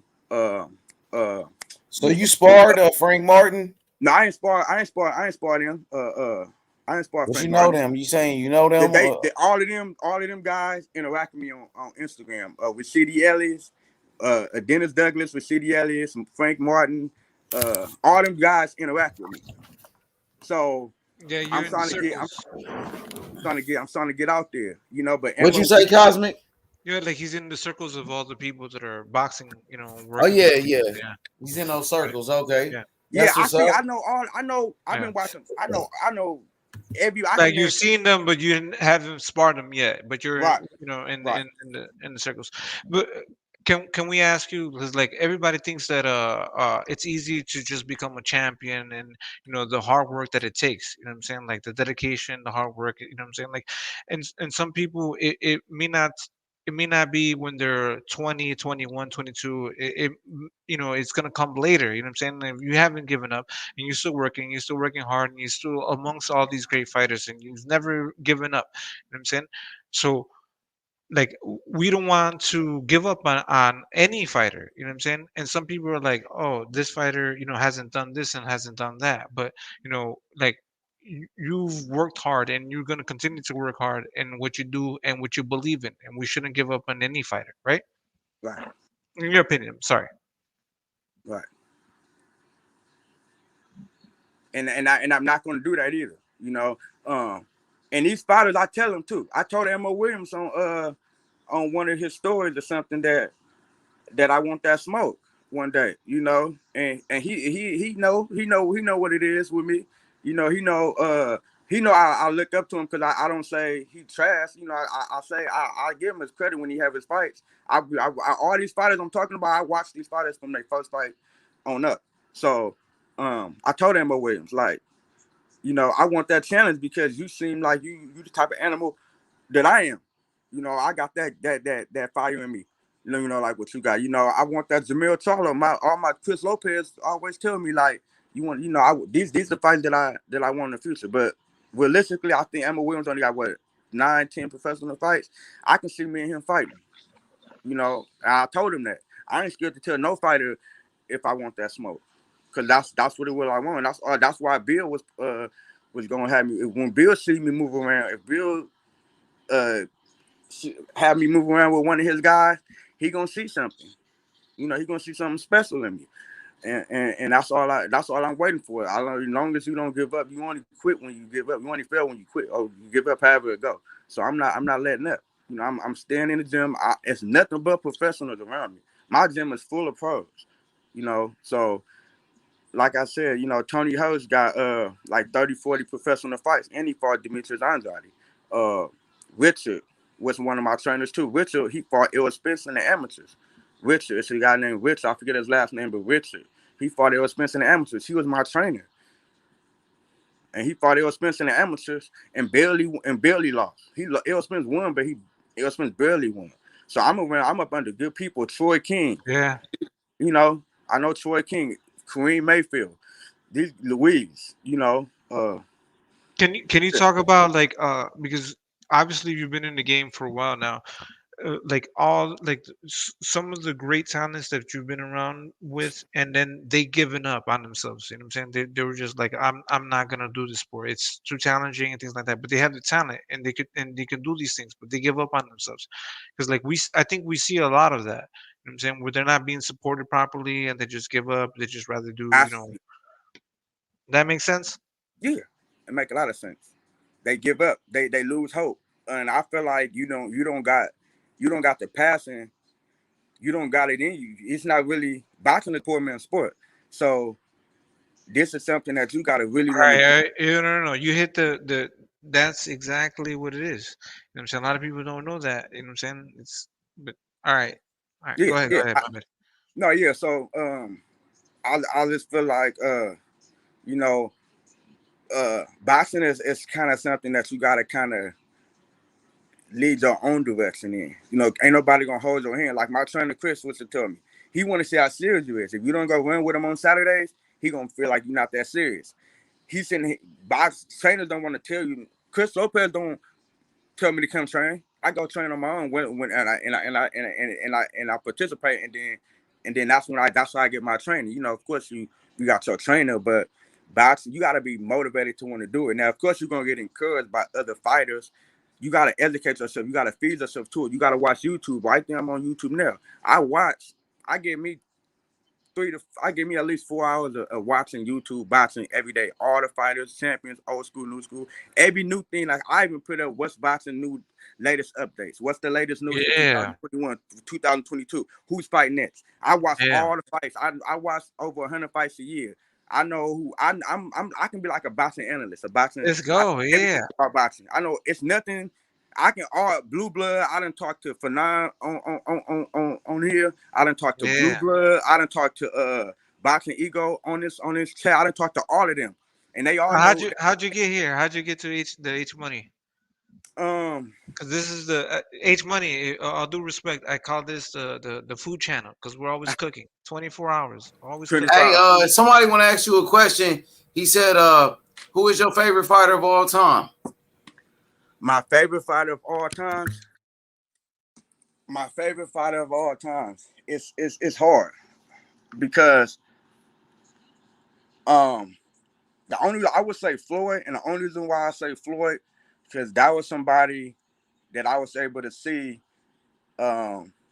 actually fight at live fights and televised fights. Of course, you know, Pernell Whitaker, Sugar Ray Leonard, Tommy Huns. I wasn't really. I seen the classics to them. I didn't actually be able to see it live or be able to go to the fights. But I would say Floyd, for one reason that stands out, well, a couple reasons, but one main reason he's undefeated. But I feel like he got the best intelligence in all boxing. I feel like he got the best intelligence. That's why he never lost. He got the best intelligence. His intelligence of boxing, I feel like, surpasses every fighter since Jack Johnson in 1902 or whatever he started. That was the first heavyweight champ. I feel like Floyd. I would say Floyd, because Floyd, can go up against anybody that Floyd gets in that ring with. He's gonna win. And it ain't just because of size. We know it ain't because size or power. Shane Mosley rock Floyd. Miguel Cotto rock Floyd. Zab Zuda rock Floyd. A lot of people rock Floyd, but they can never get him out of there. They can never defeat him. They can never beat him because his intelligence is just so high. Regardless to whether Logan Paul lacked boxing skills, he's still a big 250-pound motherfucker walking around. And Floyd was able to hurt him. He was able to hurt him and have him fall into his arms. So Floyd intelligence, I see Floyd see you coming miles away, and he know already what he can anticipate, what you're gonna do or what he's gonna do. So I would say Floyd. And I feel like if he would have kept going, if he would have just stayed, being able to stay young and keep going, I still feel like he would have never lost. So I would say Floyd. I like a lot of fighters, all them old school fighters. I love them, but I would just say Floyd got the best intelligence out of all boxing history. Out of all the boxers that ever boxed since the 1800s, I'm giving it to Floyd. For sure, bro, man. Appreciate you coming through, man. You gotta, subscribe to the channel and make sure you come back, come fuck with us, man. Oh, for sure that. Well, I'm a boxing fan. I'm a gym rat. I love this. This all that's on my mind. Everybody that know me, know boxing reds, blunt smoke, blunt foot, like boxing. It's in my blood. Like this, all I want to do, like, is box. So I'm for so tap in with y'all and come back on here. So who do you like right now? Who's your current favorite fighters, if we may ask? My current favorite fighters, actively. So when I get on my when I finally get to my YouTube and I get to just sit down and get a few hours of just watching boxing, I put in people's names before I start scrolling through, what's the latest news and I actually type in people's names. The first names I put in Shakur Stevenson, Devin Haney. I want to know what these guys is doing. Devontae Davis, Shakur Stevenson, Devin Haney, Montana Love, Frank Martin. I see if Ammo Williams doing something. Errol Spence, Terence Crawford. The one that I'm really like right now, I love Conor Ben and Bozo Ortiz, but who I'm just is Zeron Boots Ennis. When I go in my gym, when I go in Chris gym, they be like, "You be on that nigga." When I be hitting the bag, and you might not believe it because of my size, but I'm fast as hell. So I started to imitate everything that I see. Cause I'm subscribed to YSM Sports Media. So when I go to YSM Sports Media, it shows everything that Zeron Boots Ennis and his team is doing in a gym. So I look up. So Zeron Ennis is somebody that I feel like is going to be the one on top of boxing in the next 5 years. I feel like he's going to be the one on top. Yeah, I know we got Boots in this highly up in here. I got Boots in his beating. Errol Spence, before I even knew who Boots was, it was Errol Spence. I had Errol Spence running 147 going up to any division he went up to, and Jamil Charlo. Jamil Charlo, like since 2017, I've been screaming out Charlo and Errol Spence. But this Boots guy, I've been watching Boots since his like fifth fight, and I just don't. He's a switch hitter. So, but yeah, Boots, Errol Spence, Terence Crawford, all the good guys. Devontae Davis, Devin Haney, Shakur Stevenson, Frank Martin, Montana Love, Bozo Ortiz, Conor Ben, Regis Prograis, Ammo Williams. I watch all these guys. Nice, that's a good list. What do you? How do you see Spence versus Crawford? If you were to break it down. I had Spence winning, but now that Spence got into the car accident and then got his retina hit two in his eye, I would say We Terence can't we Crawford can't we can't think about that. We just like straight up. You know what I'm saying? Best of straight the up best. You know what I'm saying, yeah, straight up. Yeah. Errol Spence. Earl Spence. How body? You know what I'm saying? What is he doing? How's he doing? Using his his reach, his I feel leverage. like his reach, and his core strength. Like he gonna use his strength to keep Crawford because he's a little bigger than Crawford. He got I think like a little half an inch or maybe an inch taller. He got a stronger physique. Maybe got I think Crawford might got him on the ridge, but Spence just a bigger person. So Spence, I feel like Crawford wouldn't be able to do nothing with Kell Brook was giving Spence some good shots.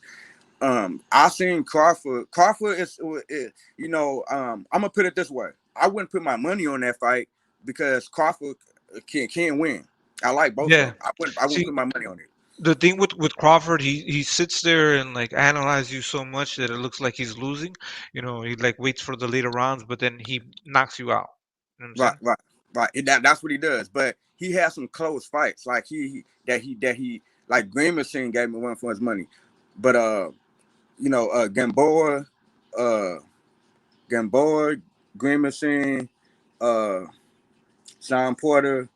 Um, I seen Crawford more in a and the other dude named Mike Dundee or Ben Dundee, whatever his name is, Dundee. Hank Lundy. Hank Lundy. Hank Lundy. Yeah. Hank Lundy hurt Crawford. So I seen Crawford more hurt in the ring than I seen Spence hurt. Yeah, I but seen Crawford get hit Spence hasn't been at that high level Spence as haven't been hurt. And Spence fought. yeah. He did fake Danny Garcia something. I mean, okay, Mikey Garcia, Kell Brook. He fought Chris Algieri, Chris Van Yeah. Heeren. Spence is stronger than Crawford. Spence is a bigger. Well, naturally, because he's always been at that weight class. He's never been like below that, and he looks like a big guy at 147. He should be really at 154, right? Right. But see, you just said it. He should be at 154. I don't see.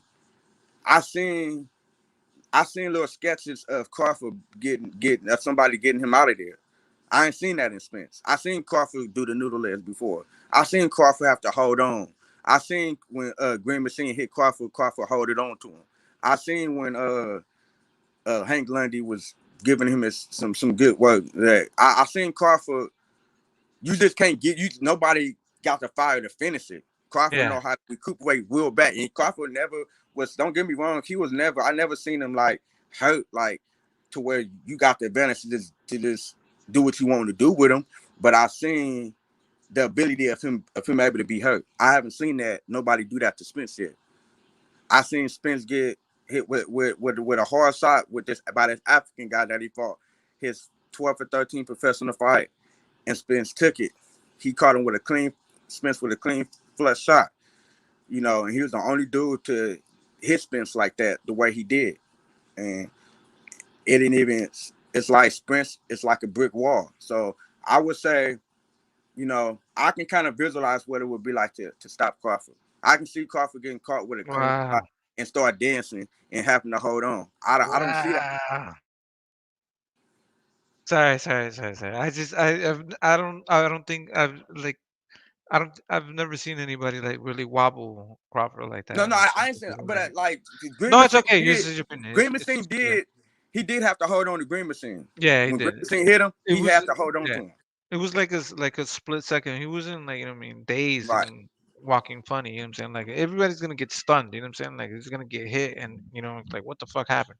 But he reacted to it really well. So you would say Spence versus Crawford. Who has the most power at that weight division? I in that weight division Yeah, 147. at 147, it would be out of the new fighters and the old fighters. No, out of those two, Spence and Oh, Crawford. Spence and Crawford.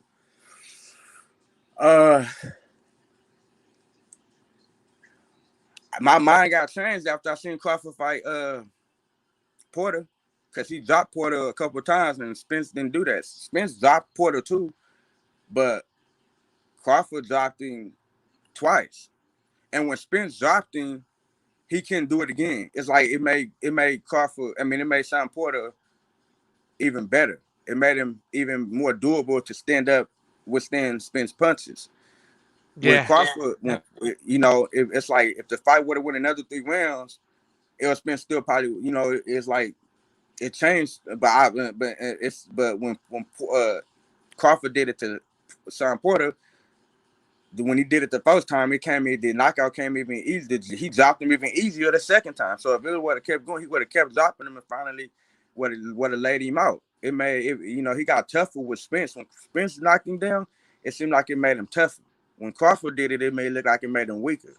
So, I think Spence can throw a harder punch than Crawford, but Crawford, I feel like Crawford got more. His accuracy with his speed is just. I would say. Yeah. I would say. It's hard, man. It's hard. Without no weight, I would say Crawford. Spence got more weight. They the same weight, but Spence got a bigger body mass. But I would have to say after that Porter fight, I had Spence, but after the Porter fight, I'll say Crawford, because the way he did Porter, yeah, I would say Crawford. I would have to say Crawford. So, in my opinion, I think it's the way that Crawford sets up his punches and the way he sets you up. He sets you up for. He eventually sets you up for the shots that you can't see, and they knock you out, as opposed to like Spence, where he overwhelms you with punches, but he doesn't, like, it hurts you, but it hurts you in the long run, but at the same time it doesn't knock you out, as opposed to Terence Crawford, where it's like when he starts breaking you down, he starts pivoting and moving the angles and start landing clean shots. You know what I'm saying? Right. And Spence is more of a one-dimensional fighter. I done watched a lot of these different boxing channels with all these guys.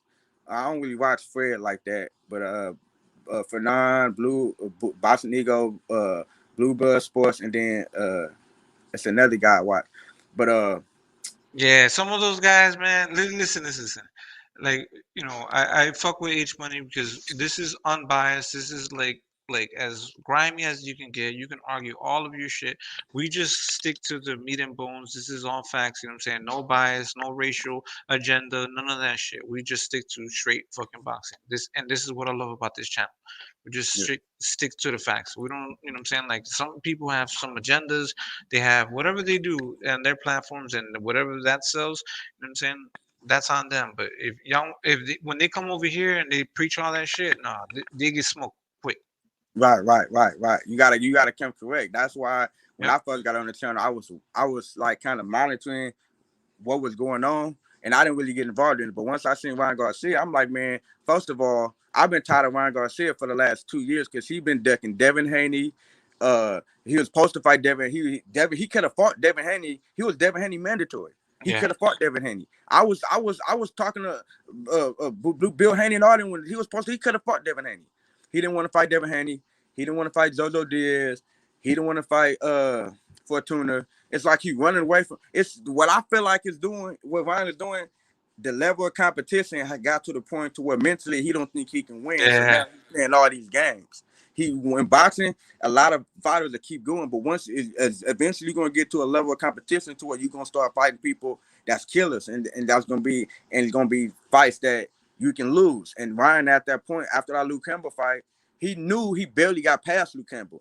Luke Campbell took his pride when he dropped him and hurt him like that. Ryan Garcia never recovered. When he got up with his knees and his hands was kind of folded into the ground, and he got up, like he fell off his bike. He didn't just get straight up. He was still hurt when he got up, and that kind of so in his mind, he like, damn, if Luke Campbell can do this to me, I can imagine what Tank and the rest of them dudes would do to me. the level of competition got him scared. So that's why he like, okay, I need some good work. He sparred my boy David. If he was whooping David ass, they would have went 8 rounds. They probably would have went 10 rounds. Yeah. But he wasn't doing that with David. And Now, this dude, so he don't mentally think he can do what he can do. He's mentally. If you're not mentally prepared in the real world, then how are you mentally prepared in the boxing world? How are you mentally prepared to go into in the ring? You know what I'm saying? Like, I want to shit on Ryan Garcia, but you know what I'm saying? He capped. I'm frustrated with Ryan. You get what I'm saying? I'm frustrated with him. Every time I go on YouTube and I see Ryan Garcia saying he did this, he telling Tank, "Oh, I would have dropped you." I'm just like, dude, get in there and fight somebody first. Like Emma Williams took 3 or 4 months off from boxing, and he got back in and destroyed the opponent that he just fought. When you can't get skilled at the level of competition. The level of competition is going to get higher in boxing. The risk is going to get higher. I can start winning fights and eventually, in my 10th, 11th, 4th professional fight, probably get a big name. I can't be scared of that big name. Like, oh shit, I'm finna fight Arthur Benavidez, or I'm finna fight. How are you gonna lose before the fight? How are you He losing before the he's scared of them guys. He capped. He don't want that smoke with Devontae Davis, Devin Haney, Jojo Diaz. He don't really want. He don't really want that smoke with them guys. Bro, when they're talking shit in front of your face, and you know what I'm saying, doing all this fucking shit, like, bro, like, man, it's a mental warfare too. Like, when you're face-offs and things like that, that's, you know what I'm saying, like, a lot of these fights, when they have their face-offs and looking eye in the eye, like I'm saying, eye to eye, they're like, you know what I'm saying, like, bro, you can see the killer in their face. You know what I'm saying, like, are you a real killer? You know what I'm saying, you're gonna lose. You know what I'm saying, and if you're a real killer, go fight Rolly. Go fight Rolly and take his belt. Keyshawn Davis, he only got 3 professional fights, and he told Rolly, he said, I want that Rolly fight just so I could get my name up there. With only 3 fights, 3-4 fights, he want that smoke with Rolly. So how you got somebody that just turned pro from the Olympics, just turned pro with 3 or 4 fights? You got 20 professional fights, and you got somebody that just turned pro calling somebody out that you should be calling out. So how do you feel about Rolly with his ordeal? Can you talk about that, or you? Yeah. No, I feel like Rolly. I feel like that was something real with that little incident with what they said he got accused of. Yeah. Yeah, I feel like that was real. And as far as what I just seen on social media, that the case was cleared or something. So he cleared the fight. Like the allegations wasn't real, or he won the case. So now he free to fight whatever. So he disappointed. He did something on YouTube, say he disappointed that he just lost 1.5 million or something like that. But because he could have been the one fighting Tank. So now he's gonna try to get that Tank fight. And it's probably gonna be even bigger since Tank already beat Isaac Cruz. Well, this is the thing, right? They had a whole campaign and allegations against Rolly. So now we should have the same campaign exonerating him and being like, yo, this man won. He beat the case. Like, you know what I'm saying? The same energy y'all had publicizing and, you know what I'm saying, like, sitting on his fucking name, you should fucking double that money back. You know what I'm saying? Like, invest into, you know what I'm saying, exonerating his name and bringing his name right back. You know what I'm saying? So, and that's his promoter too. That's his promoter too, right? It's TMT. Floyd Mayweather and everybody else, because they were quick to, you know what I'm saying, like, sell him out, right? And say like, oh, this guy's not a valuable opponent because of all of our allegations, things like that. So now, you know what I'm saying, investing the same money into exonerating his name. You know what I'm saying? Right. No, I totally agree with that. Same money, same energy. You know what I'm saying? Right. I feel like they a lot of people owe Rolly apology, and a lot of people should they should try to make that Tank fight with him right now. Tank already said he don't want to fight Isaac Cruz again. He was a hard fight. Tank beat him fair and square to me, even with a messed up in after 6th round. That's done. And you don't get rematches when you convincingly whoop somebody. You don't. It ain't no rematch if I convincingly whooped you. It wasn't close. I still want to see that rematch, because the way that he said, hell no, like, no, you ain't convincing nobody, bro. Yeah, it was a tough ass fight. It was a tough ass fight. It was a tough ass fight. But what would Floyd do? Floyd would immediately rematch him. Any tough but fight it wasn't ever had. It wasn't convincing. It wasn't convincing. Tank won that fight. No, I agree. Tank won the fight, but it was to the fans. It was, and that's what Floyd would do. If it was if you thought I lost, I will come back and I will beat you even better. But I think now Tank is on a Tank is trying to get money now. Either Cruz ain't got nothing to offer Tank because he ain't got no belt. But what would the money moves be for Tank? The money. You think Rolly's gonna be better? Didn't they take Rolly? Didn't they still Rolly for his? I think they still Rolly for his interim belt. No, Rolly he still has the. He still got that interim belt. Yeah, he did have it. So he had an interim belt, but I think they I think they stripped everybody that had them kind of belts. I think they stripped everybody that had the interim belt because they. I don't think interims. I don't think they got rid of interims. I think they got rid of. They're trying to get rid of regular belts. They're trying to get rid of. They're trying to cut the fat of the WBA, but I don't think they got rid of interims. Well, I would say. Chat, do your magic.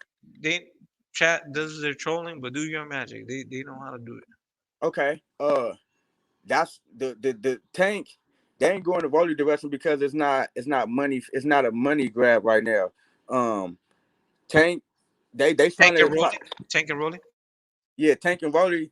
It's a bigger fight for Tank out there than Rolly, and Floyd's trying to do. I agree. Floyd's trying to do with Tank like what Canelo's doing. Floyd, it seems how Canelo's going all these different weight classes. So they trying to have Tank do that. They won't Tank. He did that though. He did that. He did that already. He went to a 140, 140 and fought Mario Barrios. Right. He did do the 3 weight class. He was recognized as a 3 world weight class champion. You know what I'm saying? And held 3 different belts at 3 different weight classes. Yeah, but I think they want him to be undisputed at 135. So he needs to sit at 135. I think so. I think that's his best bet because everybody's moving up. Devin Haney's gonna move up. Teofimo Lopez is moving up. What everybody really want to see is Ryan and Tank Davis fight, but Ryan ain't playing all these games. But I don't think. But don't wait on Ryan. Forget Ryan. I don't even include him in the picture. I see Kambosos, Lomachenko, Devin Haney, and you know what I'm saying, and Tank Davis. That's what I'm saying. Ellie Setback asked Tank, did he want to fight Kambosos? And Tank was, Tank was basically saying I fight him, but he don't want the belts. He just want to, but he gonna need the belts. But what does Ryan have? Ryan only has a interim belt too, right? Right. At 135, he has a WBC, you know what I'm saying, belt, interim belt, you know what I'm saying, and then Devin Haney holds the regular champion, and then what's it called? Kambosos holds the franchise championship. Kambosos holds the right, and Devin Haney the one got the WBC belt. Yeah, the regular championship belt. So money, not the regular, but the championship belt. Right. So money wise for Tank. Money wise, I would say if he knocked Lomachenko out, because Teofimo didn't knock him out. If he money wise, because they still praising Lomachenko as this high, Lomachenko did accomplish a lot, but Lomachenko, I would say the money. If they looking for Tank interest, best interest in the sport, legacy wise but money wise, Lomachenko. If he get in there and fight Lomachenko, and knock Lomachenko like he did Leo Santa Cruz, that's gonna make him look. That's gonna put him way up. It's because Teofimo, that's gonna put him way up there. He needs to fight Lomachenko, and knock him out. Wait for Devin Haney. Let Devin Haney fight, even though he should fight Devin Haney, but build that fight up a little bit more. Let Devin Haney go fight. Ryan need to man up and fight Devin Haney. Devin Haney knocked Ryan out. Gervonta Davis knocked Lomachenko out, and then them two fight. I would say Shakur Stevenson, but he ain't in that weight class. But I would say Lomachenko and then Kambosos for all the belts. I want to say Devin Haney, but Lomachenko got all the belts, so I can't say Devin Haney. I want to say Devin Haney. I'm for my people, but Kambosos got all the belts. So if can't get all them belts from Kambosos, then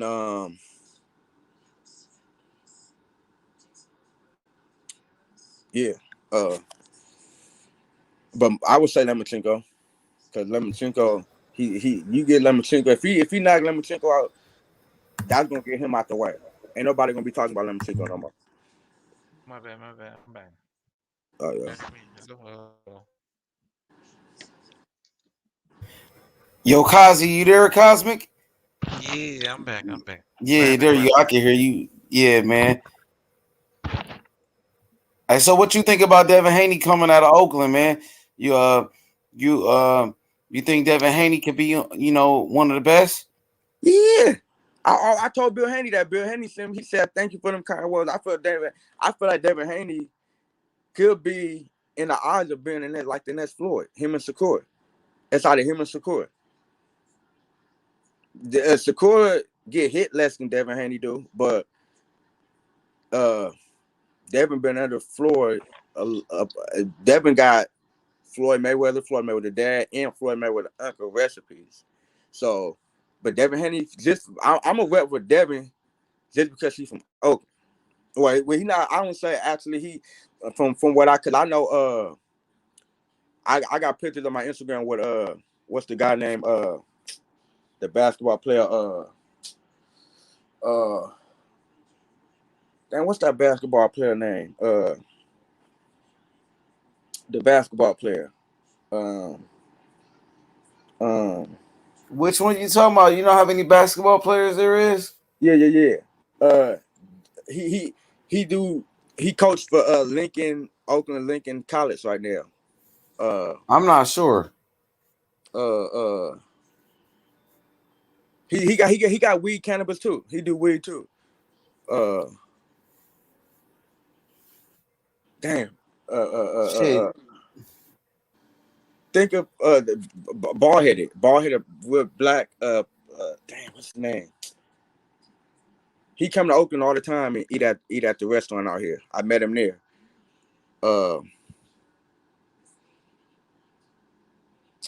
Damn, what's his name? Gary Payton. Oh, Gary Payton. Yeah, I got pictures of Gary basketball Payton. player from Yeah, Oakland. Gary Payton. Gary from Oakland. Yeah, Gary legend. Payton. The glove, Yeah. Gary Payton. Yeah, Gary Payton. Shout out Gary to GP. Payton. Yeah, I seen Gary Payton in his restaurant downtown called Dragon Gate, and he was saying that I told him he was asking me about my boxing too, because I told him gave him some insights about my life, and I told him he said he knew Bill Haney. He got people that he grew up with families with Bill Haney, and I said something about they from Oakland. He said, well, Devin not. I said, what you mean? He said, I guess he said from when he was 4 or 5, his dad took him out or something. Nah, Devin Haney is from Oakland. Devin Haney, he left Oakland when he was around 8 years old or something like that. Yeah. But he will always go back and forth though, and he always represent for Oakland. They always represent Oakland. Yeah. So to me he from Oakland. I always say that. I follow him. No doubt. That's where he from. That's where he was. That's where he was born at. You know what I mean? That's where he was raised at. But later he moved to Vegas. But they will always go back to Oakland. They still go back to Oakland all the time. Yeah, and the Maury Zones. I know some. Yeah, people Maury's from Oakland too. I know some people that I see on the daily that go to Maury Zones fights. That Maury Zones that know Maury. Yeah, they from Oakland. They from Oakland. So I'm repping with Devin. What you thought about Terence Crawford today? I guess Terence Crawford filed a lawsuit against Bob Arum, talking about Bob Arum was being racially biased. What you thought about that? Yeah, I seen that too. He was telling Shakur Stevenson he don't promote black fighters, right? So he don't give black fighters that feel safe. So you might have leave. What you thought about that? Do you agree with it? I would say yeah, because look at the direction Terence Crawford I feel like Terence Crawford could have his career wise, as far as having could have fought way better competition than Errol Spence and could have been past Errol Spence. The way Terence Crawford, the way he was his career was going, he could have. It's like his career just stopped.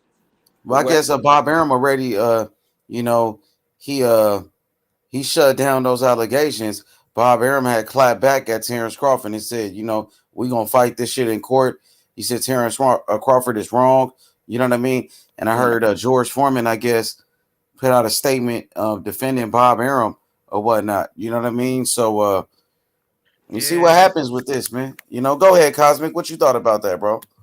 Well, I heard the news like earlier today, but like I can see a lot of people like vouching, you know what I'm saying, for as far as their careers and what Bob Arum has done for them. You know what I'm saying? Like Bob Arum has done, it's not what he's done for people, but like he's opened up a platform for people, right?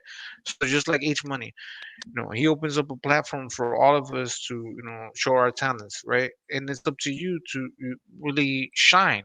You know what I'm saying? To do your time. You know what I'm saying? Like you know, it's up to you what you want to be. You know what I mean?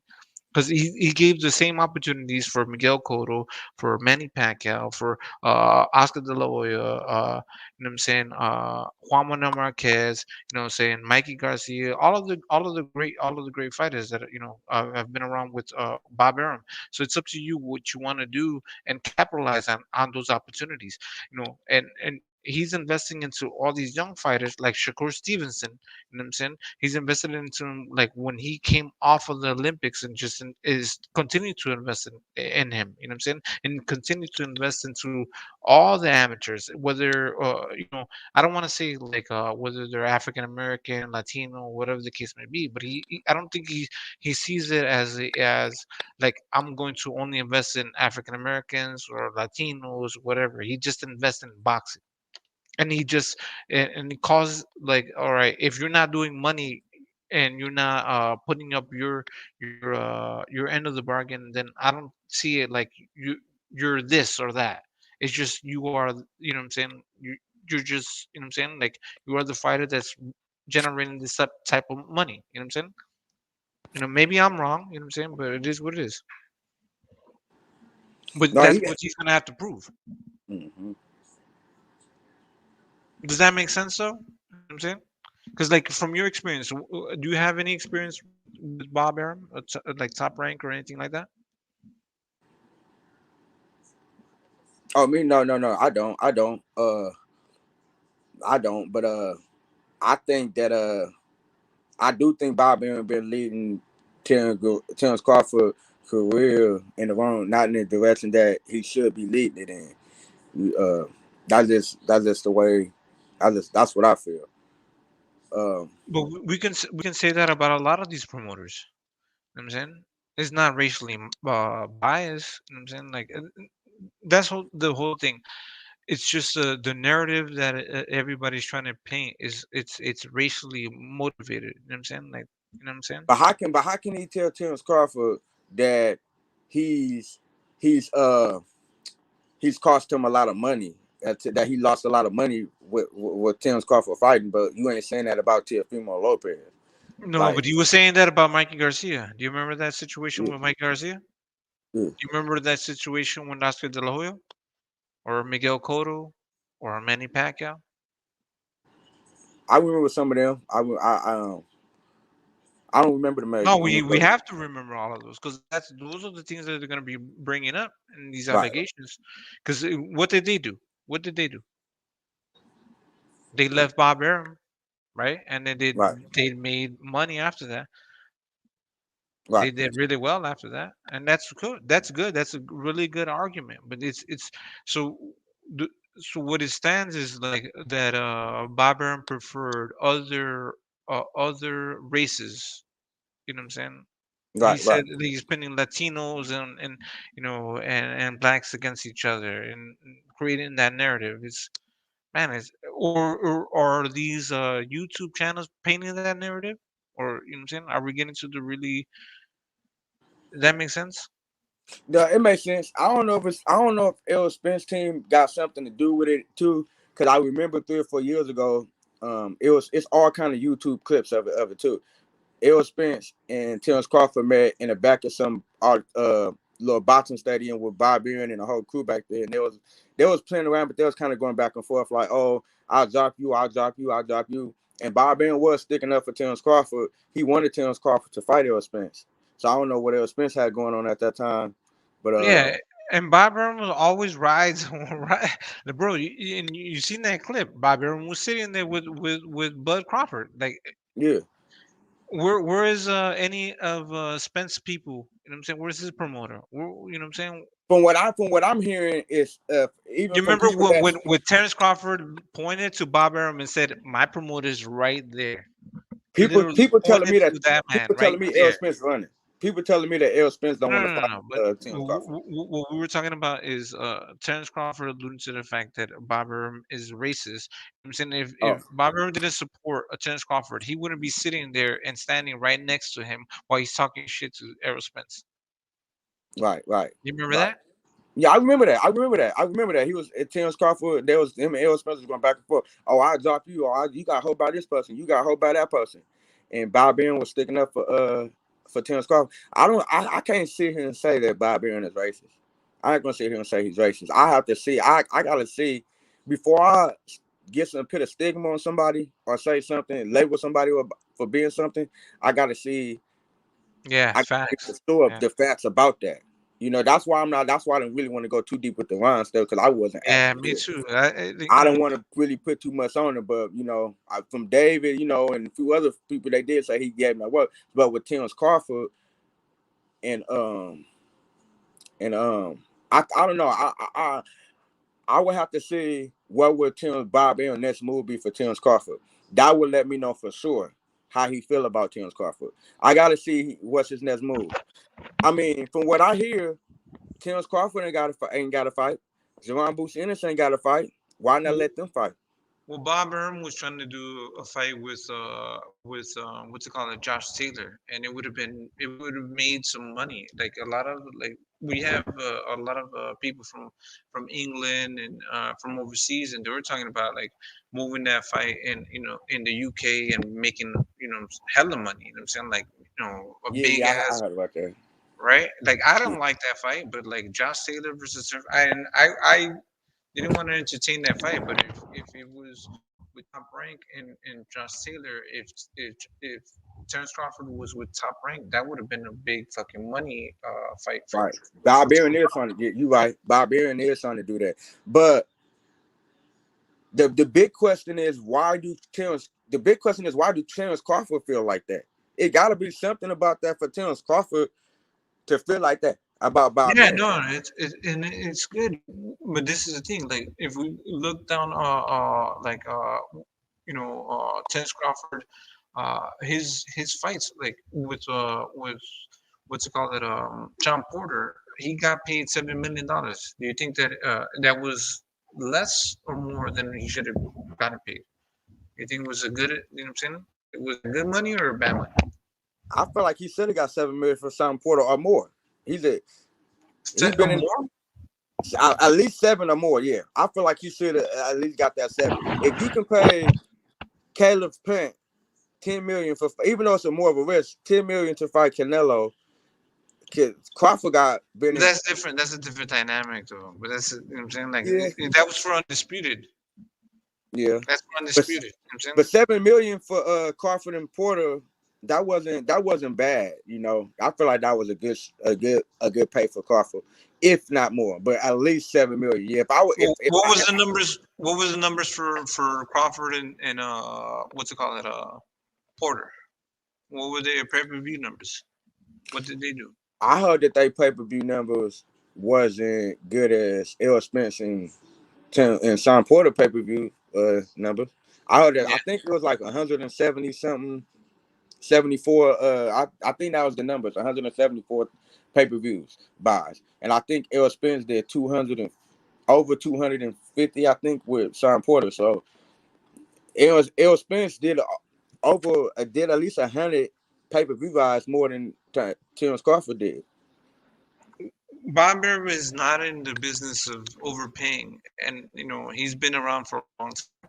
in a lot of people have been accustomed to like PBC, because PBC when they first started they were overpaying a lot of their fighters. The zone started overpaying a lot of the fighters, so they kind of feel like, all right, the other side is paying more. Now I deserve more. You know what I'm saying? But Top Rank has been investing into these fighters.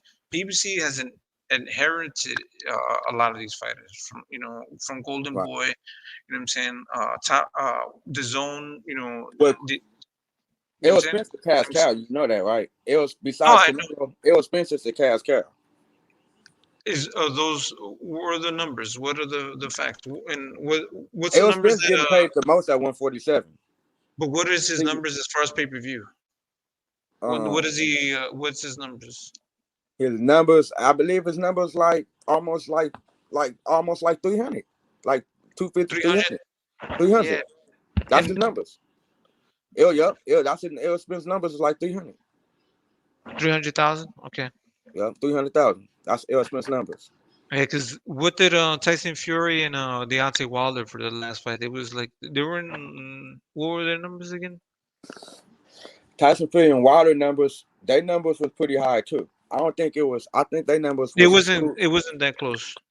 And where did Spence do 300,000? If you know. Well, he did with Mikey Garcia. He did his last with all his last. I don't think it was. I know he did 300,000 with Kell Brook. Yeah. He did 300 with Kell Brook, but with Mikey, Sean Porter, and Danny, with Sean Porter, it was over 250. I don't remember Danny Garcia, his numbers for Danny Garcia. But all his numbers, all L. Spence numbers, it's at least 200 or more. Well, this is the thing with like you when you bring in like Spence, Danny Garcia, and Mikey Garcia, right? Yeah. They bring their fan base into that equation. You know what I'm saying? Mike Garcia has the Mexican Right. fan base. Got a Mexican fan base. Kell Brook has the UK fan base. Danny Garcia has the Puerto Rican fan base. So they're you know what I'm saying? They're attached to that. It's very good marketing on L. behalf Spence of got that PBC. Texas fan base though too. They do.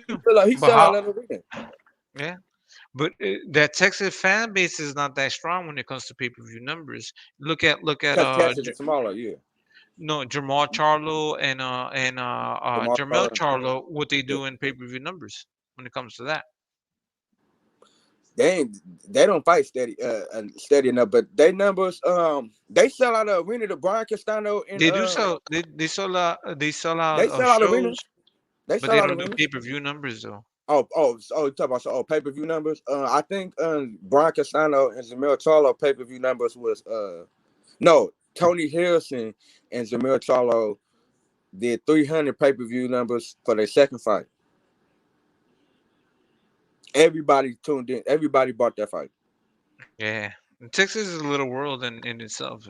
They got their whole, you know what I'm saying? Like Texans ride or die, you know what I'm saying? But they want to see good fights. They don't want to see bullshits. They want to see good fights. And pay attention to the pay-per-view numbers when in February or March when Brian that's gonna be good. That's gonna be that was a fight that you can't even say that was a real draw. That was a real draw. You saw I saw the same thing. I can give it to either one. I would feel like I cheated either one if I give it to either one. I feel like they got to do that shit again, and somebody got to win convincingly. Somebody got to burst somebody's nose or swear somebody eye up. It was just too even. H had Castano winning, and I was like, man, you know what I'm saying? Like, and this is what's good about this channel, man. Like, we have our opinions, man, but like, man, I saw it like, you know what I'm saying, I thought it was like if there was an actual even fight, like that's an even fight. You know what I'm saying? Two champions. You know what I'm saying? Like nobody won or lost. You know what I'm saying? That makes sense. If Brian Castano, Jamel Charlo, Terence Crawford, L. Spence, or Jerron Boots Ennis, and it's like 3 fights that can happen this year. That's gonna be the top. That's gonna probably that's it. Ain't nobody gonna do nothing better than them. I know this Brian Castano fight and Jamel Charlo fight It might not be fight of the year, but it's gonna be in the top 30 this year. I can't see it not being in the top 30 unless everybody start fighting everybody. Unless they be like, fuck it, Tank fighting, Devin Haney, Shakur fighting, Oscar Valdez. Oscar Valdez was, Oscar Valdez, Oscar that's Valdez, gonna be because he's good. been running from Shakur for a long time. So he's trying to fight Chris Colbert and Stephen Fluton. Them dudes, and No, you ain't let's been not worry about that. Let's that just make Oscar these fights Valdez. happen. Let's Oscar We Valdez. could have about 6 good fights this year, like mega fights. That's what We we could need. have about 6 mega fights this year if everybody just stop running. If everybody be like, you know what, we finna just make this shit happen. Fuck all this running shit. Jamar Charlo, Canelo Alvarez. I heard that him and Big Charlo finna fight on Cinco de Mayo in May. I heard it's already confirmed and official that Canelo No, it's not. Alvarez is not. No. It's not. Is what's it called? Eddie Reynoso came out and he said that it's not true. He hasn't been negotiating with anybody, no Gotta promotional be the companies, fight. and he's gonna announce it next week.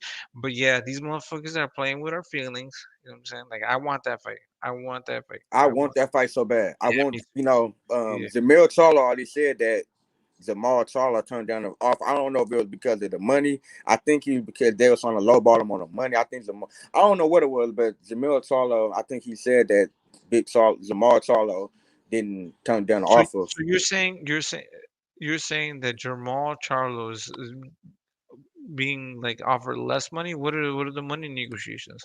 I don't know why. I think but there's no legitimate like talks. There's nothing. So how are people saying that Jamal Charlo is being offered less money? These are conspiracies. You know what I'm saying? Let's deal with facts. Let's deal with facts. It's something that we really don't so know. this is the thing though. So listen, Reginald, yeah. If you were offered that opportunity to go up to 168 and become the undisputed super middleweight champion of the world for $5 million, you know what I'm saying? But at the end of the day, you can make, you can price yourself for 30 million, 50 million because you are the undisputed champion. Wouldn't you take that opportunity? Yeah, I would want to do it. I wouldn't. You're gonna bet on yourself. You would, but you would bet on yourself. I'm a bet on myself. Yeah. Because Canelo getting 20, 30 million every fight. Exactly. But once you get those belts, you're gonna be, you know what I'm saying, your price goes up, right? Look at Kambosos. Look at how Kambosos is doing it. Kambosos wants that big money because he holds all the fucking belts. Now he's pressuring everybody. So, you know what I'm saying? I'm not saying that Charlo is worth $5 million, but once he gets that money, if it's 6 million, 10 million, whatever the case may be, but after that, your price is gonna go up. 15 million, 20 million, whatever, you know what I'm saying? Right. If you don't have those belts and you don't have that title of being undisputed, you know what I'm saying? Like, you're not gonna have that value. You know what I'm saying? Right. Kambosos, what should have happened was before Canelo fought Caleb Plant, if Charlo would have fought Caleb Plant first before Canelo did, and he would have destroyed Caleb Plant, that would have made that fight so much more money because nobody would have never knew how Canelo would have dealt with Caleb Plant. And if Charlo would have went in there and smoked them, Charlo could have asked for 15 million to fight Canelo. Yeah, 15, 20 million to fight Canelo. Yeah. But that's what he should be doing. Regardless, if this fight is not made, what should Charlo do at 168? Because he's talking about being the biggest. He needs to stick to what he said and fucking knock David Benavidez out. You said you're gonna break his neck. You said all this shit. Go in there, fight David Benavidez. He's undefeated. He might ain't got a belt, but he's a former champion. He had a belt. He got stripped for the belt. David Benavidez's name is ringing higher than people with belts. David Benavidez got a bigger name than Kambosos, and Kambosos got all the belts. So if he go in there and run through David Benavidez, I like that. That's gonna sell a lot. That's gonna sell a lot. And Charlo killed the supposedly big boogeyman that everybody's been hyping up and saying that he's a threat to Canelo Alvarez. You know what I'm saying? Kill the one. You know what I'm saying? Like, which is David Benavidez. Because outside of everybody else, nobody holds. You know what I'm saying? A light to. You know what I'm saying? Yeah, we have Caleb Plant that just lost. But Caleb Plant already lost. It's out of Andrade and David Benavidez because Andrade and David. But I would say David Benavidez is the more credible one.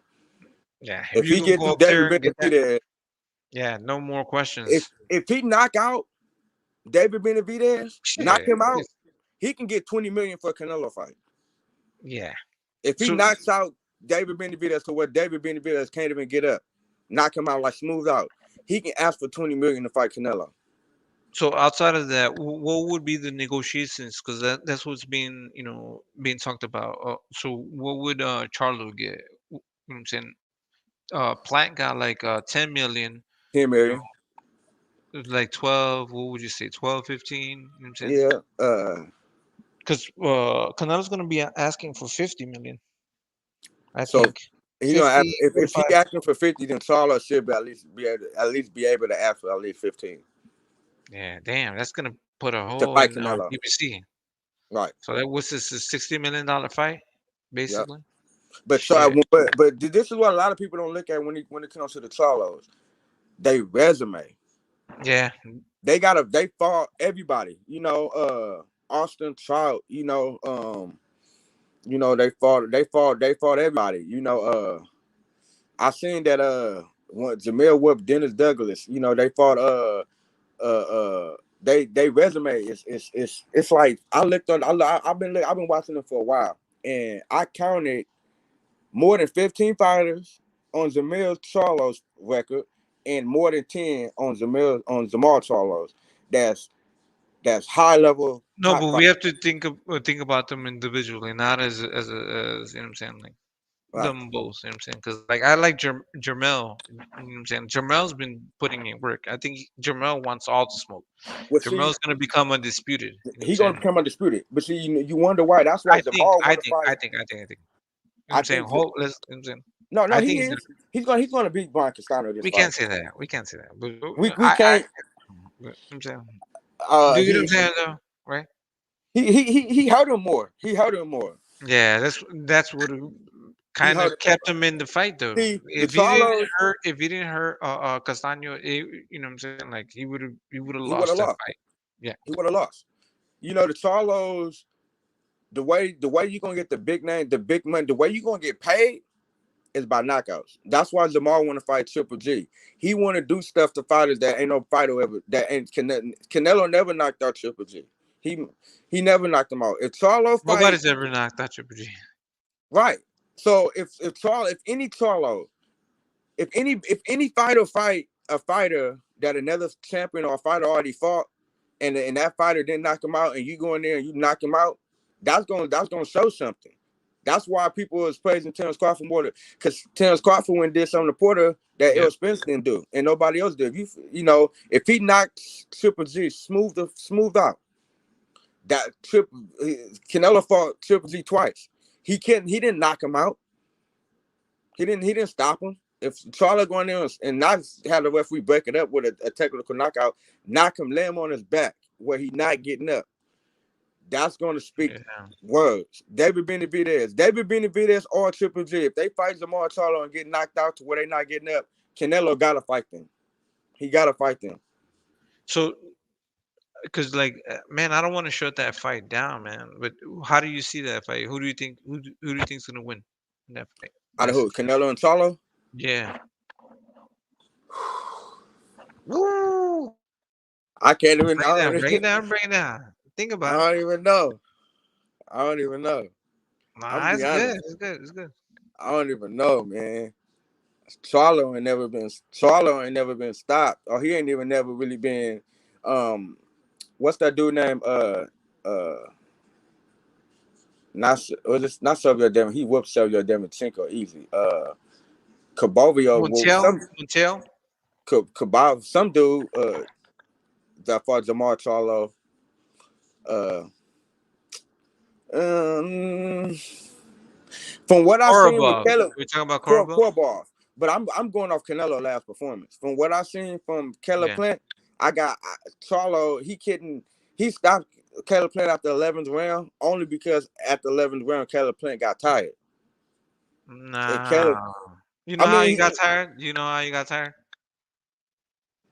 You know how because he was getting hit to the body. He's getting broken down. He's getting pressured. That shit accumulates. You know what I'm saying? He kept getting backed up straight to the body. He kept getting backed up, and then if you looked at the 11th round, he didn't know what to do. He didn't know what was coming. But So the feints started getting to him, right? So the feints. So when Canelo would feint, you know what I'm saying, he would react, and when he reacted in the wrong way, he did that little small left hook, and they started working that. Right. You know what I'm saying? Like that's what you do. But Caleb Plant don't got the power that Jamar Charlo got. That man got way more power than Caleb Plant. That's why Canelo not rushing to jump on it. Charlo had the belt. He beat Julian J. Rock Williams. He knocked him out. But when did that happen? J. Rock Williams, it didn't happen in the late rounds. Wasn't he losing to J. Rock Williams? As far as what it said on the scorecard, he was losing, and then he got that knockout. J. Rock Williams was outboxing him, yeah. But what do you think is gonna happen? You know what I'm saying, like, well, everybody is says J. Rock Williams on Canelo's level? Charlo is a dangerous fight for Canelo. Everybody said Canelo team, David Benavidez team. Everybody knows that Charlo is a dangerous fight for Canelo. No, it's a very Charlo good is a bigger threat to Canelo than Caleb Plant, or Caleb Plant. I mean, Jamar Charlo calling out Caleb Plant now. Yeah. Why is he calling Caleb Plant now fighting He Canelo? lost. Oh, because Canelo ain't gonna. Canelo is trying to go fight. Canelo's trying to go up. You know,